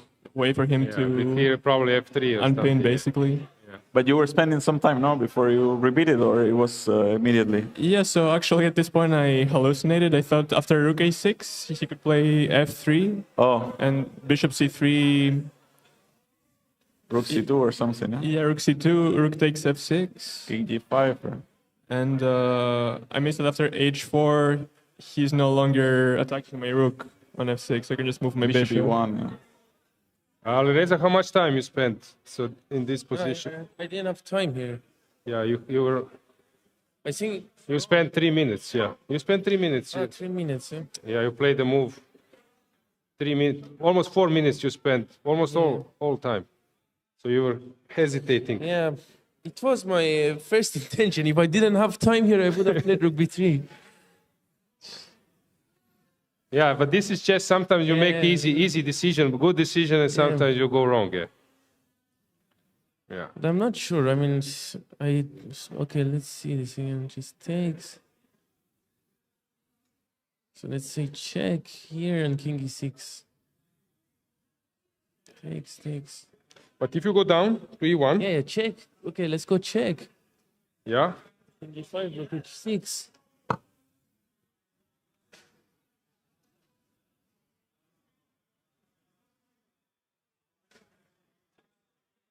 E3 wins, yeah. E3 in the end, huh? And then E3 in the end. E3 at the end, yeah. But what if you go down after king when is it? Hang on. So rook b3, king e2 check, right?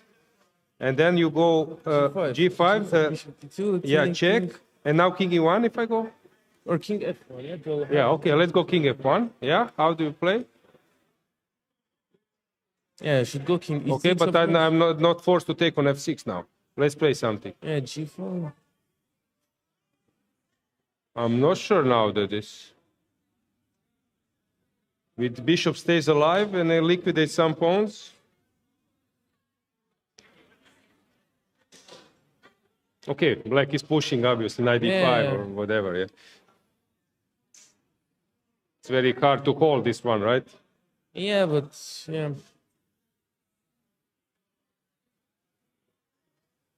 Yeah, it's probably objectively draw, but yeah. Not easy. This 30 minutes adds after it. Yeah. Yeah. No, it's not easy at all to win this position. Yeah, And yeah. rook a2 also in a way feels like logical. Yeah, you want to keep the king on f1 or. And normally, I mean, it's a bit unusual, yeah, this construction where you keep checking because it seems that you will go somewhere with normally you go g5, f4, you push, and the rook is cutting the king. I mean, it's but yeah, this pawn on h3 and everything works perfectly for white. Everything works for me. Yeah. Yeah, Alireza, you mentioned that you haven't played classical for a long. What do you think that this is something which? No, I don't know. I mean, it's good. I played some tournament. Now my next classical tournament will be long term. You go now Global Chess League, right? Yeah, Global And League. then World Rapid and Blitz. Yeah, maybe. And then then I play some SP Championship and stuff. Yeah, so no classical actually. No. And you, Nicholas? Yeah, I'll be playing in Doha, but no Global Chess League, unfortunately. Yeah, okay. What to do? Tomorrow you play Rapid? Yes. Okay, so time to fasten the control. Yeah. Okay, thanks for joining. Yeah.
Yeah, we are back.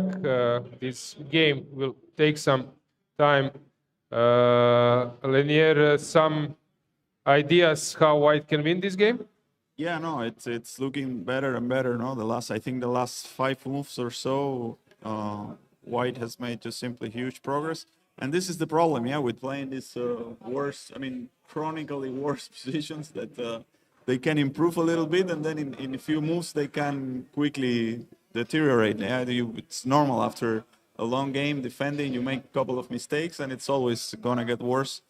This is what happens usually. Yeah, that's around move 40. We thought that Luke was doing well. I mean, at least he found all these good moves in time trouble, but it doesn't mean that the game is over. So yeah, now, especially with this, I thought it was very nice, this bishop e2, bishop e5 maneuver. Yeah. Kind of. And Luke is again down to 1 minute, so he will have another very difficult task to continue defending this position.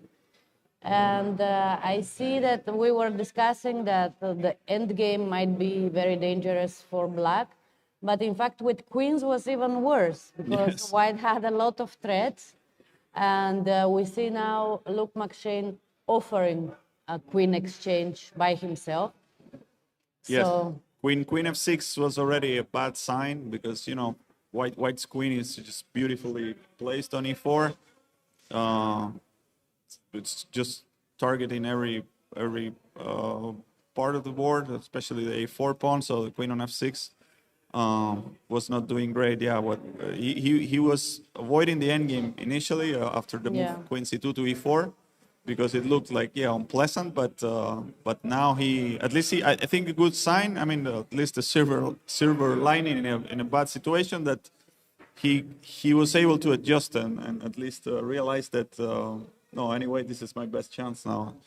Kind of try to create some kind of fortress with the knight on b6 and the pawn on a4, hoping that it'll be difficult for white still. Yeah, because this knight on b6, actually, we were discussing some variations where with the queens on the board, he can even lose this knight. Yeah, easily. Some queen c6, queen b7, yeah. And then... Yeah. So what do you expect, guys? Will white take on e6 or king f3 will be played? I guess queen c6 is an option. Okay, Yeah. also. And black will have to play something like bishop e2 on e6. Probably Sam has some clear idea in mind, although the engine is not super pessimistic for black. Yeah, maybe there is some kind of... Do you think there is a chance to save this? Maybe knight Apparently it's not so d5 easy, and yeah. try to go to opposite color bishops, no? But knight d5, if I go back to d2... Well, I don't know. Some knight f4, maybe trying to catch this h4. h3 pawn, yeah? But h4 you always have, so... Yeah. Yeah, not easy. Knight d5, king f6. But maybe I would like King to point e4. out, yeah, how tough is to defend and actually what is Luke doing for how many hours. So he was sort Yeah. of getting a normal position after maybe 1 hour of play, and now he's like for 4 hours defending. It's really tough. And there is some more work Yeah. to do. But So- yeah, queen e6, I saw queen f6 as a bad sign, and queen e6 was a very positive sign, because, yeah, it's not so easy, yeah, after you have one intention, just to kind of, correct your mistake and go to this endgame, which looks awful, but to realize that this is your best chance. Here, actually, it seems that this king e4 is not the most precise move, because allowing knight d5 is something which is, I will turn on the engine and try to tick myself, but it's condemned, so that c4 should have been played here. Yeah, because you cannot go bishop e5 probably, because I'm taking. Yeah, I guess the line... Hang on. And then A take pawn it is. on Yeah, I cannot probably. Yeah, so I need to be careful.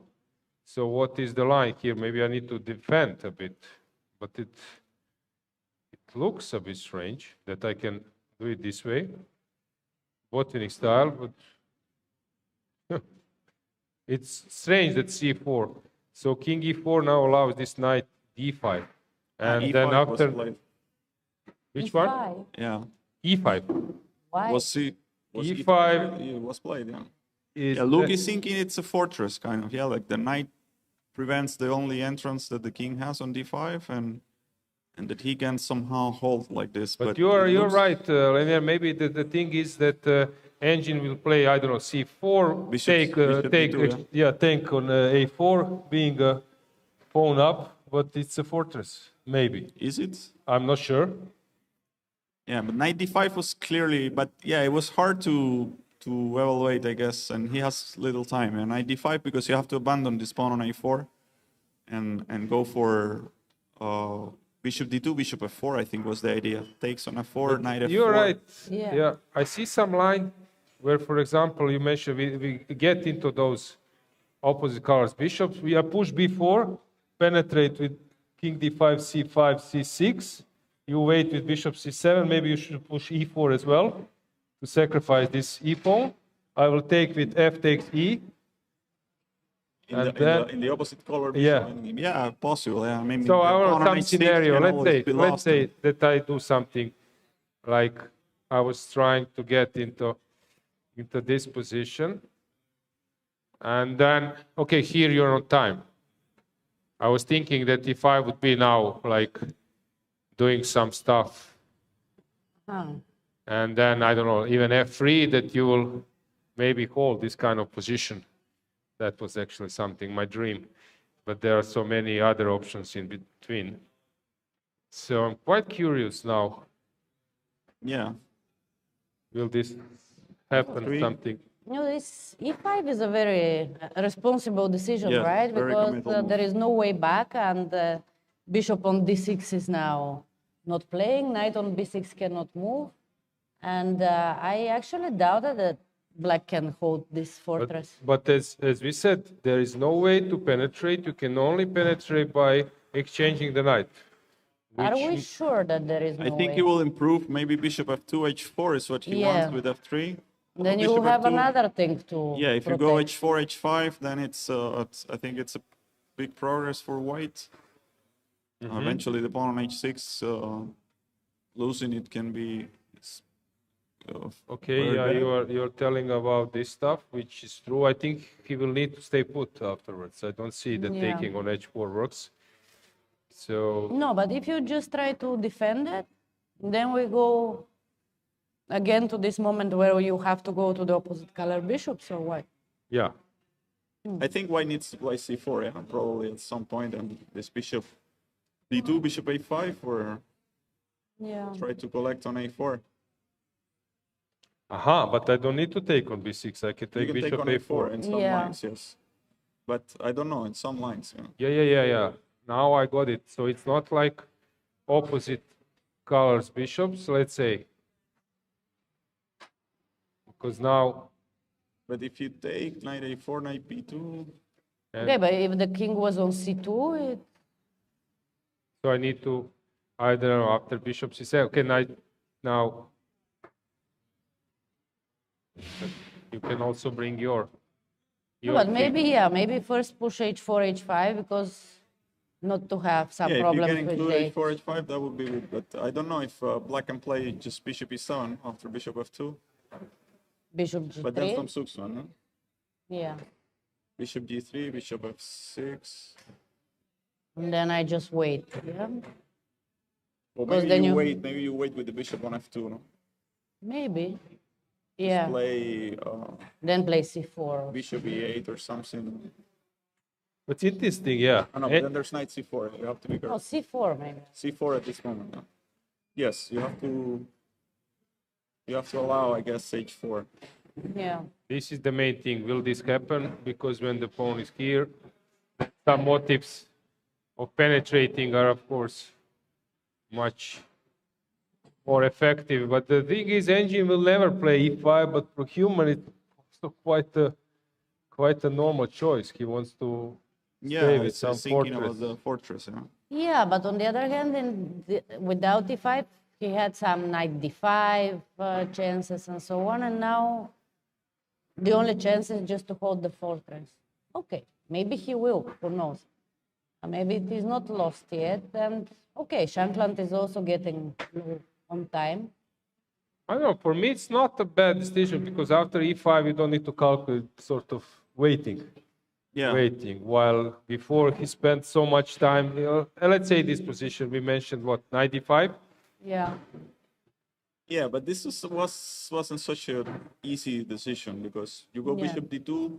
I guess you don't want to go back to b6. Yeah, if you go knight d5, probably f4 is it's possible then. So you Yeah. have to abandon the a4 pawn, Yeah. and it's you have to calculate some lines. Or This is not easy to But calculate, maybe, calculate this kind of stuff. But why do you take on a4? Can't you play h4? Yeah, maybe h4. Much better move, I agree. Knight Not h3 or simple. knight No, h3 not or- simple. What is it here? Knight h3, maybe king f3, Uh-huh. Or, Take Then on just h4? take on h4. uh-huh. No, but now what? Take on g5? Take on g5 and then f3 or king f3? Yeah, king takes. King g5. King f3? King f3, yeah? Yeah.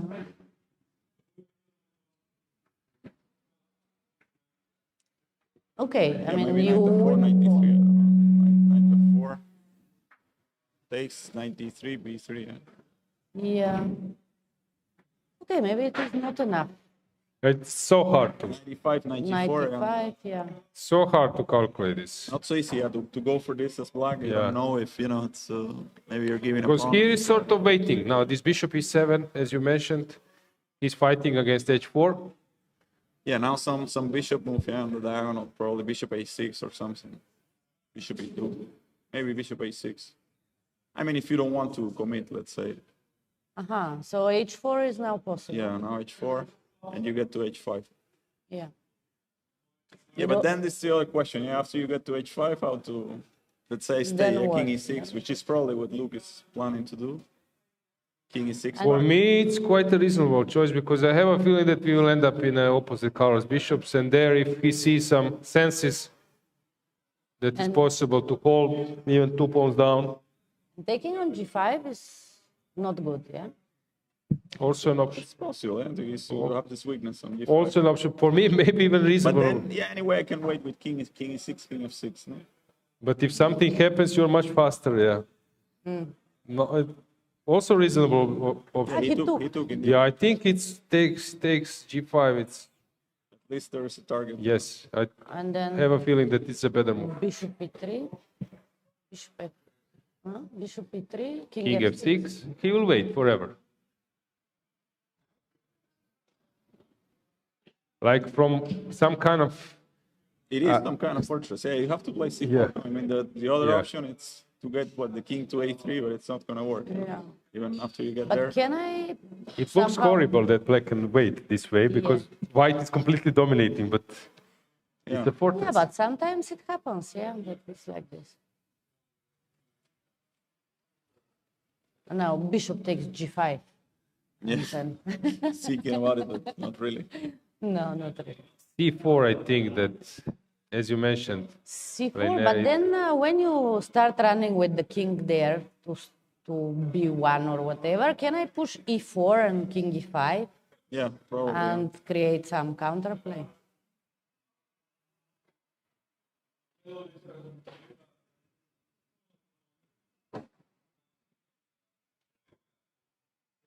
I mean, by logic, it should be lost somehow, but I don't see the way. Okay, bishop c1. Is it just marking time, or he has some Yeah. idea after Sure, bishop king c1? e6, what he could play. I'm not sure. Okay. King e6. I don't know why you think, Antonetta, that it should be lost. Because there are so many weaknesses. Yeah, it's true. You have the g5. I agree. a4, I agree. Pawns looks a little bit ridiculous. I mean, we have two bishops, and you have like 4 weaknesses, 4 weak pawns. You have this bad knight on b6. But of course, chess is not always about general rules, right? It's very concrete and maybe not easy to crack this position. He wants to go bishop to a2, Bishop b1, bishop a2, maybe. but then the knight on b6 will be free. And maybe he can go knight c8, knight b6. No. Yeah, but king But there's d5 king is coming. d5, so- King d5. So I think he will always wait. Always wait with the bishop. No, but you can wait Okay. with bishop f8, bishop e7. Yeah. Like, let's say bishop on a2, king on f6, bishop on e3, you can play bishop f8. Yeah. And then what? Then what is the question? No, I No think way. maybe this c4 I think is c4 has actually- to be played at some point. And yeah, to play c4, you want the bishop on b5, I guess. Yeah. There's no better square. No, but of course he has more time, so he can try turning Yeah, move around, around, to yeah. this position and then go back if there is nothing. So Luke has 2 minutes. but he will get more time now. What do you mean? He Or will no? get more time? Is this all he has? Yeah. Yeah. No, it's move that's, 63. I mean, he already got his half an hour on move 40, so. Oh, right. Yeah, no, I was Bishop- thinking there is Bishop another. d8. Yeah, you can play this for now. Yeah. No, I think if this c4 bishop d2 stuff doesn't win, then Maybe Yeah. just maybe not there's no winning, win. eh? Interesting. Interesting endgame.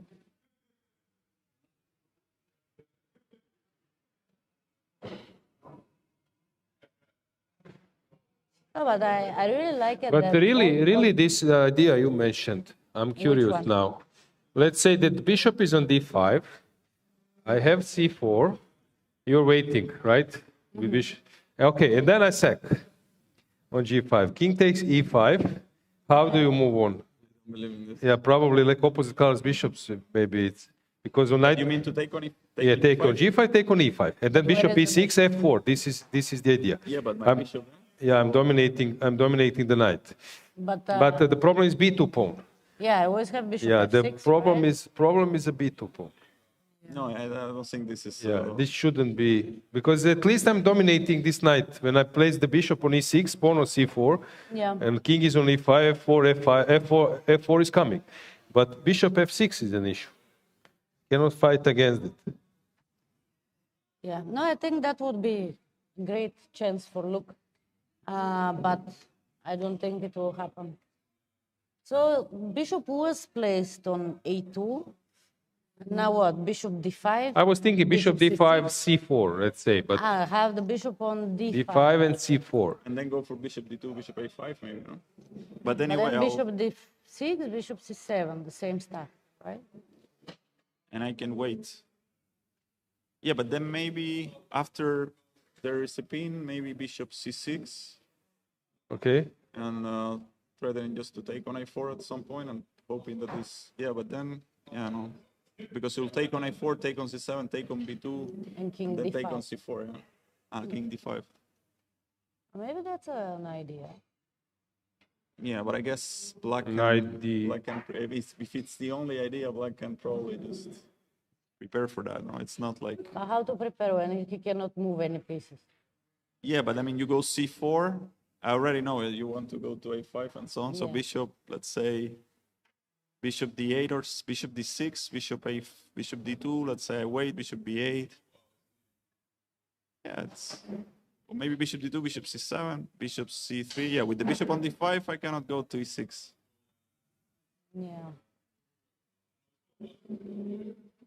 Okay, he went bishop E3, which is.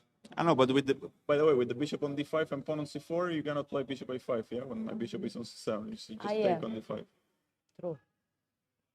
So maybe bishop on B5 was the best. Right? Yeah, it felt to me that the B5 you cannot do better than the bishop. But on the B5. other hand, okay, now you took this E6 square from the king. Yes. So he just have bishop moves. I don't know. Seems to be enough. No? Okay, good news for the supporters of Luke McShane that he's accumulating time. Now he has already almost 3 minutes. And Shankland I is down don't see a concept. I was thinking F4 of is never O4. I was thinking about some bishop F2, F, but it's Yeah, not happening. With the e-pawn, I guess. It's not happening. No, but isn't it winning this idea that, okay, you go back to, bishop A5, bishop C7, bishop C6? Yeah, D6. at that point I play king E6, yeah, so I was And thinking. you stopped me from doing this bishop A4 stuff. And if we go to the opposite color bishops, do I have any chance? Probably not. Unlikely. No. No, H5 was actually needed if you want to go to opposite colors bishops. But why? What would Well, you at do least then? at some stage he need to watch out on both wings. At least you are threatening to It's maybe. pawn on H6 Yeah. fall, but But maybe also that is not enough. But how to fold that? I don't know, at some Maybe. point to deflect the king. But this way, I think after it takes on G5, this helps black. Yeah. Yeah, because it looked in the beginning that this G5 is a weakness, but it's not really possible to attack it. So, But I mentioned is that Luke is very good in endgames. Okay, there are some players who are like better in maybe theoretical endgames sometimes, but he's very good in those endgames where there are many like roots with kings, and so I've noticed it several times. yeah. There was, I think, some important game, European individual championship in Novi Sad. I think it was 2010. No, Olympiad is 2009. He won versus Lopolescu, some super complicated opposite colors bishops, or he saved like super complicated. Sometimes you have also those endgames, for example, I don't know, like 3 pawns versus rook, and Yeah. when some check is needed, and you need to be a really smart player to figure it out. When and actually, I think he won versus Borishek, Slovenian grandmaster, a rook versus 3 pawns, something like that. He gave a check at the right moment, and then, you know, it was just so many nuances. So I have a feeling that he's sort of a little bit underestimated in terms of endgames. He's very good. Yeah, and the good thing for him is that it's not so difficult to play. I mean, you go up after you go for this e5. I mean, if you're losing, you're losing. There's nothing. Yeah. But what you have to do, it's clear. Yeah. But respect, because someone can say, okay, he did it, and then like you are being lucky, you're surviving. But after 5 hours of like tough work, you don't want to get into lost position. Just you are sort of bored. I think he's back to b5. Yeah. With the bishop, and then he'll try some c4 stuff. Yeah, I think he realized that this bishop on e2 was doing nothing. Yeah, it wasn't. And now you see, but maybe now he wants to put the bishop on e4. But why? Not really what. But guys, what was wrong with c4, bishop b5, and linear, your idea with king on a3? Then you not This take E4. same thing. No, but then e4. No? Ah, yeah. Bishop b5, if you go this side, kings comes, or? Yeah, just push e4 and it takes a king. But e4 allows at least f4 at some stage, but when king is on d5. He went to e4. So let's say bishop b5, I come, you go to d5 with the king? But maybe you move the pieces somehow? Yes, away. So that the people can understand which variations you're discussing. So I was thinking about this, so that, when was it? Okay, let's go to b5. Will you wait somewhere, or how do you go? Yeah. Let's say that you are in this position. If he waits. Yeah. And then I go with my king. Yeah, I thought about this getting to a3, but trying to provoke c4. You mean doing all this without c4? Yeah, that's my point. Because if I go c4, I'm not threatening to take. This is the problem. The knight c4. And now if you go king d5, e4, can I push? But okay, you can push. Maybe you can, yeah. So f4. That's, like king d5, what okay, king b1. King b1. It feels like too much, going to Yeah, probably it looks a little bit ridiculous. e4, f4. Yeah. Maybe. But probably it's, not much material, It should be some. But why? At least you managed to But make bishop, a it also come. Bishop will come on this side, so I will need to calculate. D takes f4, bishop takes, at least. I don't know, I think I can maybe go. Okay, then king c2 back. Yeah, okay. At least we changed the position A bit. a bit. No, but this I have the feeling that this should be winning already with the g4, no? Yeah, maybe I should wait until you go to a2 and even to a3 to play e4. Yeah. Yeah. Because when you go to a3, I can also push c4. Yeah, it looks a little bit ridiculous that I can go to. Yes, in theory I would need to move the bishop like to c1 and to take on a4. Like this I can do, no? Even there, probably you take, and the end game is it's a draw anyway. No, you play king c4, king d3, stuff like that. Yeah, because if there's no even point after getting the king to a3, then. Okay, let's see if Shankland can actually find a winning idea that we maybe don't see. Yeah, bishop e4 doesn't seem to. I mean, to bring anything new to the whole system, no? No, I don't see that anything is happening. No, that anything is happening. By the way, Antonetta, what's that? I saw it in front of you. This. Let's bring it closer, that people can see. So who is that? That's me. Let's see, Mona Lisa. Yeah. Mona Lisa, yeah. No, I was very happy to receive this magazine today. I was 18 years old when this was taken, when I made my first GM norm in Hawaii. So they wrote about me in the Chess Monthly. I was even on the cover. Very nice. Because I see that England take gold medal in the European Team Championship. So in 1997 it was in Pula. And if I'm not mistaken, so Adams was playing, Sadler was playing board number 4. Hang on, who was playing? Maybe Hodson, who was playing for that team? I'm trying to recall because I know that Swidler was playing for Russia. Maybe Short. Short, yeah. So Short, Adams. I know the Sadler was. Sadler was board number 4. He won versus Dizdar, lost position. Croatia lost versus England. I think that maybe Kožul won versus Adams. I hope he remembers. Yeah, so I know those. Yeah, and Swidler won against Kožul some crazy rounds. The game Swidler was the second board, and there was an open tournament. And that time they call it this PCA Open. Elves was playing and some others. Yeah, so it was like quite important tournament.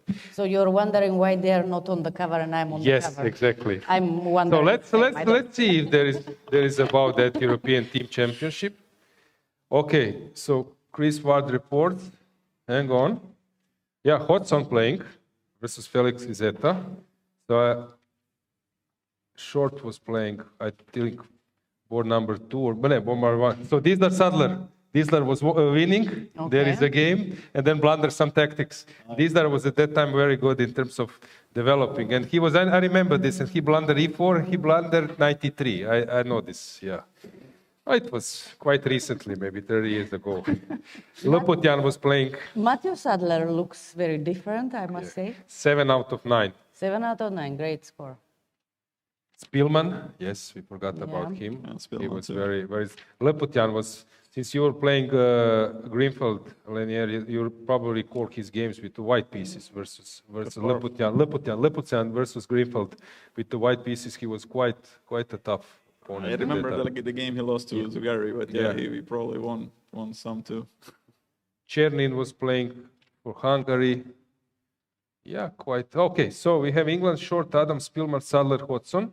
England came first, sharing place with Russia, but they had better additional criteria. Armenia 4th, 3rd, Hungary, Germany, Israel, Croatia 7th.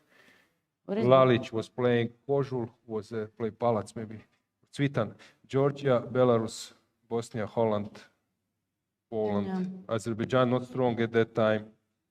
It was in Croatia 97, yeah. So I recall quite.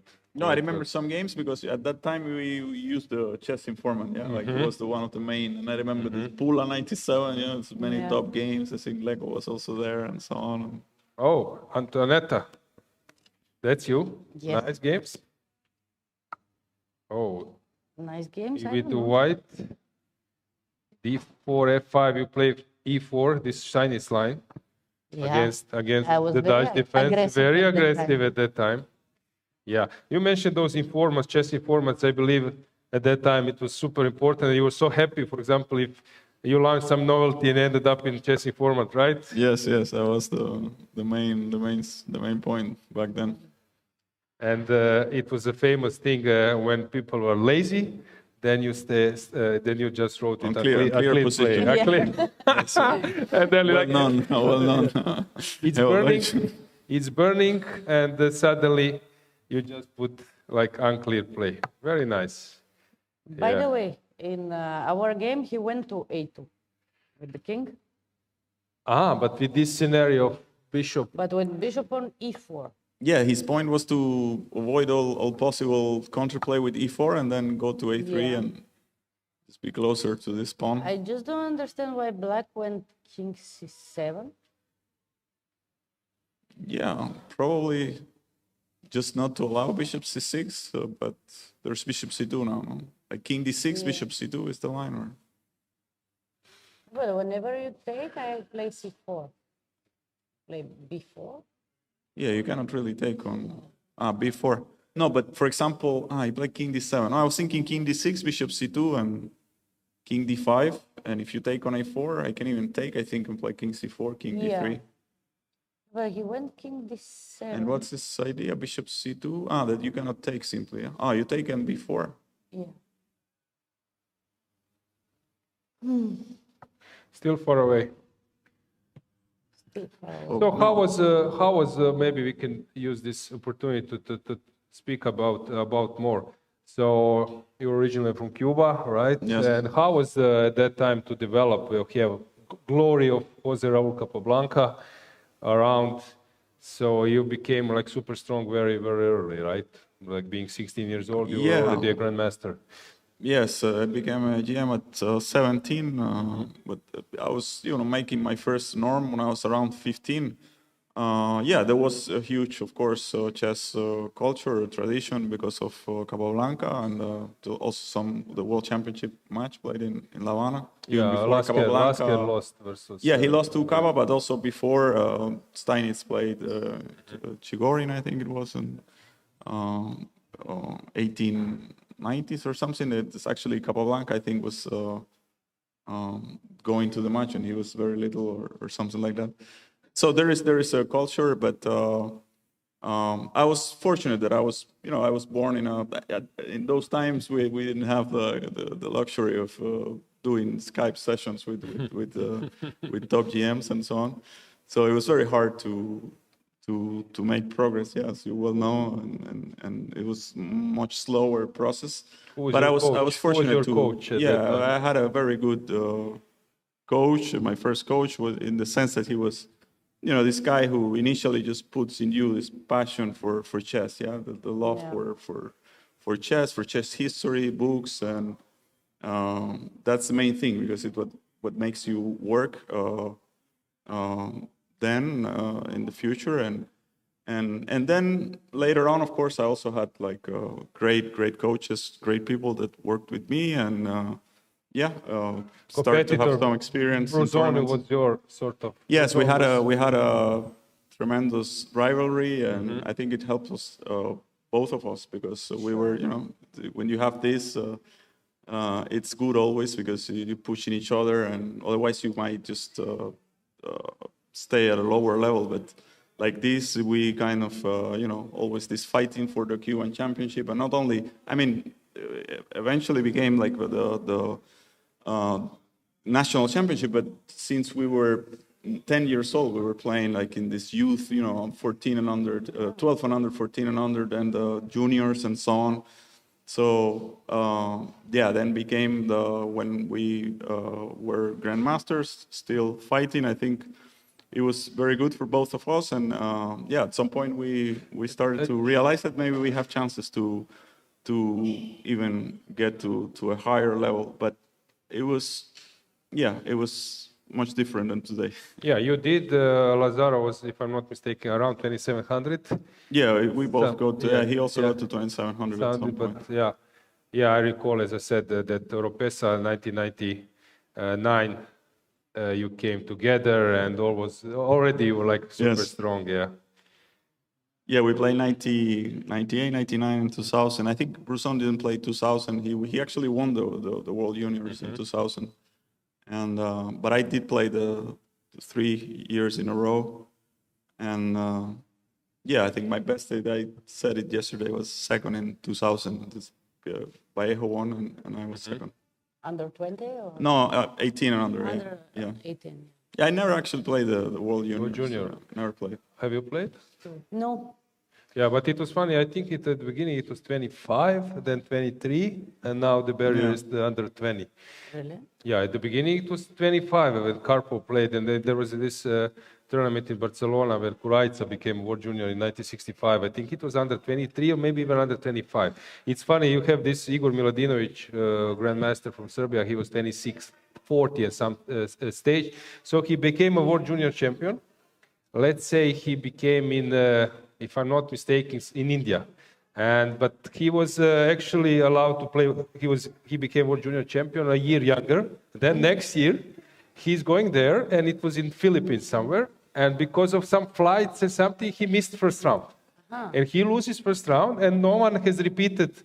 Maybe Mamedyanov later become, but at that time, no one repeated and defended the title. Yeah, and he loses first round, and then he wins 8 in a row, something 9, because without first round, and then he's like a contest that he needed some draw or something, and then he lost that game, and then he was like bronze or something.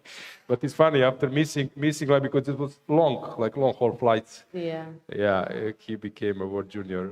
But there are like some famous names, although there are some names, for example, I recall that 1997 Pool Open, who played this Tal Shaket or Sheikh, how they call yes, him, he but won, he's he not won. playing like I think Then he got to afterwards. play some like He super played tournament where he Vacancy or played something like that. Kasparov, Yeah. He was at that time World Junior. I know that he was like walking. This is World Junior champion. He was at that time. Actually, this my first GM norm, which I made in Hawaii, he was playing also. Really? Okay, it was Tony Miles, Buffeld. Oh. Buffeld got so angry with me because we played and I got a lost position from the opening, but I kept on playing because, okay, material was equal, although my position was horrible. And then little by little, I mean, he had many opportunities to win, but he didn't. And then at the end, he got short on time and he even lost. And then he left the tournament and then he was telling everybody that this is not possible. But okay, I mean, it wasn't really my fault. It was my right to keep on playing, right? I never understood this type of attitude. Like, But you lose these and are you like- kind of blame your opponent or something and you get very angry. I mean, All times. a lot of you know. people were doing this. All Yeah, times. But it was quite a strong tournament in Hawaii. I don't know if they still make it. It was round robin or it was open? No, it was an open tournament, but it was with this kind of system that first round GMs are playing against IMs so that the IMs have norm possibility. The chances increases because at that time there was no performance norms or whatever. So already first round I was playing a grandmaster. And I know that in Capella Grande they have this American Swiss. When you start there are groups and you can play immediately against the stronger players. And also, it was my first time in United States, and I was turning 18. So finally, on my birthday, I could go out and celebrate a bit my birthday. But But Hawaii sounds quite interesting to play. Yeah, it was. I remember in that tour, Marta Fierro, you know her. Yes. We were friends already, so I first went to her house in New York. We played New York Open, and then Chicago, Las Vegas, and Hawaii. So it was a long trip.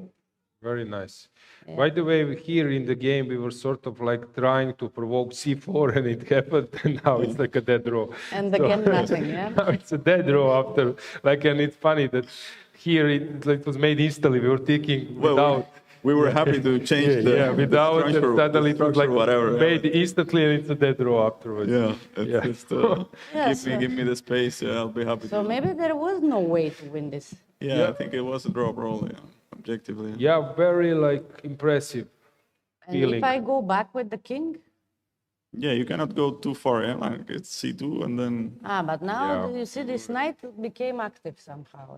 Yeah, maybe Black will try to do something. Play for a win, huh? Who knows? You never know. In such games that one is pressing for a very long time without success, sometimes we see these terms of events where.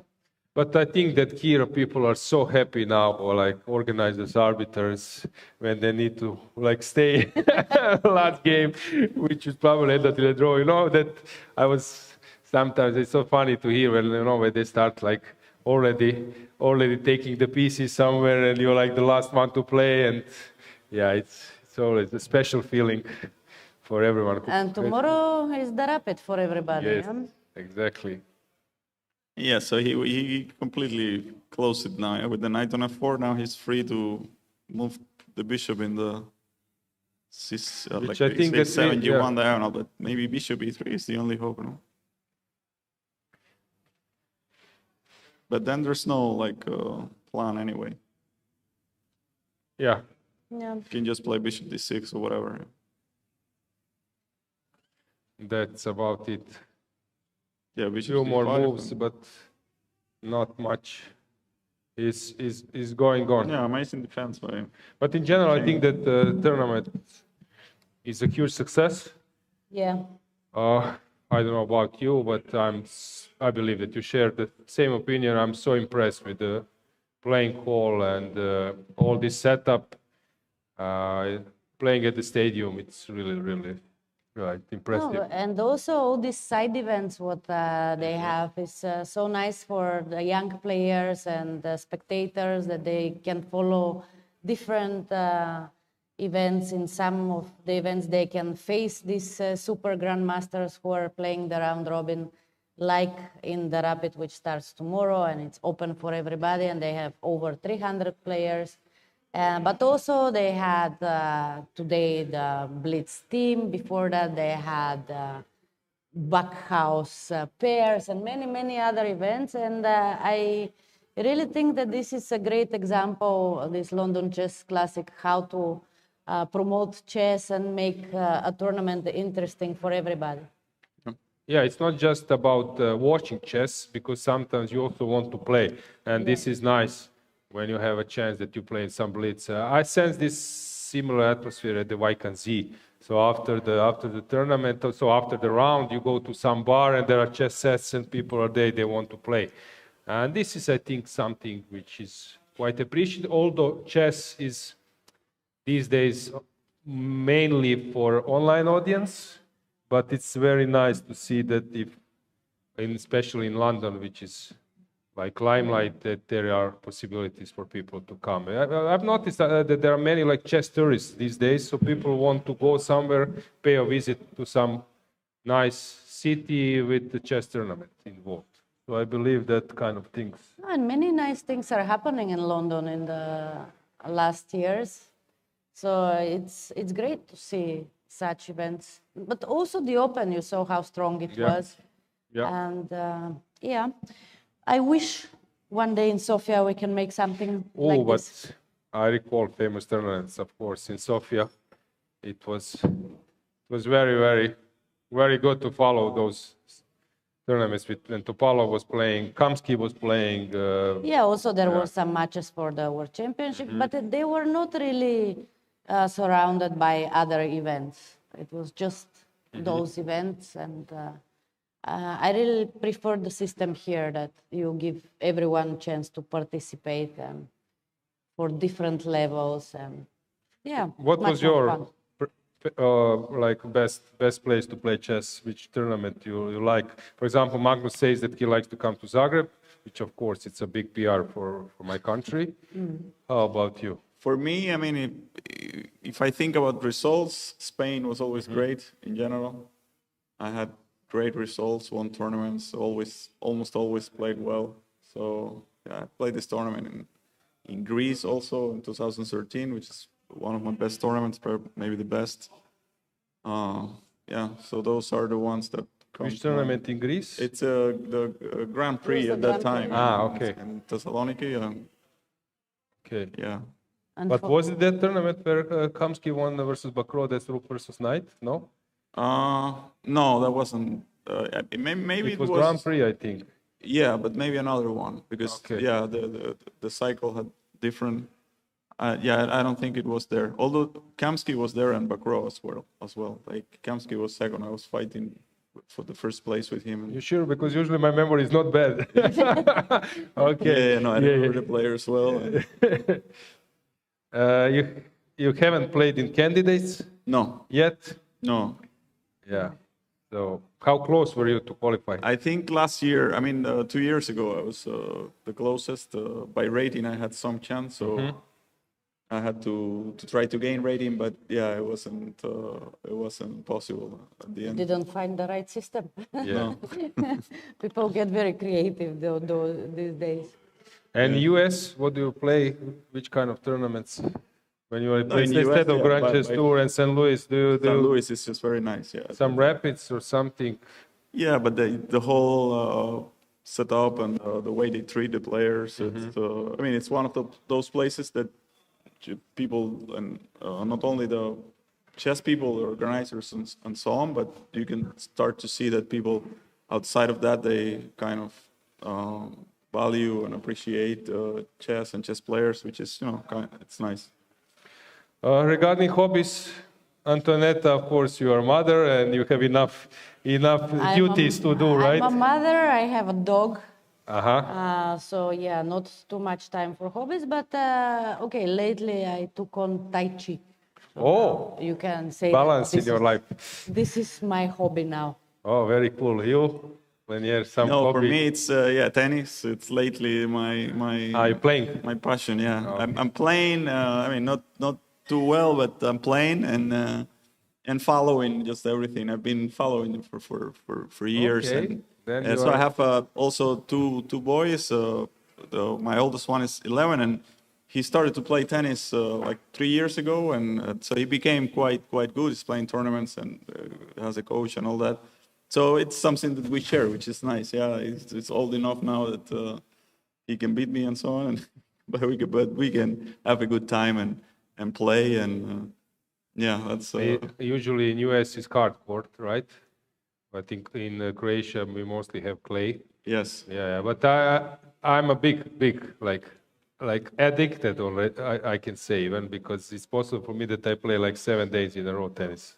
So Wow. yeah, this is my main sport, and I follow some. There is a like sort of tennis tournament. Umag Alcaraz Sinner was final 3 years ago, so I'm always going there and playing tennis. And yeah, this is my main sport. I see the game has just finished. We won't invite them to the studio. I think that we can slowly call it a day. Where is our technician? He left, or he's Thomas is alive.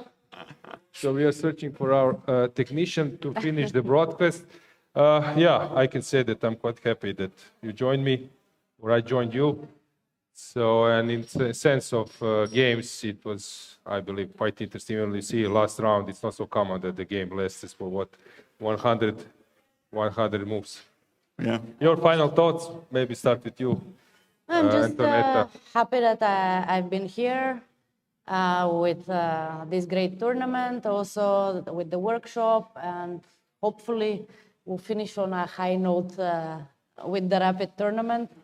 But in any case, I really enjoy my visits to London every time, and hopefully I'll be back soon again. You, Lenier?